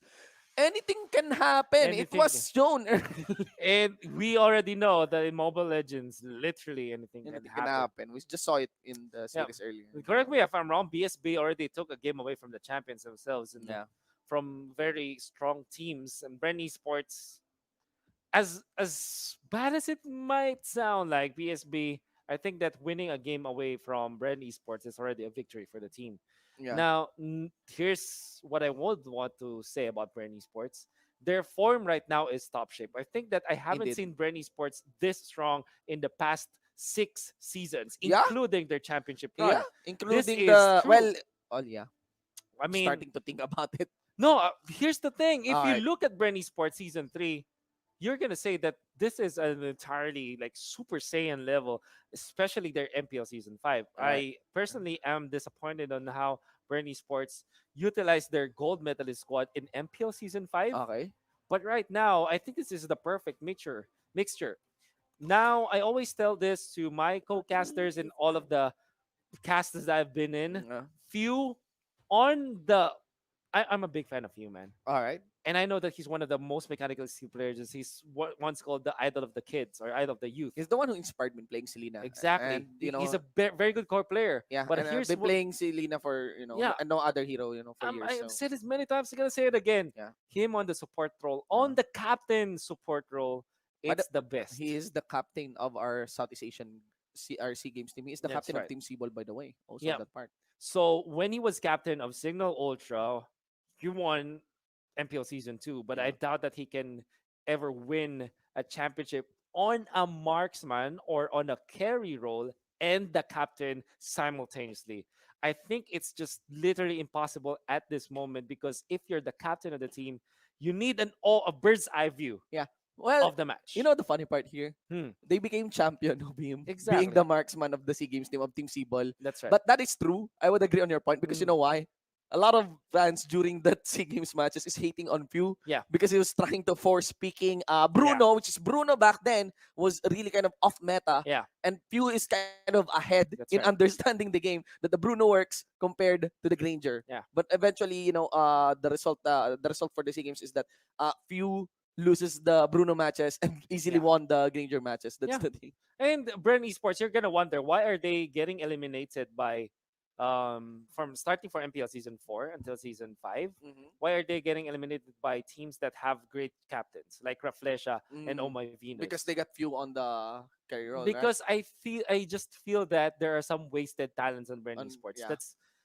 That's so easy to say when you are I see. pertaining to teams that Yeah. are all-star teams Yeah. in general. Yeah. There's some just unused talents in Yeah. there and few I just just stepping realized- back, man. Yeah. And I just realized how strong it's not just the lineup here on Brent, it's actually the way, as you mentioned, yeah, these talents are allocated. Yeah. In roles like Kalzi, core. Yep. Rebo, side lane, the biggest pool right Yeah. now for all the roles, Exactly. Flapsy, yeah, you got the rookie onto a side lane as well. Lastly, without that tank, and yeah, few on the utility support, which is right now, I would agree as well that the utility support position is very impacting. Yeah. You got Chester as well, the captain of That's NXP right. on the utility support role as well. Yeah, and you can honestly say that most of the victors from Signal Ultra, for example, Yeah. are off of Imba DJ's way of being the floor general. By the way, Yeah. Farsa being secured now by Bren Yeah, but Esports. Yuzong on BSB. Look at that. Man. Bren Esports very willing on giving the Yuzong. Yuzong. I'm very curious what kind of tactic this is. So few on the Farsa, I think that he carried a lot of games with it in the previous Yes, matches. yes. And it fits what we were just talking about, the bird's eye view, literally and figuratively. Yeah. With this Farsa, as a field of view for Bren Esports is gonna be immaculate from these guys. I like the Esmeralda answer though, but here we go with BSB, the Link plus Kufra combo. Yeah. Yep. Very, very interesting ban here from Bren Esports. I think they're trying to get a read onto BSB. Maybe give something good for them on game number 1 and, totally crush them by game number 2. That's one tactic. But I believe, especially on Wilson's hand, BSB might punish Bren Esports complacency here if we're just accounting for draft. Yeah. But let us see. it's- Also want to emphasize on the utility support position. To give you an idea, guys, we're calling one support the utility support. This is what is dubbed to be like the post 4. This is Yeah. like the likes of Selena, Valier. Your mage Yeah, supports. yeah, the mage supports. The one who doesn't hold the mass Yeah. too early. You can consider them, for easier understanding, they're like the point guard. Yeah. Yeah, they're like the point guard, like a playmaker. They're Yeah. just making the plays for the team. Yeah. And Pickups. again, they have And vision, actually. apart from the vision. apart from the in-game vision, they also have this overall view of what the direction is for the team. Yeah. Because if you're the carry, you're way too focused on getting the farm and then eliminating your opponents. But if you're playing on the point guard position or the utility support position, not only do you bring impact to the fights, but you're also very good when it comes to controlling and puppeteering your team. Lilia and Very, Alice. very interesting draft here for BSB. Mm. Lilia is a bit telegraphed. There's still zero success on the Lilia, by the Yeah. way. And On a BSB regular is season. the only team from MPL season Who's 5 rolling that one, to yeah. actually use this Lilia, and they're doing it again. Even when Scheider is no longer playing for the team, it's Yeah. a 6-man, right? Now for Bren Esports, they're gonna secure this one with an off on a very good side laner, maybe a Gadot catcher, honestly. It's the last week for Bren Esports, and it makes a lot of sense with their composition. They have Farsat and the Yisenshin to provide the vision, and it also supplies them a lot of lockdown in the team. Yeah. But instead, they go Ruby because that's what Bren Esports does, and that's Rebo. Yeah, that's Rebo. When people have been asking, like, how many heroes can Rebo play? Yeah. The answer is many, guys. You know. Yep. A true multi-role A true player. multi-role. Yeah. The MPL has proven it for 6 seasons already. Well, I've seen Ruby actually in competitive. Quite some time, and A lot of control, Yeah. AoE control. And you want that against your Ling, right? The more stunts you have against the Ling, the easier it is for you to take him down. The Yes. damage output is going to come in the late game where the Yeah. Yisenshin will rise, and obviously the Esmeralda plays a good role. Flap TZ, I honestly think that he's the hero Esmeralda fits Flap TZ the way that he wants to be more aggressive, faster. Because when he plays at Tams, he needs to stay in lane more and kind of farm more. When he plays the Cho, he's very creative, but at a certain point you kind of see Flap TZ just split pushing, and you don't really harness the big energy that you get from the mechanically skilled guy. But when he's Esmeralda, it's just a nice how do you say this? A nice mixture of being aggressive and being passive, Ah. and he can be participating into the fights more with this hero. Yeah, I actually want to account for the Lilia once again, the never-ending Lilia onto the side of BSB here, because I kind of but feel that BSB really considers this as their pocket pick. I would be expecting a big pop off onto Wilson, despite the Ruby being present on that part. And I'm watching onto Bren. If you will try to abuse the Lilia pick, Yeah. that's one, because clearly, despite the dodge, yeah, you get a black shoes onto the Lilia. He has some nice zone control. Range is still better on the Farsa. That's right. I think that there's a lot of punish in a way that they can just continuously like whittle down this Lilia, or I guess the proper term is poke.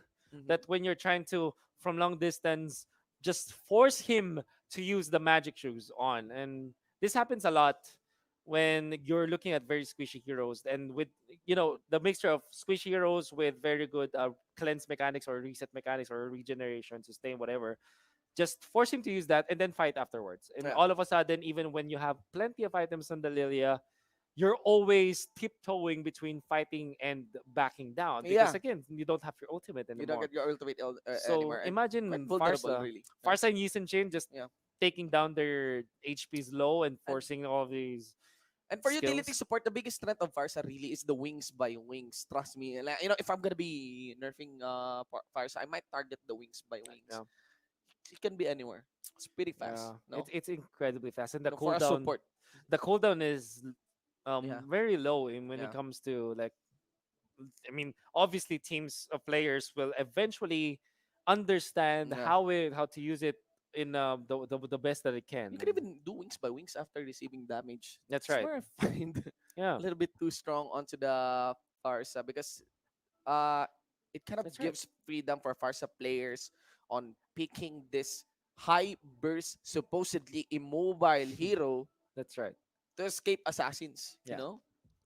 And many times we see that you get either flicker or more importantly flame shot, Hmm. and you just push them back wings by wings. Nobody can reach you, and you can also get out of terrain. By the way, so Ah, yeah, something especially that's on that side lane. I think they should also fix they that. should also fix it. It's just Side lane escape. it's I just find it. OP. Yeah, I think it's too OP. It's like a free winter truncheon, That's right. in my opinion. Yeah, It kind of gives you a free winter truncheon with mobility. yeah. And we know that the grand scheme of things, Farsa is a late game hero. Here's interesting. What's Mm, interesting, right? When Farsa was buffed about September of last year, they were already. I was speaking to the pros, mm. and it's weird for me to hear that a mage can scale into the The late late game. game. All right. There's a late game mage. Okay. So there are early game mages and there are late game mages. My natural MOBA mentality tells me that that cannot be true. Yeah. Magic based damage is not Is supposedly supposed to plateau. Yeah, supposed spell casting is supposed to plateau by the late game, right? especially with tanks getting Yep. tankier by the minute. And then I learned that there are a few of them that's very good in the late game. So Mhm. there goes your Uh-huh. Farsa, Uh-huh. your Alice, Yeah. obviously, You got and Chango. Those are the mhm. three best mages in the late game. Obviously, Sicilian is there, Sicilian, yes. and Sicilian is a different case because Yeah. that's your nature. That's But within his gate. Yeah. that's in his kit.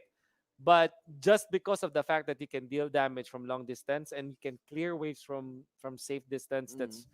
that's the case for Chango and Farsa. And then Alice is just I don't care if you can try to burst me down, I'll just clear the wave. I won't care.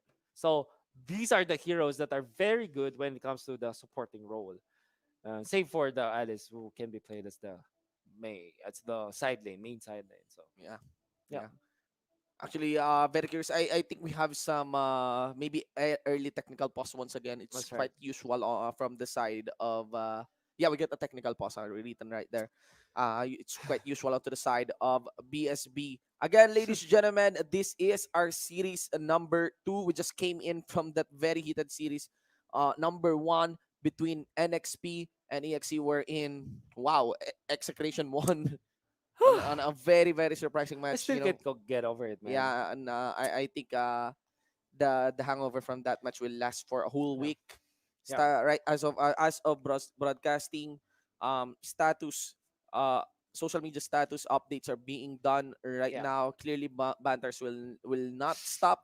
That's totally understandable. It's totally yeah. normal. It's probably the biggest fight right now as of broadcasting again for the regular Yeah. season Word of the day, of Shinbu, the is MPL. primal. I think that we are always reminded of the primal form of esports Yeah. in the sense that in game, no matter what happens, a game can be turned around, Yeah, yeah. and No matter what happens, you know. it will just take literally one team fight. Yeah, As cliche, I mean, we always say it's cliche. it's One team cliche. fight It's can win you the kind of game. obvious, right? When we're asked that, imagine there's a 10,000 gold lead, and your co-caster says, "What can they do to Yeah, turn this around?" And your default answer, the cliche answer is, "Wait for a team fight that can win you the game." yeah. 90% of the time, it does not happen. Does But not happen. when it Yeah, happens, you know that your esports primal self I just is just realized. rejuvenated. I just realized I said in that game number 3 that it would require a miracle. Yeah, It would and require a miracle just for Execration to win that fight because everything is collapsing in front of them, oh and yeah, there was a miracle play down for the bottom lane. It was really oh really man, crazy. a lot of little things that added up, right? Even the fire stakes as a skill from the export that you will not attribute to game-changing one. It really changed the game. Contributed, right? That's It right. already contributed. Let's see. There goes the poke. Nice punishment onto the... Oh, wow. Okay. Catch onto the Lilia. I thought it's going to be Capone who will be going down. But nice catch onto that aggression by Lusty. It's 1-for-1. Is it actually a really good trade for Bren Esports? Yeah. I think yes, because of the fact that that's a support that died. Yeah. And they kept their HPs intact on their course, which means that they can now contest. Oh my God. for the invade. They were able to get the reset Yep. from the buff. But nice meter there by Ana. He's staying down for the bottom lane. Okay, so all of a sudden there are 5 members. Flapsy onto the side. Where's Flapsy? Flapsy is here, right? So Yeah. it's 5 members of Bren Esports here in the middle. They could punish Flaptizi. That's Yeah. one. But my curiosity will lie if Farsa can follow up, maybe, to protect Flaptizi. I think that, It's very awkward position there by Flaptizi. but if he did skill up the Curse of the Crow, it just means that they can, that there could be a follow up because There that's could a be follow-up. stun for Yeah. sure. Yeah, he can actually stun the moment that the Kufra tries to, fall back a bit, rotate onto the side of where Flaptizi might be. It's very aggressive on Bren. It's very, very aggressive on Bren. They have the range for it. They got the range. They got a poke for it. I think that they have understood that they can fight. It Yeah. doesn't matter if they can kill, as long as they can fight. And it's always a Tosca in there, but you put yourself in a position wherein you can be lucky. This is what they say: when you put yourself in a position that you can be lucky Mhm. in those moments that you don't really know if you can win the fights. What matters is that if you have the HP and skill advantage, you're okay. It doesn't matter if you get a kill or not. The fact that you are bullying your opponents, you're good. And if your opponents decided to fight you, you know that you're in advantage. If you get, you're easier to be lucky. And Lucky. I would dare say, again, just basing on the previous games of Bren Esports here, no one's doing a direct counter against the aggression of Few. Few Yeah. is now being allowed to just, zone out, land those Curse of Crows and energy impact freely. We're not even accounting for the feathered airstrike. Few sits at level 3 for that part. Is he actually Yeah. level 3? I failed to notice that. Level 2. He's just only level 2. Just look at that. So with Flap Z did die. Yeah. Nice entry there by Ana. Re-engaged by Cap 1. Okay. Let's go with nice the touch. Traceless by Carl Z. Look at Few. How deep Few is here. Yeah. That still stops the buff. That's the problem. Yeah. And heavily delays Ana. Actually, if they did complete the delay on Ana, that is totally rewarding. Or on anyone, if they deny this buff. Yeah.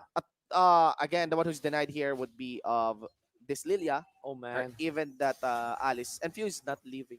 Why? Looking at Drix is just freshly off of level 3. At 1 minute and 44 seconds in. All right. Finally gets the buff, Finally. but he is gapped. Yeah, right I almost now. forgot. We got a Ling. Yeah. We got a Ling, so it's supposed to be a buff for the Ling. And that's a lot of delay. Still for Drix. Nevertheless, BSB still is comfortable with this. Yeah. They were set back a little bit, but the fact that they're up in terms of gold, I think you're gonna take that as a positive for Bren Esports. Yeah, still got 3-1 here for our running game. And Drix, it's not just the buff that he was able to secure. He also got 1 kill on his arsenal. Not to mention the side lanes. Rack up 1 kill as well for BSB. These are very good leads for them. Quite expected actually under Wilson. Look at Wilson now punishing on Toribo. BSB wants to punish Bren here. Those are good, lane kills now being secured by this that one. is a massive. So that means that they are parking 3 members just to go up and against this Rebo Ruby. Yeah. Now Cap 1 might be the one in trouble, even though he's the one that dove, but in comes the Yuzong Shinbu. Yeah. Few is also too deep, right? What is there this? is 1 kill for Curl Z. Wilson is also there. Bren is approaching this a bit brawlish, really. That one goes for the dive, followed up by Ana. No answer here for Bren, clearly. And that's not even with Drix joining.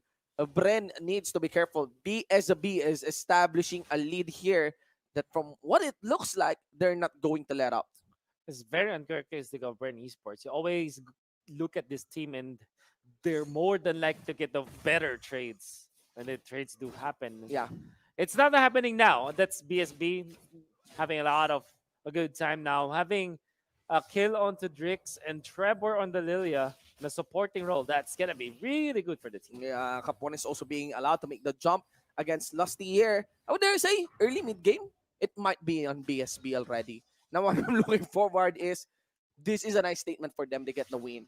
And also if they are able to close out the Oh, game. Cap1 and for whatever reason, he's reading Bren Esports. Yeah. Specifically, this movements of Furious, always making sure that he is on top of this Farsa, not letting Few get the better. Like we're just saying it. Yeah, but it makes it awkward for Trevor to actually initiate onto Few.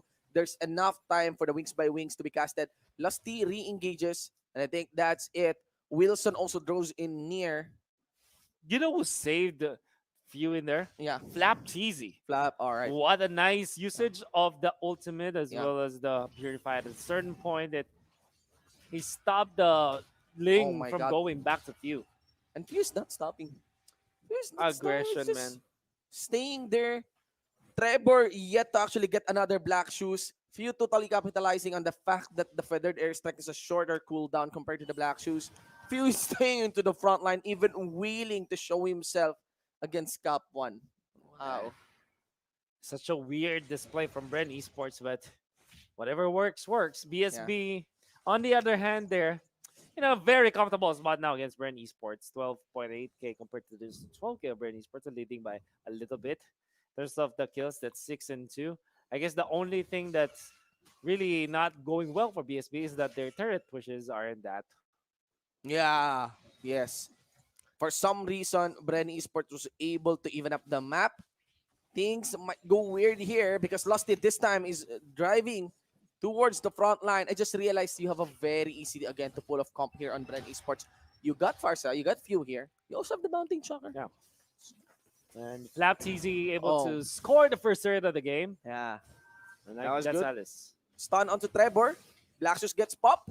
They're focusing towards Few. That is the kill completed against Few, ladies and gentlemen. Killing spree already for Wilson. This Yuzong pick that was given towards BSB is paying dividends now for their squad. But look at Carl's here. Totally online was hitting that neutral creep, ladies and gentlemen. Anna re-engages onto him. Anna has to respect. Anna dives in forward onto Carlsy with a soul of lava. Wow. 3 for 1. That's Bren. A very questionable play from Anna. Where you kind of get what he wants to achieve now. Then again, that's Carl Teasy, and he just freshly popped out the killing spree. Now it allows Bren Esports to get another invade incoming model. Perfect timing to go for the dive. But look at BSB, they're still leading. Yeah. Probably because of the turtle. Yeah, that was nice. Nice attempt there by Lusty. Yeah. Quite close really on And- landing that knockup. Nice try, nice. Anyways, this really good team fight coming out from BSB. Knowing that they do have the early game advantage, they have the early game team fights going in their favor, and the fact that they took the Lord, that's very good for our Ling. And now they put 4 members against this Flap TZ Esmeralda trying to Yeah. survive, not gonna make it in time. Usual suffering of off lane. Let's see here. Cup 1 aims for a dive. Nice follow-up by Lusty. Delivered man. Cup 1 under the turret. There's going to be the follow-through, but no! Feathered airstrike should be available onto Few, and that's even him getting punished. And again, so just support's falling now for Bren Esports. This is the reason why Bren Esports is still comfortable in this map, that the lead isn't that massive, mainly because of the fact that they're trading heroes for cores. Yeah. Lusty still waiting for his ult to be up. This is very dangerous for BSB. Lusty can make a play here. I can sense anytime. There we go. You got the Way of the Dragon already available. Had it been that Anna overstayed his welcome onto the bottom lane, Lusty will be able to complete the kick. And look at that side lanes. All turrets again are blocked out against BSB. So maybe this is what we are, so this is like the lead manifesting despite the early kill lead that was given towards BSB. As good as Bren Esports' record is, and I'll say this, the highlight reel guy cannot get much from Bren Esports. Let us see though. Wilson here. They're focusing towards Carl Z. Nice kill onto Carl Z. Few would be the next victim here. And nobody is focusing towards Few. They want to target Drix. Drix was able to make his jump. Rebu stays Rebu. onto the side. They will hunt down Drix. Drix, not a good recall point for him, but he might be able to escape. Not with a much few spoils. energy. Not much energy. That's the Oh. problem. Man. Oh, well, my point earlier is that the fact that Bren Esports don't give us those big highlight reel plays. It's always just methodical approach to the Yeah, game. And yeah. BSB, on the flip side, they want to really pop up against Bren Esports. And let's see if this will happen in the purple buff. Who took it? Was Anna. Anna, he was able to secure here. No mana available already for Flapzy. Quite unnecessary getting caught out like this. Let's see. Rebo commits. He did show himself onto the side. Under the triangle brush. Gets greeted here by Few down in the mid by his feathered airstrike. That leaves Kurtzy with the freedom to take this turtle. Kurtzy already hurt. It's 13. A lot of crits Man, already on the Kurtzy. talk about funnel. Now they've taken the turtle. It Oh my also God. means that they are now getting a hold of the economic battle, Yeah. Shinbu. And members of Bren here, they know they have to fall back. Kurtzy, not wanting to join this fight, will be focusing on getting his own buff. Oh, will they get a kill? They might get a kill. There is gonna be one. Also Wilson. Flame shot, I think, did it miss? Yup, Wilson was able to get a tag. Killing spree already. Kurtzy has no choice. He has to join the party. He will be landing that floods, and that's it. A shutdown. Last hit by Lusty. A little bit of mistake. Falling Storm now catching the Alice. Can they burst down before the flowing blood? The answer is no, but look at the Cho Lusty, already. yeah. Lusty, hot fit, ladies and gentlemen, has been able to get a tag onto 3 members here of BSB. And the problem is about the fun. I think Kurtzy is really too strong right now. Compared to Drix, honestly, like I'm just surprised where did all this strength came from? Yeah. This is Mountain Chakra. I think Yeah, so. Mountain Chakra and the involved fact in that it's literally the biggest funnel, right? They're putting everything on Carl Tizzy, and that's a 5-1-2 record for our Geese and Jin. Good catch. Very, very good catch there by Cap1. Next one would be the Blade of Tempest by Drix, making sure that the follow-up will always be awkward onto the brand. The Dragon form finishes. Focus onto Rebo. Flapzy onto the side, and Rebo will collapse. Flapzy wants to join the party. He got his shield on. And I mean, for the cut, he's staying in the mid lane, in the middle of these 2 mid lane turrets, and Few comes in late. Very weird decision from Bren Esports. They fought even after the loss of their core. Yeah. I kind of wonder why it's not easy there. But then again, you have to go back to the fact that there's a lot of dive heroes coming up from BSB. Auto Mobile Legends, automatic ML, Yeah. right? AI ML. That's what I'm Okay. seeing right now. Like really some not mindful moves.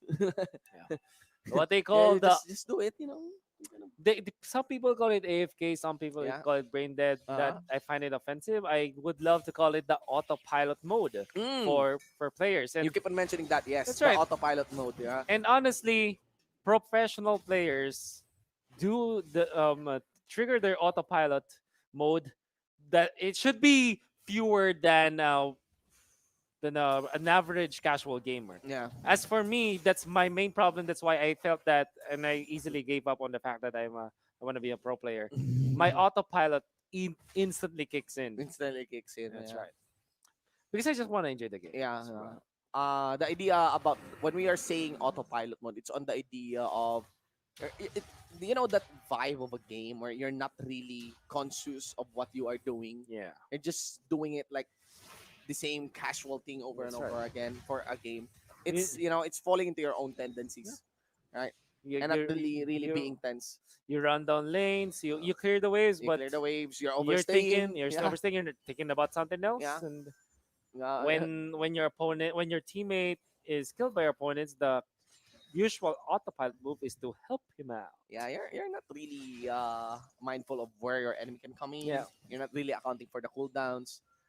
You just play, you press those buttons. But let's see here. 18-10. Yep, we got the lead once again from BSB. Quite expected, ladies and gentlemen. But this is where our story will head on to.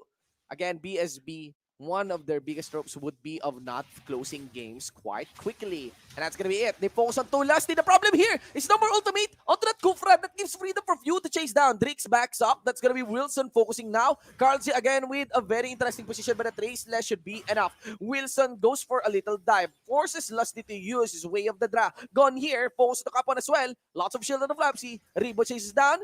Okay. Will Capone go down? No, I don't think so. Yeah. That's I guess that at this point is just for zoning out, but can honestly say that easy is overstaying now.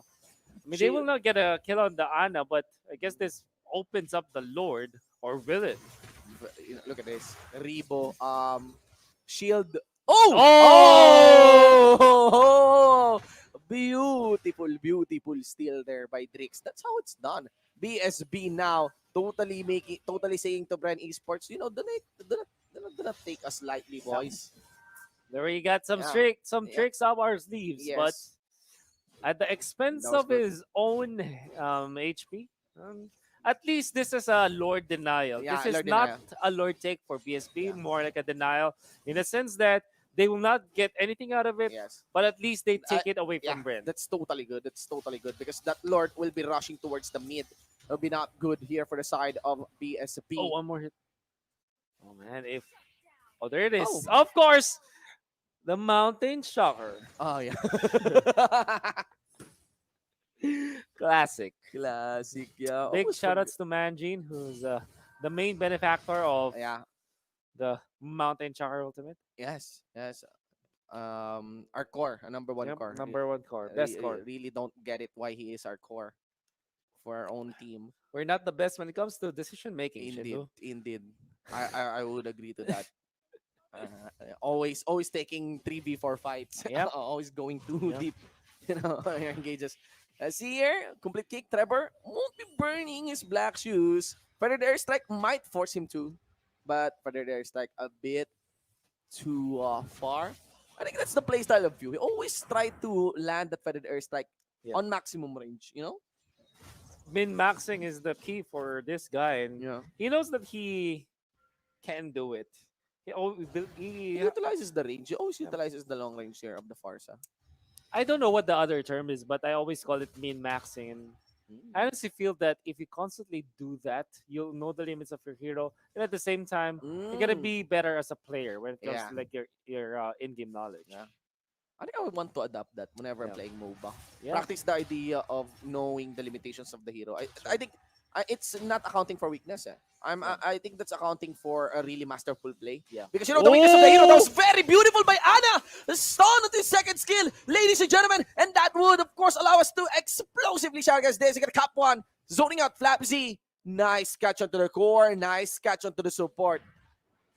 What is wrong with this day? We're seeing a lot of good plays from plays. very, very unexpected times. Nevertheless, BSB, they still are trailing but a little bit. But like you said, the flicker and the stun from this Alice. That's Blood what Ode. I think it's a Blood Ode or something, right? The second skill, I'm very sure. Not even the ultimate to land on that one. Continuous momentum of the BSB. They're committing towards the dive. Who's taking up the third hits? It would be of Cup 1. They will be bypassing that one. That's going to be Rebo destroyed again. And now we got Curtsy about to respawn. There's that. And I think, members of BSB would have to fall back. This is why we drafted the Alice against the higher tech MPL Season 3. We put a lot of value in that instant stuns. One of the fastest stuns out there. It's like a petrify. You can see the big, massive gold swing in favor of Bren Esports. Now it's going to be in favor of PSB. It's a very sharp swing there. That's a very sharp swing. That is a very sharp swing of gold in favor of BSB here. I'm just very, very surprised that the gold has been swinging back and forth here. If BSB wins this one, I am actually looking forward to game number 2. Yeah. It would be very interesting as we go to full circle if BSB pulls off a 2-0 against Bren. Not to mention that it will be their first win. Yep. The first series win of the season. That's what you want. BSB did not fare that well in the previous season of MPL Season 5, and MPL Season 6 might just be it for them. Not the best start, though, and not a promising one, but Rebo and Ruby. After this day, I can believe in any miracle. Yeah. Rebo, it's not just, what? Rebo on Ruby, that's called Roby. Let's see here, ladies and gentlemen, you got tricks getting sold up by Flapsy. No court to join the party here. Wilson falls into Currency. Currency is destroyed. He went for the flicker and also a trace last up. He will try to cut back. He got a cyclone in. He still was able to walk away and goes for the turn. Wilson already on the weak spot here. And that's where Currency knows he is already online. Mountain Shocker will be handed on to BSB. And Drix will be joining again this fight. Everyone is in position to actually be in the Lord Ana. Pushes forward with his own buff. Lusty gets the knock up on that Little Wonder, but it's gonna be secured by BSB. A little bit of a toss around the Lord area, and even after such a good display from both teams, only one death. That's on to feud the Farsa. There's a lot of jump potential from BSB. It's probably why they were able to constantly take down few 8 deaths already for this Farsa. Yeah. And Wilson is a constant threat really for Bren here. Oh, look at that. That Yuzong is paying dividends. Let's see here. The Kufra landed on a lot of crowd control onto the members here of Bren. Carl C will be destroyed quickly. Done by Drinks. There is going to be some minion wave here for the mid. It would be very bad for Bren Esports, and BSB takes a win as a kill is completed against Lusty. Flapsy goes for the back line. Will be handed on and worked towards you by Yuzong, by Wilson. And Wilson is losing against Flapsy. Yeah, no Dragonfall for that part. That's gonna be the Ruby going down, and a few would have to fly away. It might be Flapsy and not Kurt Z who will be lifting Bren Esports on his shoulders here for this game. And speaking of lifting, Drix wants to badly go for this play. Capone is trailing low. Chris down by Fatizi. And that's lots of shields, man. That's 2 health bars. The longer you stay against the Esmeralda, the easier he can take you down. And there's another kill for Flapsy. Oh my god. Look at the health bars there. That's a lot of whites, right? Lots of shield. Magic calls it the glutathione. Yeah. For the health bar. Actually, the health bar, I think the health bar did change. Yeah, because of the shield. Nevertheless, guys, do not fret. I think this is a visual bug, and it's one thing that we are talking about. He doesn't have the full HP for sure, but he is very tanky nonetheless. That's why the mana is not needed. He got his enchanted talisman on. That's why he can easily gain his mana. first kill. He can easily gain the mana. I'm curious. He was willing to take the fight with the mana. HP, yeah, with the HP. mana. I do understand the confidence because of the shield, but without any mana. So we get the enchanted talisman on that Esmeralda to explain it. Look at Flapsy. And he's not done. With the help of the Mountain Shocker. One-man show. It's a one-man show indeed. Oh no. He says, okay, take a few steps back. Yeah, few steps back. Carl TZ, I'll take this. That's like Benny Cutie's Alice earlier. Yeah. And this is supposed to be the role of Rebo. Yep. This is Flapsy. And this really facilitates for a Lord take. Round 2. Look at Drix dancing around the Lord again. Okay. Oh, Few, you have to be careful. Yeah. Got the Winter Truncheon onto Few. Ana focuses towards him. Flapsy again. Unstoppable already. Wilson says goodbye. Cap 1 here will be getting the attention of Flapsy. Whereas for the top lane side, Ana getting focused in by 3 members here of Brenna. And I think that's it. We got Flapsy. Still not over. Still not over, chasing down the boys. Oh, wow. Okay. Nice timing in there. Using the Tyrant's range. But this means that Bren Esports will be able to take the Lord. Should be. Or will they? There's still the threat of the Retribution on the link. Oh, no but first Lusty. No first skill. Okay, get this ultimate. Okay. Yeah. Well, they're taking a lot of time, but in comes the initiation from Lusty. Once again, a good setup for the rest of the Bren members to jump onto that Alice. But that is good delay by Ana for that Lord. Should have been Lord already for Bren. But I really cannot recommend for Bren enforcing that Lord because, again, Ana can just turn back and also engage them on that Lord and totally disrupt them. Lord damage is still hurting a lot during these timers. Guys, we have a 22-minute game. That is the interesting part here. Lead, we got some onto the side of Bren, but I'm not so sure. The game can actually swing both ways now. But maybe if you are the one that's building confidence heavily here for Bren would be a Flapsy. Yeah. Flapsy, that's what you want to have for Bren Esports. Somebody who will take over the game. And in the absence of Carl TZ or Few now, the next target for the superstar for Bren Esports, definitely Flapsy, the rookie wonder. Yeah, I just realized the 5v5 here will be in favor of Bren Esports. I could gamble. But for the side lane split push, this will continue again on link compositions. Look at, you can actually see how Drix focuses now onto the side lanes because Flapsy is totally unstoppable. But that gives freedom for Bren. This is a very, very free Lord. Or will it be? That's the question. Ling is incredibly far now. Mobile. But that is a Ling with the wall, with the jump. So now at 40% HP, Bren Esports, can they close this one out? The first one was already stolen, Shinbu, by Yeah. Drix. Cap 1 is there. Drix is dancing around. Focuses onto Few. Again, another disruption towards the Lord, but the kick is completed. Drix is still there, has the Blade of Tempest. Few trying to guess maybe where Drix will go. He was able to disrupt. Carlsy stays onto the Lord. That's two members. Flopsy is also there. They're going to be focusing in to Ana. The Lord is once again stolen here by BSB, but at the cost of the Ling on Drix. Now Trevor will be the next one here as Lusty chases him. And just like in the previous Lord take, it was just BSB just stealing it up so casually against Bren Esports. Yeah. I honestly could have sworn that they already took it, but it seems to be that Bren Esports still has not yet figured out how to take the Lord. They don't have retribution. They don't have anyways. retribution. That's the problem. That's why they need to chase down Drinks. Yeah. That's what makes everything awkward. I honestly believe that they should just force fights. Really go all in on the fights. I think a lot of moments there presented itself that they can bait in BSB and fully committed to BSB as they poke Bren onto the Lord. But look at that. BSB is willing to fight with this Lord. If this pays dividends, they're going to be taking this game. Number one, Few is already gone. Flopsy just walking onto the side. Mid lane. Now goes for the side lane. He'll make the jump. Will get attacked towards Ana and Trevor. Trevor forces onto his black shoes. Flopsy bumping towards the walls. And of course, the Lord bumping an inhibitor. Inhibitor is already completed. And look at that. That's going to be mission completed by the members of BSB.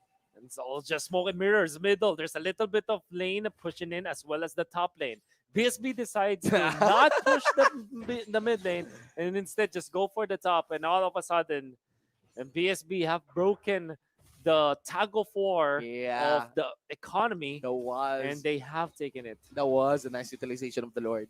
That is still a Lord, a pushing Lord destroyed, but you get an inhibitor. The boot. Carl Z might be a non-factor here. Anna still denies to go for the dive. Drix wants to complete it. Carl Z is gone. That might be it, but Bren's still alive. They have no minion waves. BSB that is. So they have one on top, and it will be completed by the Lilia. And of course, Flopsy tries to cover up. And yeah, man.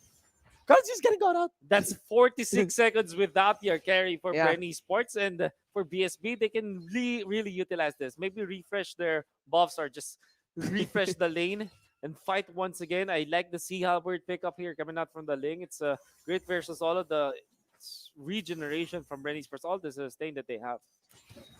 The use of pick, the use of pick, very, very good for Bren. Yeah. Give up the use of.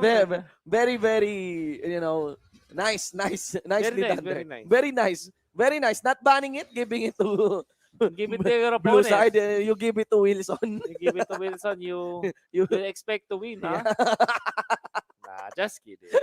This is Bren Esports. There's obviously a plan. Yeah, there's a plan here. But the plan, let's see if it will really materialize this time because they are trailing.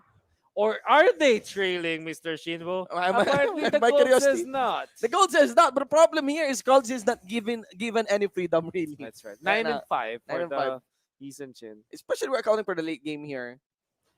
And all that BSB needs is, if they can catch Kalzi, it is a team fight win. If they don't, they will just go for splits. Yeah. And we know that there's a lot of approaches now for the side of BSB. The problem here is Bren has no long range catch. Yes, they got few. They got the Curse of Crow, but nothing like Selena. Yeah, they don't have the immediate catch, the big ticket catch against the Ling. And the problem with only having one stun against the Ling is that when you use it, you're already gone. Yeah. Because that's Tempest of Blades, there's a lot of mobility on this Ling. Although they do have this Ruby and they have the Cho, the fact that they will have to commit a lot just to take down the Ling, it allows the Ling to be more comfortable taking the fights. Yeah. Now everyone is spreading. Bren wants to regain control of the side lanes. It's actually pretty even for the top lane side. But pushing, a little bit in their favor because without a doubt, Bren wants to fight for this Lord again. And the problem here is in terms of mobility, in terms of side lane control with regards to the Lord, I cannot but feel that BSB is the advantage. Again, they have the retribution. It is quite impactful for them. Well, here we go. And this is just classic. The teams, what is the term here? Just looking for somebody to make the mistake. And the thing is, BSB, they are known to not be able to close out games and series. Bren Esports is the opposite. They know how to operate like that. So what is stopping Bren Esports now from doing that? And I think it's only fatigue at this point. Yeah. Bren Esports, they have been playing a lot already, and BSB is more not really the more motivated one, but the team that with I guess the hunger is there. I actually feel that because of the pressure of not allowing Brent to capitalize anymore, BSB might fix their issue of not closing out games early. Okay. I cannot but feel that the number one priority of BSB here is to close out the games as soon Yeah. as possible because Bren is very, very threatening. However, what I like about the language, I will explain later because there could be a big clash now. Yeah, let's see here. Trevor already gone. Black Shoes casted here. Oh, Lots of shield coming in from Flapsy. Also the members of BSB. Wilson focuses towards Cup 1 and the trick here is to not join the party early. Carl C still forming for the mid. And of course, the follow-up done in by Few. No Black Dragon form. No Black Dragon form. That's the advantage that they can actually capitalize on. That's a big ultimate that they have already expended. When you're looking at Bren Esports, their cooldowns aren't that There we low. go. But Ultimate is instead, up. Bren Esports says, okay, let's stop for a while. And maybe just take the Lord this time. You might be in trouble because of this. Yeah, and looks like Bren has a new read. Oh, the Lord the Lord! focuses towards Few. There's gonna be a catch. Nice Winter Truncheon. Winter Truncheon answered for by Ana as well. Immortality, legendary, should be available as it is secured by Flapsy. Now on to Drix. There's the kick done in by Lusty, and Drix has no immortality, no energy. No, one last. He's waiting up. And of course, Lusty was able to get a tag even under the wall. And that's it, ladies and gentlemen. Maybe that is all that is needed by the members of Bren. There are some minion waves up top, but this is might be an inhib for them in the mid. Or maybe a Lord. The least that they'll get is the Lord. The Bren Esports, we were just talking about how they will not be crumbling under the pressure and how they can close out the games. And BSB walked into that trap of Bren Esports. And they were so heavily invested on taking down the Farsa because they know that losing the Farsa for Bren Esports means a lot. Yeah. They were so enslaved by that idea that they really chased until the very end. Yeah. And beautiful adjustment there by Few. What he did is not just on the Winter Truncheon. I think by that time, I think Few has an immortality. Yeah. He gets popped. So lots of maximum uptime here for Few. Does not necessarily give anything for Ana. Ana did answer with his own Winter Truncheon as well, but not without any not with an immortality. 29-26, 31 minute minutes. game. And 31-minute game, man. That's you know what? This is the only first time that Bren Esports are going to be able to close out a Lord. Yeah. As funny as that sounds, Yeah. BSB really made it incredibly hard for them to do so. And that's a Luminous Lord, honestly. There are some turret protections, but artillery minions should allow for one hit to complete this mid lane inhibitor turret. Drix onto the side, focus towards Cultzy. Wilson was able to get a tag towards Cultzy, and that will be the second round. But everyone gets greeted by the Feather. There's like a few here. Wilson already destroyed, got immortality of his own in his arsenal, but won't be enough. That's gonna be it, ladies and gentlemen. Cup 1 will be the next one. Immortality round 2. And of course, followed up by the members of Bren Esports. Got Lasty here for the backline. Trevor has still his black shoes on, but it doesn't matter because what is lost there would be of the third inhibitor turret up top, legendary onto Flapsy, and that's it, ladies and gentlemen. Bren was able to capitalize. Quick kill there for the killing spree of Few against the allies, and yeah, Bren Esports wins. You know, it's not that easy actually. It's Bren not Esports easy. won 1-0 against BSB. And in the end, the veteran team prevailed. The Yeah. team with the more experience when Yeah. it comes to dealing to high Yes. tension Yeah. situations. Yes. But in the end, I think it started on to the catch. Nice bait on the Lord. Probably. Yeah. the last one. The last one. And you cannot imagine how bad it is on the camp of BSB.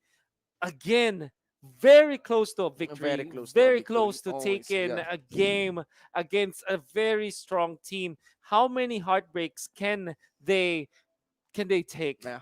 until they fully crumble? I hope that they have still a lot in their tank because they're so close. They're so close. Now I just realized why the Yuzong was allowed to be Still very weird though. Why Yep. the Yuzong was allowed to be handed on towards BSB. Maybe they want to Bren wants to lure BSB off, Yuzong is very strong for you, so you should pick the Yuzong and not ban it Don't ban it. as the red side. Yes. So they can capitalize on the Yuzong being free Yeah. as they are on the blue side. Well, those are some just weird theories, but guys, me if I'm gonna be suggesting it, autoban Yeah, Yuzong. and Yeah. ban the Yuzong and Farsa for Bren Esports, Yeah. man. So Yeah. good. Let's see the insights coming in from Butters. Number 1 dito with a surprise Ruby pick. Pero bakit nga ba pinili ang Ruby dito onto the side of Bren Esports? If you would look at the hero pool na meron dito or yung draft na ginawa dito ng both teams, you would actually be surprised kung ano nga ba yung nag-transpire doon. If you would look at this item build-wise, everyone has their items. This was a 30-minute plus game. So in terms of getting the items, I think everyone is really in an equal path, sabihin na, equal footing, ika nga nila. You have to look at why Ruby was picked. The main idea was Kartzi was actually heavily countered by a Yuzhong. Kasi ito, sabihin na natin, hindi talaga nagtatrive dapat ang isang Gison Shin kapag ka merong Yuzhong. And the thing about it is, Carl C doesn't, or si Gison Shin, he doesn't really have the capability to dash away. Kaya nga kung makikita mo dito yung battle spells, makikita mo na si Carl C ay naka-flicker pa. So that is double the trouble pagkadating sa escapes. Now, once nagkaroon ng konting problema or walang flicker dito ang isang Gison Shin, that is going to be a big problem at madali siyang habulin ni Wilson. Why do they have Ruby? It is actually to supplement, ladies and gentlemen, yung pag-place dito ni Ribo. Pag-place dito ni Sun Shin rather. Kasi kapag ka nakakalapit si Wilson, the word for this is actually displacement, na pwede mong ilayo si Wilson sa kanya and you can actually give him time to get away. Same as Lusty dito na pwede din siyang sumipa sa isang Yuzhong rather to actually just give Carlsy a way to breathe. And Flapsy dito, my goodness, what a performance. Ginawa niya lahat ng dapat niyang gawin. He knew his role, he stuck by it, at ang ginawa niya, hinabol niya lahat ng pwedeng habulin dito aside ng BSB. Let's move on to the post-match data. As you can see here, Flap TZ dealing 259,375 damage sa kalaban. He was sustaining a lot of these things or a lot of these damage for the side of Bren Esports. Look at the damage output na meron si Flap dito. Mas mataas pa yung tinangke niya doon sa ating dalawang sa tank natin na si Cho. And that is going to be a thing kasi why is Ruby picked in the first place kung meron naman ibang mga heroes? Well, displacement is one thing and sustainability is another. Same tema as the other offlaners na ginagamit ngayon. Just sustain. Do well in your lane. Just control your lane. Huwag mo pa push agad. And that's the thing about certain offlaners ngayon. And they took into consideration si Ana din, the Alice.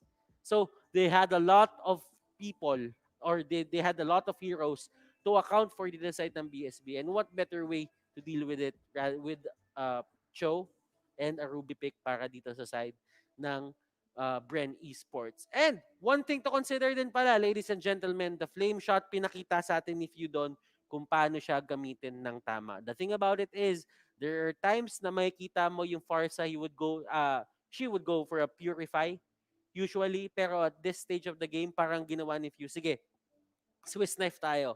Gagamitin ko yung flame shot para palayuin or maging safe lang si Carl Z. So this is the strategy na nakikita natin from Bren Esports. They really just wanted to protect Carl as much as possible and let Flap thrive in a way kasi kumbaga ang BSB dito nakatutok na rin naman sila kung paano kukunin si Carl Z, seeing that they have the Ling and they have the Yuzhong as well. Highlights of the game brought to you by Smart, the official tournament telco partner of the MPL. Displacement and the game of 4. Bakit 4? Ladies and gentlemen, there's always a few na nakandun lang sa may backlines at dun sa BSB naman, meron din silang Trevor na nasa backlines lang din. So, hindi mo sila aasahan na lalaban sila agad dun sa area na yon. And ito yung ayaw ng Bren Esports mangyari o BSB. Maabot yung mga heroes na yan because they are integral or they're a big part in determining victory for both sides. So, that is one of the things that you really have to consider. Look at the skirmish power here of BSB. They got a lot of the best heroes para dito. I think Yuzhong is one of the most OP heroes na meron tayo ngayon. The sustain is just way too much for this guy. And at the same time, if you would look at Flap kung paano siya naghahanap ng laban dito, look at his positioning. Nandun siya sa may pinakalikod, hinahabol niya lagi si Trevor. Because he knows na kapag si Trevor dito ay may freedom gumalaw sa may game, that is going to be a big problem for Rebo. That is going to be a big problem din para kay Lusty. So, you really have to look at it in a way na Flap dito, kung tingin nyo medyo nag-overextend siya, it's his job. Hindi siya nalalayo dun sa idea ng binigay sa kanya ng coach niya dito. And I would really like to commend them for actually making this 4-man clash setup na napilitan din yung BSB lumaban. Although BSB really had a way to win this, pero medyo nag-fall short sila because Bren Esports, they were really prepared for this certain series. Flap dito, 14.37, net worth of 24k gold. Damage received. Look at this. Oh my goodness, ladies and gentlemen. Higher than Lusty na nandoon sa may front line at sinusubukan protektahan ang isang Yi Sun Shin. So, a lot of things, Bren Esports, they're showing us na, alam mo yon, may mga ideas pa sila na pwedeng gawin dito sa ating MPL at hindi yun magbabago at yung timpla ng kanilang setup dito is just gonna get better as the regular season unfolds in front of our eyes. Giveaway code nandiyan sa may baba and you can use that para sabihin natin gumanda yung takbo nyo sa Land of Dawn. Onting skin, onting emblems. Alam mo yun? Bibigyan ko pa kayo ng isa. Sige, isa pa. Yan, para sa inyo yan. Kasi merong 20,441 people na nag-participate sa ating mythical raffle draw. Interested kayo, no? Bukas malalaman nyo kung ano ba yung mythical raffle draw na yan. But right now, huwag na natin patagalin to. Casters, kayo nang bahala.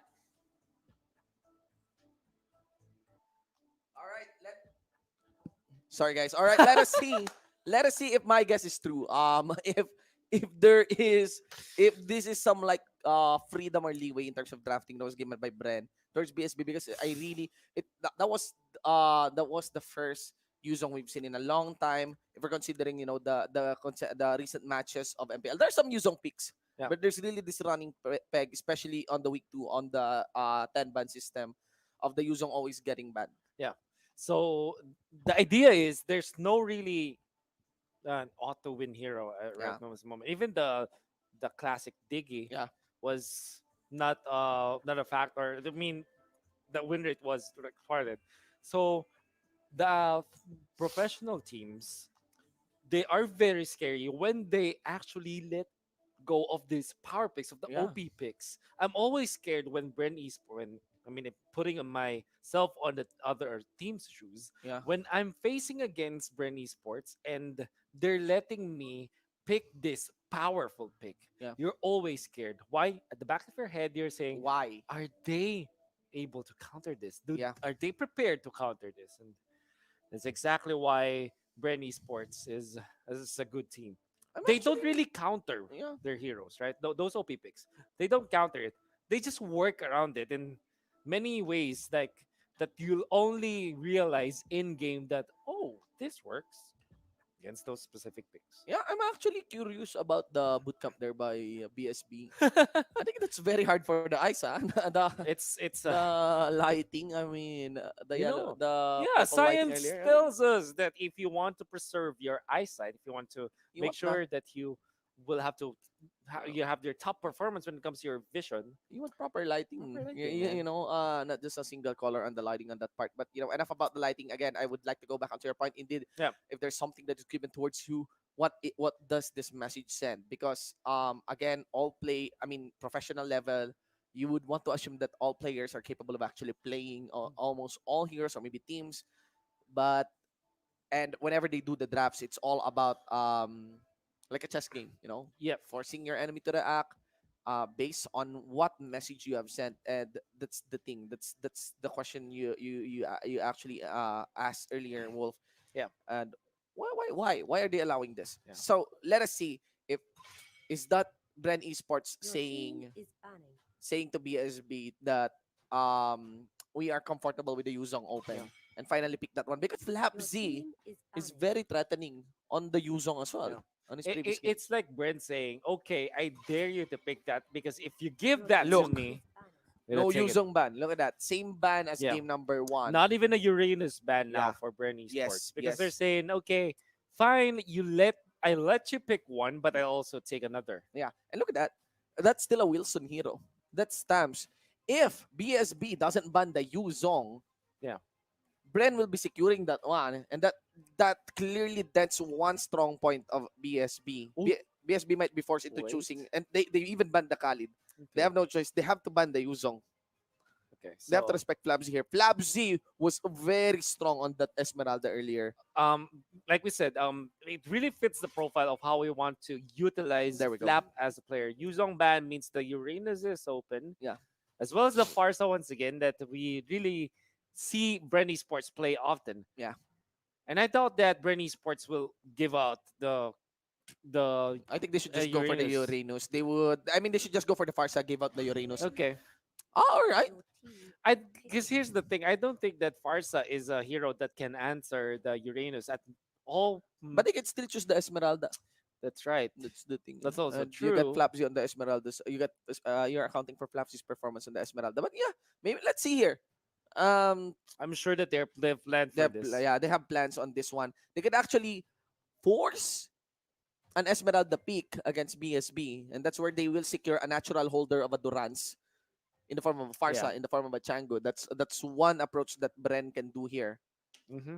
And maybe get a mage side lane like your Alice, like your Chango is good. So there's an automatic pick on the Esmeralda, a Ling to answer with it. And Bren Esports, Few is happy.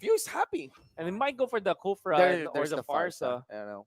Yeah. So after the Farsa, you either go for a mage now. I think the Alice is gonna be picked by Bren Esports, but no, instead they go Cho. Lusty Cho. Very safe here for Bren. Not revealing really anything. Not at all. Yeah. And even if you say that this is a first pick Uranus or counter it all you like, yeah. we're gonna give you a sucker punch that Yeah. you will not be able to counter the Flaptizi hero or the Hartizi hero. Again, guys, that doesn't necessarily mean that the Uranus gets deleted by the Farsa. The idea here is that Uranus is a very reliable shield, reliable source of the shield for Farsa. For Esmeralda. That's right. What you do, you counter it with any necklace of the runs holding right. hero. And yeah, you got here if you can actually hold to that. No matter what happens, though, if this is a full team fight, Esmeralda versus Uranus, the fact that you're staying in front of the Uranus means that the Bren Esports side, they don't even have to stun you because you're freely hitting on that Esmeralda. Yeah. And I like this Angela band. Bren Esports are making sure that they cross their T's and they dot their I's because they know that they don't want to give out just Angela that could be potentially good for BSB. And I just realized that the pick on Cho and Lusty is also very rewarding. You deny the Cho onto Anna. That's right. So there's the Natalia ban. This is okay. YSS setup probably, or either a YSS setup or something they like could a go for, Lancelot. Yeah, they could go for a setup. Lancelot. They could go for Roger. Yeah, I think Roger would be better. So if you're BSB, you're looking at a good mage now. The good wave clear. You don't have. Maybe you're gonna be forced to pick up something like a Cyclops or a Kagura. Claude? So it's popular in Koopa. Is there a possibility of a Claude?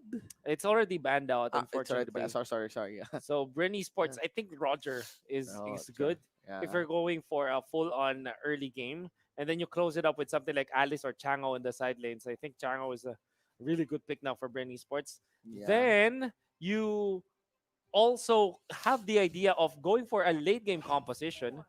So you go X-Worg instead on Bren Esports. Okay. So that's your side lane. That's your very interesting on the on the side laner here. Yeah. So you see how you whittle down the high HP heroes and high sustain heroes from VSB. And then you go for um, Roger or Lance at this point. Hmm. All right.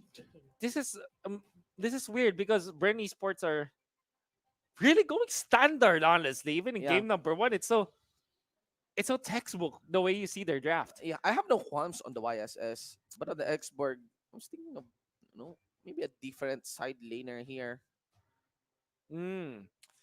I guess what you want for Bren Esports is that extra team fight factor in the early stages, because you're Ah, banking on the Yi and Shin in the late yeah, and game. probably because Tam's already banned, And Khalid's already banned. I don't recommend the Chango here for yeah, this lineup.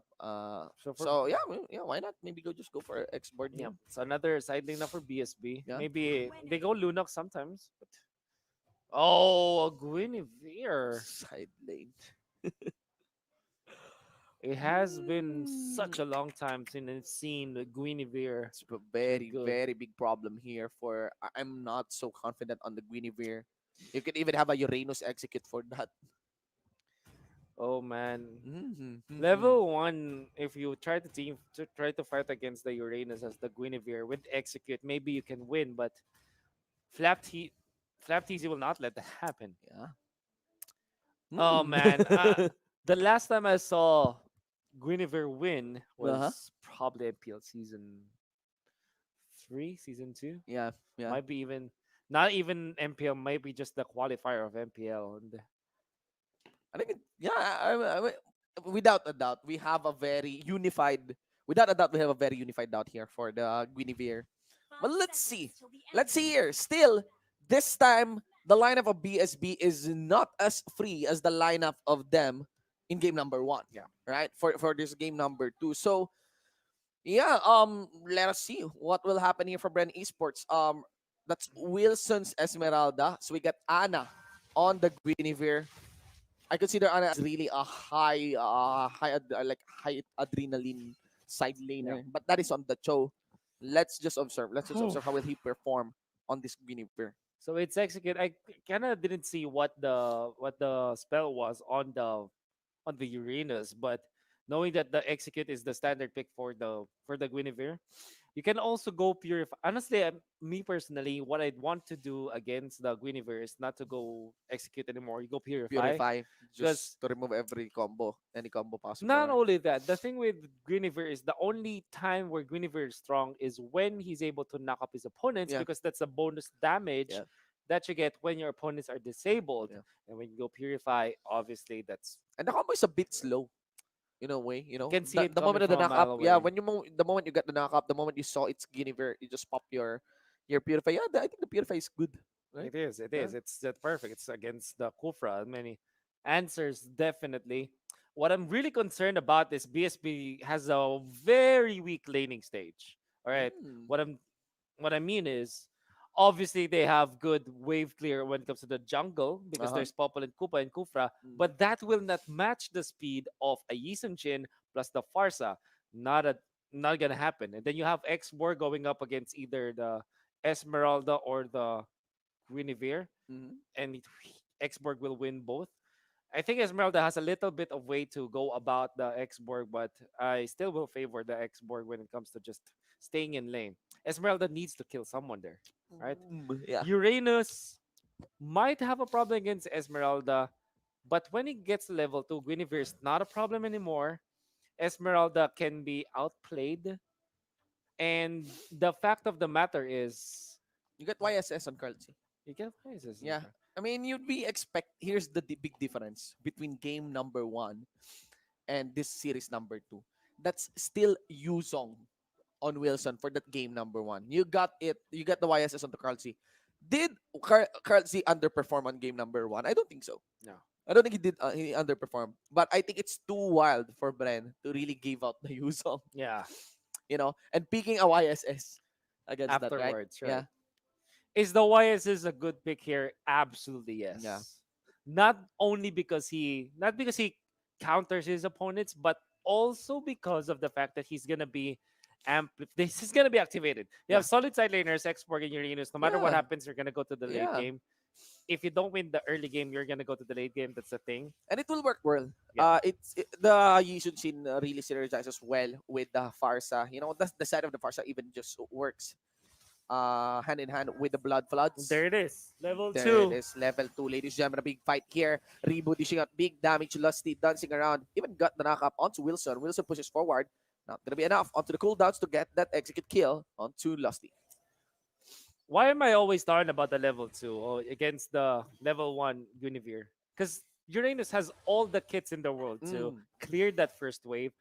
Guinevere doesn't. Yeah. And the moment that there's already a jump that's a transcendent ward from the Uranus, that's a second skill, there's no way for the Guinevere to recover. Bye-bye, Ana here. On this Goodbye. lane. Yeah, on this Yeah. lane. This is already checked.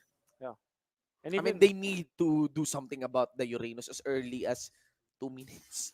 and what 3 they minutes in can the game. what can they do? They drafted the Esmeralda, and this is supposedly the hero that they will match up against. That Yeah. level 3 Flaptisi, almost level 4, and Yeah. Anna just to level 2, and he's even dodging all of those jumps. Anna is gonna make a lot of trouble now Yeah. top lane.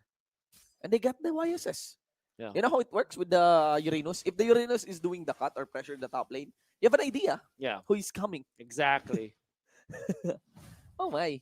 And this will allow Bren Esports to move more with the supports because the supports doesn't even need to mind the top lane. Yeah. And he can help bottom lane to get the push there. And just constantly do this. He's already level 4. Oh my Purify God. is available, so he can get out. And the problem here is they are starting to react towards Flapsy. Drix here? No. I don't think so. Okay, he will get a kill, but still, that is still a reaction. That is still a reaction from BSB. Yeah, weird usage of the Purify. I guess he timed it perfectly before he gets knocked up with the Sevens of Blades, but I honestly thought that the first time that he had a chance to get out, Practice should just run away. He got greedy a little bit there. The Campsman. Yeah. Getting secured steadily by Practice Cartesi. is level 6. Level 6. He's not even getting his green dot comps on his Yeah. own. He has a very early timer on the blue buff. Yeah. On the purple buff rather. So, that is the reward of the Uranus. Uranus, he is back again. Flapsy is back again against Ana. Yeah. And that's the thing. That's why, Drix may be able to get a kill on the Uranus. It's not really that rewarding. Again, Flapsy is starting to snowball. Few is there. We are angry activated. Carlos is starting onto the turtle. Now that is risky na. That is ballsy. Yeah. But I think that's it. Yeah, they will fall back. Okay, so it's gonna be up to Wilson and how he will be rallying with his troops. Cap 1 is just level 3 at this point, and Bren Esports are still punishing this low-level heroes from BSB. Yeah. It's a few even. Yeah, Dishing and out damage. Wilson cannot make the jump onto Carl Z. He's waiting, of course, for the Traceless to be burned. And there's even Flicker onto Carl Z. But nice invasion here by Drix. Yes, but Carl Z knows it. He has the retribution. That was good. Nevertheless, he gets it. Lusty in trouble, but gets away. That was really, really good there by Drix, I would dare say. Yeah. Because I think agree. Bren Esports has their vision tunnel towards the turtle. And now Flapsy is getting punished here by the multiple members of BSB. And yeah, I would dare say it's another reaction, but this time I think that's paying off because Bren is not really converting this to something heavy. And honestly, Flapteasy might just have he might not have been playing Uranus for quite a long time. And the thing is, when you don't play Uranus, imagine you're playing a lot of Uranus, and then you pause, you play other heroes, and then you play Uranus again. You forget how squishy it could be at certain points because you're overly confident in how tanky it can be. Yeah. You overestimate it. And I guess that's what's happening now with Flapteasy. I just realized, Joe support is really good. Lots of disruption really there. That's right. That's few. And again, wings by wings, very balanced ability there. Nice! Still there by Drix. I think that's it. That settles every lead to be established by the members of BSB because that's too much to give away. You got the turtle. You got some kills handed on easily towards the main funnel here of BSB. The thing with Turtle Gold as well is that you give it to everybody from your team. Yeah. All right. So now that really good timing allowed Wilson to get the Enchanted Talisman, and it will allow him to stay in the bottom lane even more. And it also helped BSB secure a turret top lane. This is good. It's starting to be good for the side of I agree. BSB. ladies and gentlemen. I think that is too much already for Brent, those kind of pickups. And if BSB takes this one steady, the lead will just continue. Nice early item there on that necklace of Duran. Early towards Ana. Rebo answers Wilson here with his last insanity just to get a wave clear. And of course, remove the pressure handed on by Wilson. Oh, what? Carl Z is picked up by Ana. Look at that. Carl Z actually not accounting for Ana there. Lusty running for his life. Will be allowed to actually get the Cyclone Eye. But again, Drix commits on it. He is completed. Drix here with 3-0-1. And the link is fed. What is happening to Bren Esports, Well, honestly? Again, like I said, that lead earlier, that was too much. BSB could easily snowball this again to a victory. Never let go of your steering wheel, Bren Yeah. Esports. You need to always pilot this train. And the moment you go autopilot, Yeah. the moment BSB puts it up to you. I think that this is coupled in the fact that they had an extremely good first 2 minutes of the match that they forgot, I kind of need to take advantage of this lead. Okay. Nevertheless, I think they've woken up. Cap 1 going to be taken out. That's Yeah. a kill for the Yisan Chin. Very nice layer of combos there, actually, from the Way of the Dragon towards the Dauntless Fleet. That removes actually the main initiate here of BSB and could convert it into a turtle. That leaves Ana to go for the top lane side. Bren Esports is quite quick. They're going to be securing this. Drix still attempts to get that steal. Energy is low onto Drix. They may commit onto this one. Last Insanity, once again, they have an idea of where Drix might be. Now, Drix gets his own energy again. Might re-engage. No, he won't, as they want to pressure. They want to get the attention here of Bren as Ana pushes the inner top lane. And that is a push onto the bottom lane. I think that they're committing just to zone out. Lusty is down. Not going to be stingy about that. Yeah, Trevor is also going to be down. Oh, Maybe. Yep, okay. Cardsy did flicker in. He burned that one. Wilson traded here. Cardsy fully online. Not going to put his attention towards Drix. He will focus on Cup 1. But still, Ana is onto the top lane side. Rebo will follow up with the last Insanity just to make sure that no re-engage will come in from Drix. 3-4-2 turret is secured by the members of BSB here. Still, they have control. That is when you say you made a mistake on BSB. I understand the idea. It's a high potential that they win that match, but unfortunately they went in one after the other. Yeah. You want them synchronized, but unfortunately they did not communicate that properly, and Bren Esports punished them for it. I just realized one kick onto Ana is gonna be very threatening, right? Still not. He's not a tank. He is a fighter. Yeah. He's very deadly. You know, he even has his execute just to really establish that deadliness. But if caught as well that the Guinevere, it will be over. Let's see here. Drix. What What a a stun! stun! Drix completes the stun, and that's gonna be the flicker by Lusty. Getting some turret hits. Shunpo, nice destruction of the turret there by Katsi just to make sure Lusty will survive. But that leaves members of BSB. Why are they fighting? They're gonna make a kill against Few, but Drix won't be here to join. Let's see. He will be jumping through cliffs just to respond. 1-4-2. Turret is secured by the members of Bren. Yeah, might be, it's just... Oh, my goodness. A Yeah. lot of mistakes Oh, from man. BSB. Yeah. We can say mistake because it's just really questionable on why they will decide to fight like that. Yeah. Moments where you're already out, you're already safe. No from the curry. skirmish. Yeah, no curry. Again, Drix got zoned out. Exactly. They committed to that fight. And with Cardsy on. Yeah. Oh man. And when earlier they were able to take down Krautz at this moment he has the Blade of Despair. And he packs up a punch for sure. Even the ultimate is gonna hurt.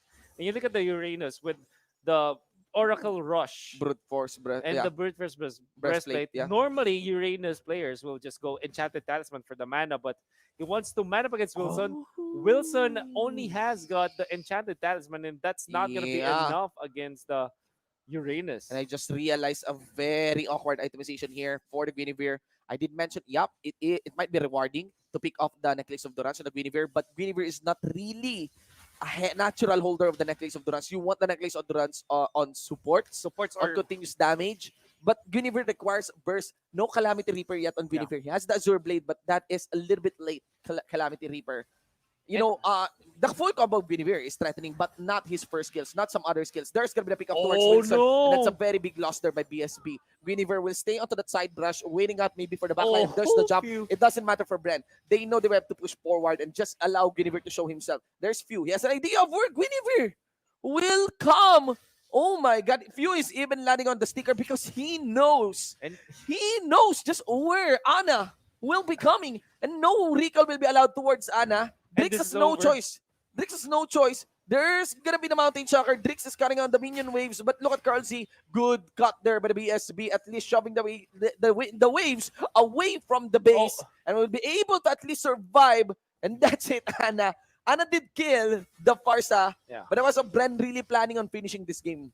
And that's a mid lane inhibitor that's down flat. He's going to be in trouble because of this, but he's racking Wow. out Brute Force Breastplate Wow. as well as the Oracle. Wow. He's going to survive He's that gonna for sure. survive, yeah. And the thing with the Durans on the Guinevere is that Guinevere needs to get up close, and maybe the best Yes. case scenario is he lands the Spirit Ball, the Psycho Ball against the person low range, but that's not likely There to are happen. instances where some Guinevere builds, especially if they are fed, Yeah. can start dueling even without having to land that Requiem, that The Violet.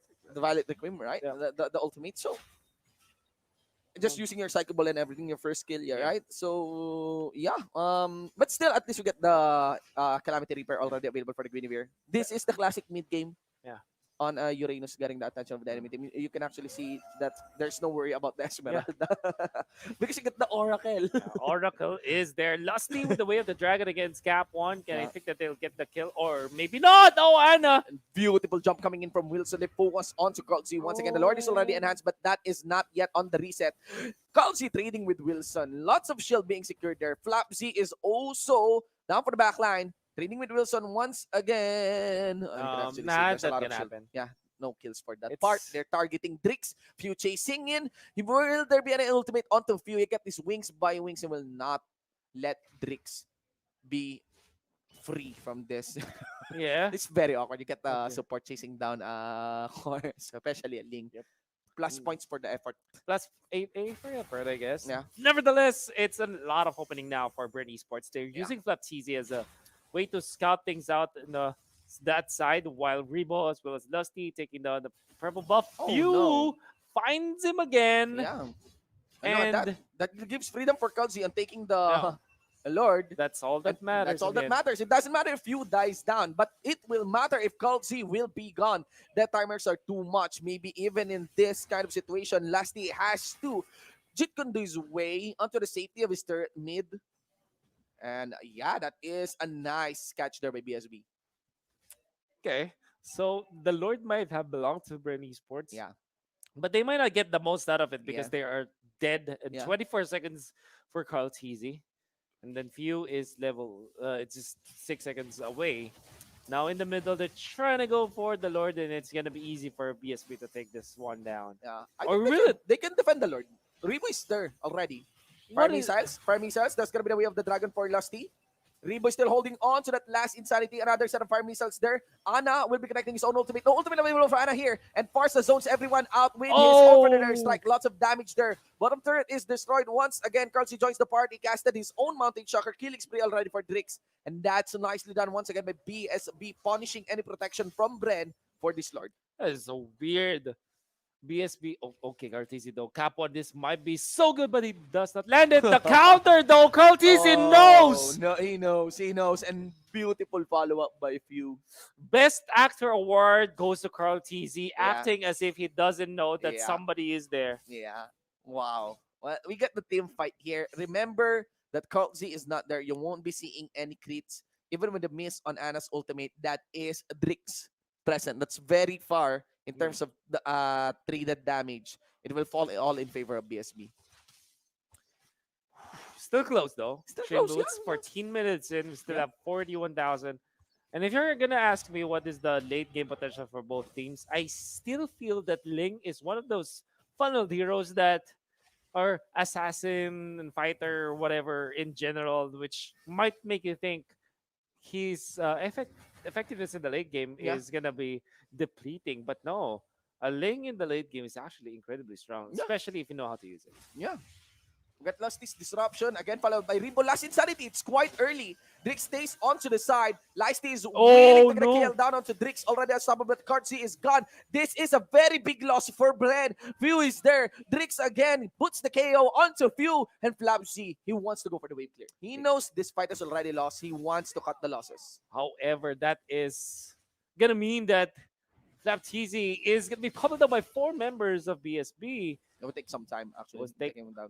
But look at BSB. Just afterwards, they say, okay, it's not worth it chasing down Yeah, that Uranus. yes. Let's just clear the top lane Yes. and That's get the problem. something else from the map. Yeah. And the problem, well, that's good. We are angry. Immortality is not available on the Flapsy, but it still has his dash on. Lusty is there. Nice Finch poise there by Oh my Drix. goodness. Ladies and gentlemen, you got Lusty as well for the mid. Blade of Tempest.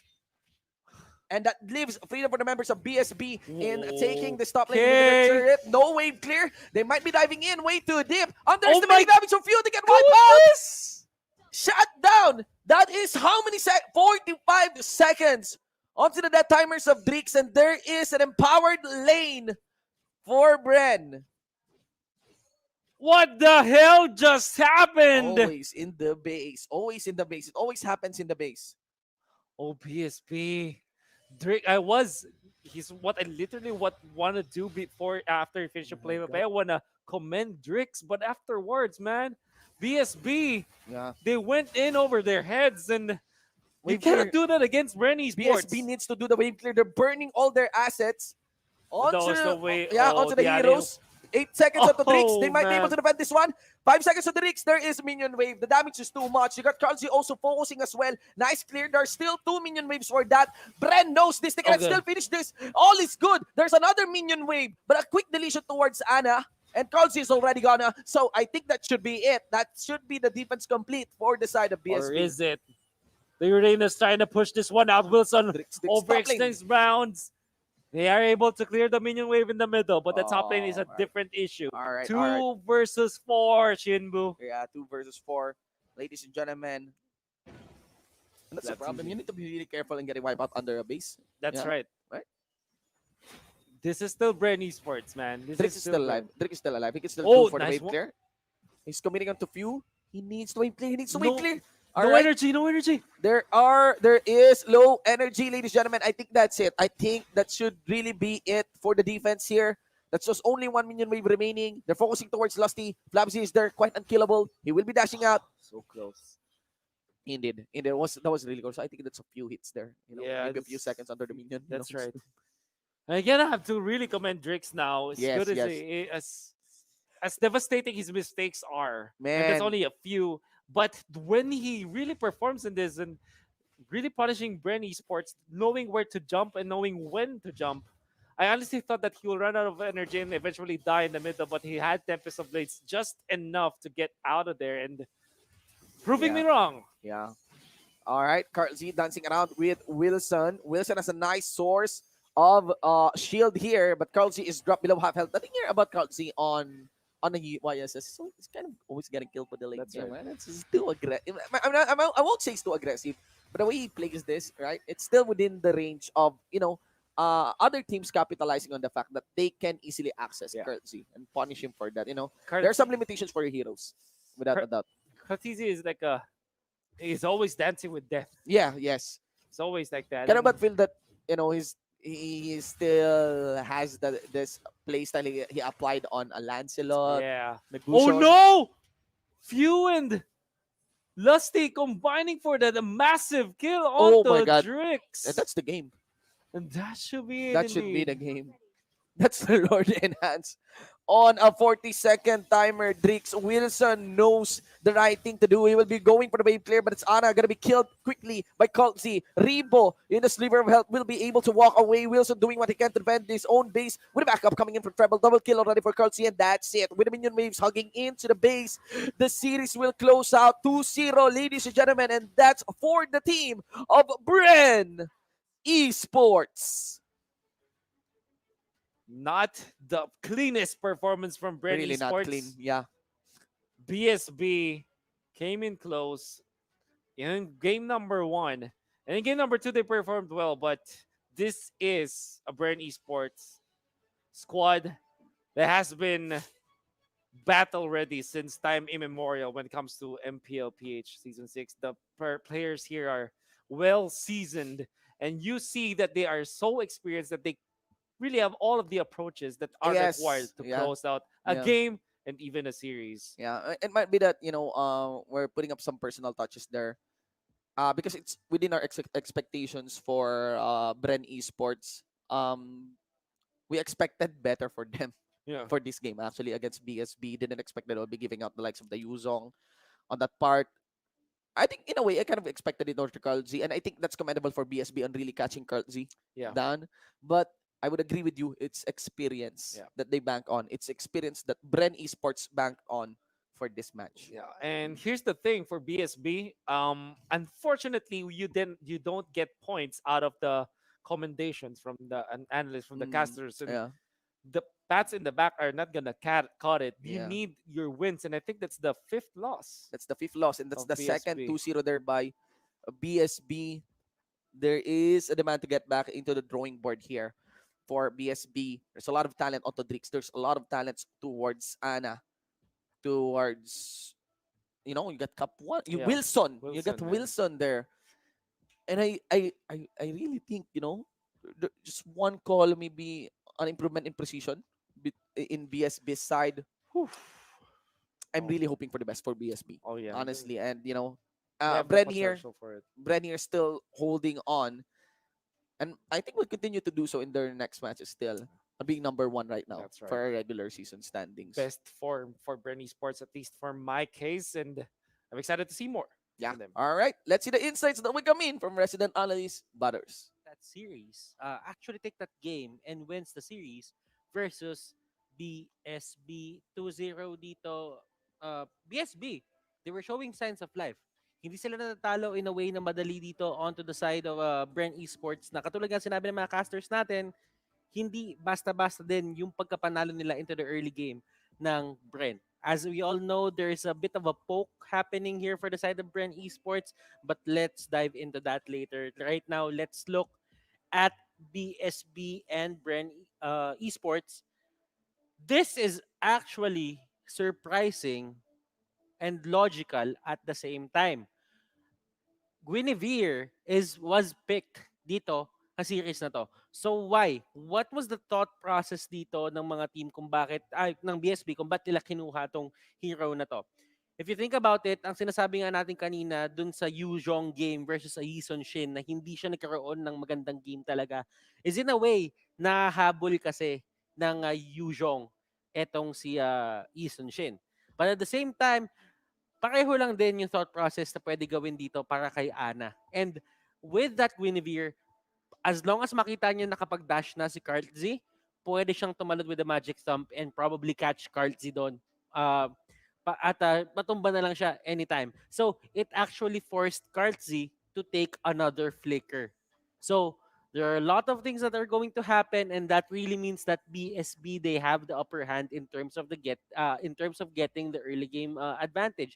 Just because yung flickered yung retribution dapat na mapupunta dito kay Kartzy, medyo nagig na si Seth papunta dito sa ating flicker. So, a lot of things are happening at the same time. Si Ana din dito, kaya niya din abutin si Few. Hindi din makapag-set up na maayos si Few dito ng basta-basta lang. But the thing is, yung ultimate dito ng isang Guinevere is napaka brittle pagdating sa isang Mountain Shocker. Kung isabihin natin mag-ulti si Guinevere sa gitna, and that is going to be a Mountain Shocker automatic coming out from Carl Z. Kakainin niya lahat yon, and that is going to be a lot of damage on his side.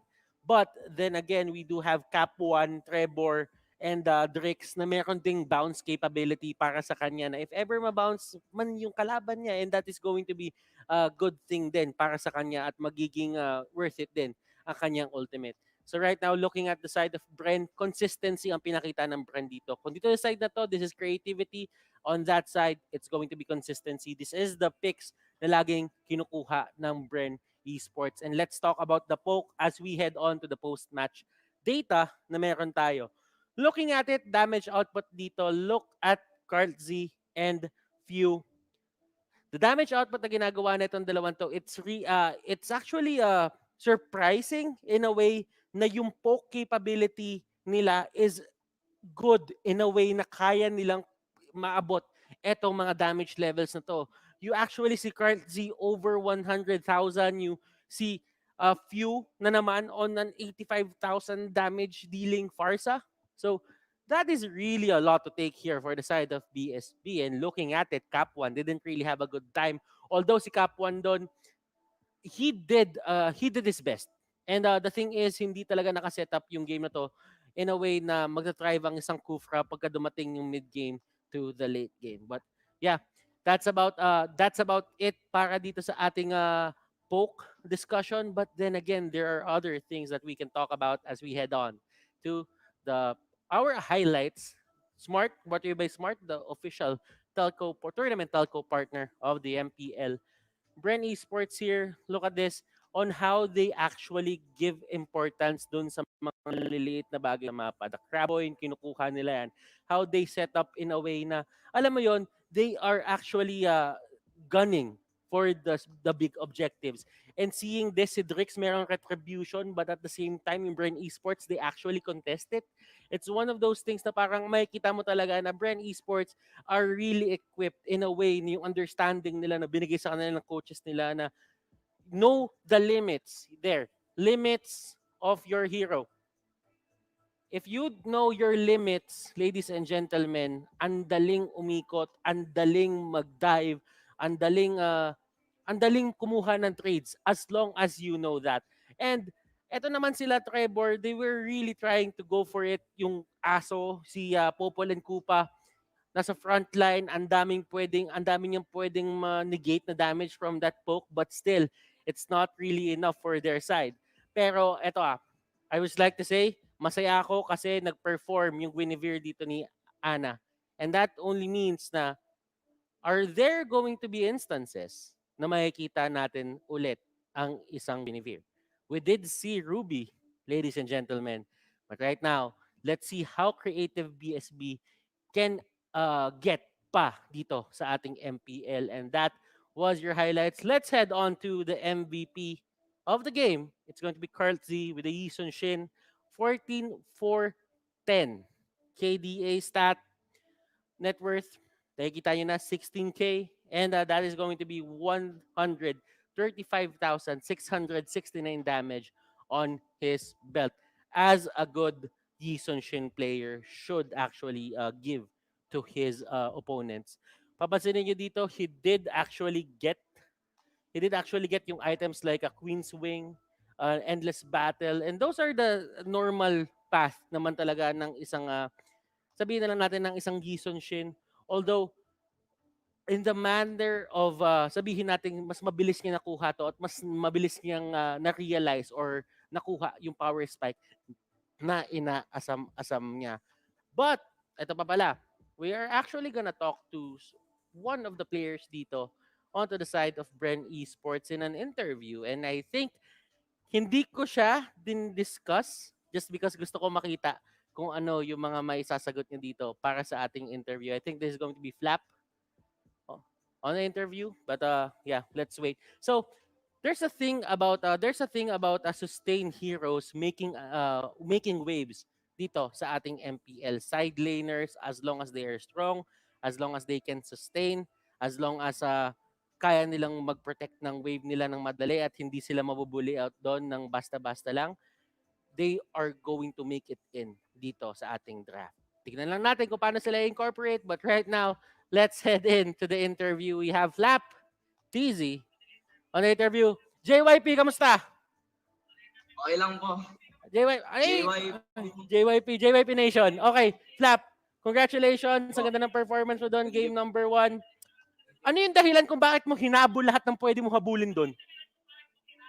Kasi sabi ko sa kanila, habulin ko na. Bahala na kayo mamatay. Habulin ko yung gusto kong habulin. So, ibig sabihin, kapag gusto mo talaga, habulin mo talaga. Kasi yun yung bosset sa team. Kaya yun yung hinabulin. Yun yung bosset sa team. Flap, I would like to ask a question pa na isa pa dito. Ano yung statement na binato mo kanina na si Drix ay magaling mag-steal? ng BAP? Wala yun, wala yun. Wala ba? Wala. Okay, baka hindi lang pwede pag-usapan. So, Bawal. So, amazing performance doon sa game number 2 din, yung Uranus mo. Ano yung naging way nyo para talaga ma-reclaim yung early game? Kasi yung BSB, kahit pa paano, lumalaban din eh. Wala, ano kami sa early. Nalugi kami. Nalugi kayo sa early. And what were the things na parang naisip ng team mo na gawin natin yun at nakuha natin yung pagkapanalo ulit? Nilamangan namin sila sa objective. So more priority sa objective and that actually won you the game. Si Carl hindi naka-ano dun Si Carl hindi naka-contribution dun. So kaya pala nagkaroon kayo ng extra priority pa pagdating sa mga objectives like Turtle. So that's what really happened. So Flap, sa tower kami bumaba.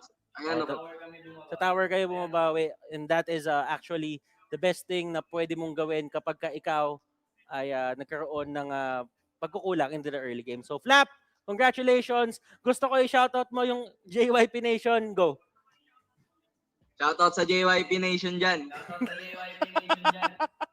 Sino pa gusto mo shoutout? Ikaw bahala. Ayun, shoutout sa mga sumusuporta sa Bren. Keep on supporting mga idol. Tapos shoutout sa mga nanonood, lalo na sa mama ko. Shoutout sa mama ko. So, na-meet ko na yung nanay ni Flap and actually, napaka-supportive ni Tita. Shoutout din sa'yo, Tita. Flap, maraming salamat sa oras mo and do celebrate itong pagkapanalo nyo. Congratulations sa inyo. May laban pa kayo dito sa day number 3 ng week number 3. Maraming salamat, Flap. And that is it for our interview. Nakita nyo yung sinabi ni Flap doon. There is a lot of thinking to do kapag medyo nagkaroon kayo ng lapse in judgment or lapse in decision making pagdating sa early game. So what do? You try to go for those objectives. Now, probably not the biggest objectives na meron tayo, but still, it is going to be imperative for you para makuha yung mga turrets, kahit yung mga buff, and that is going to lead you to the victory. Kumbaga, one small step para makabalik ka sa pagkapanalo. So that is it for the MPL. But before that, ladies and gentlemen, meron muna tayong mga papasalamatan na sponsors. Our official tournament telco partner Smart, forge stronger bonds with your team as you conquer the battlefield with Smart Giga Games. Enjoy 1 GB games all day for Mobile Legends, Facebook Gaming, and more. Dial *123# now and choose Giga Games 99. Our official sponsor, Realme. Realme is celebrating their first Realme Fan Fest and #DareToBeRealme campaign. Visit their official page at fb.com/RealmePhilippines to know more. Official sponsor Gillette. Get up to 50 diamonds with every purchase of Gillette's Mach 3 Razor, Vector 3 Razor, or Blue 3 Simple Force Pack in select Pure Gold doors nationwide. #Shave the day with Gillette.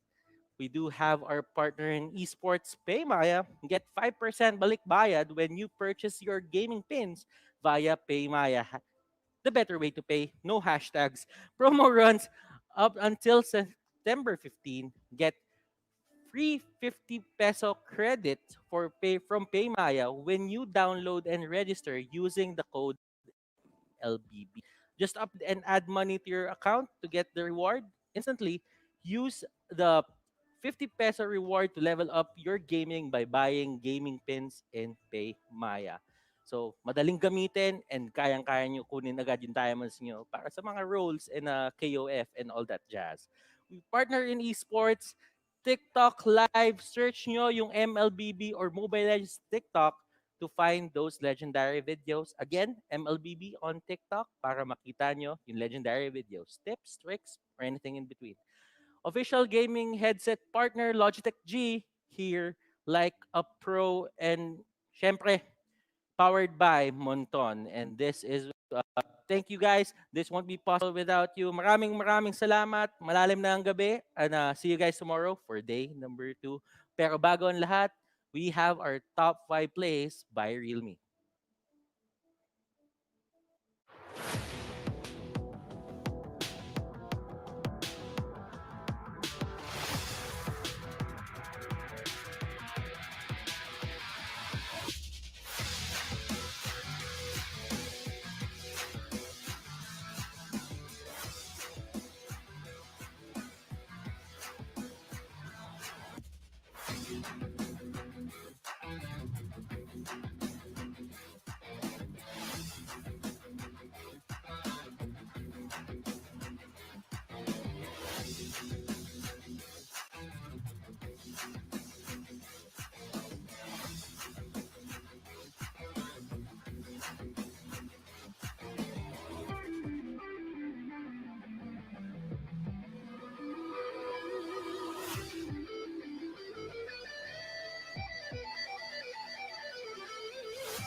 Are you game to be great? Now you can with the new Smart Giga Games 99. Get 1 gig data all day, every day for Mobile Legends and more. Game to be great with Smart Giga Games 99.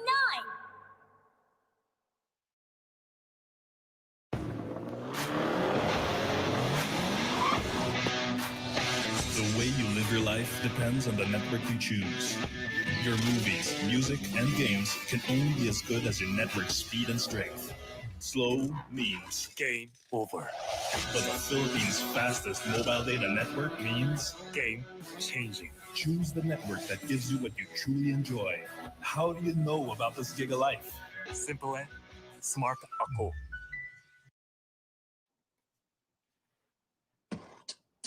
When uncertainty is our reality, we rise above with the things that matter. Gigify happiness. Gigify love. Gigify friendship.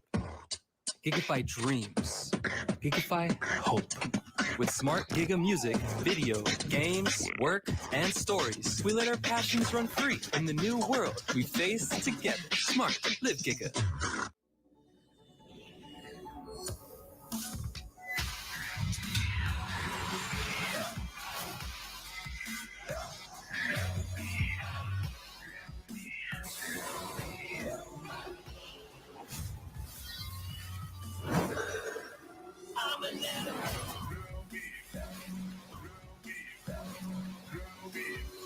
Realme smartphone. Dare to leap.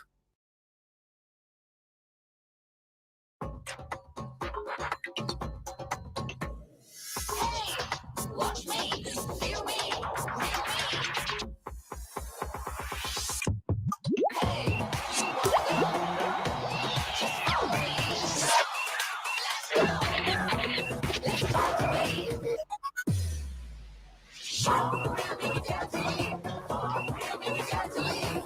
Realme Watch. Time to be smarter. Realme, dare to leap.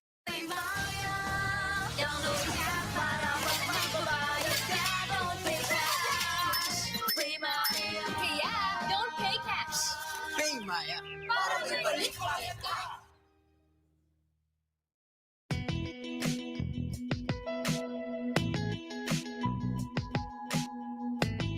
You've got me on the edge. Legit, right? Not quite. Just like your disposable razor.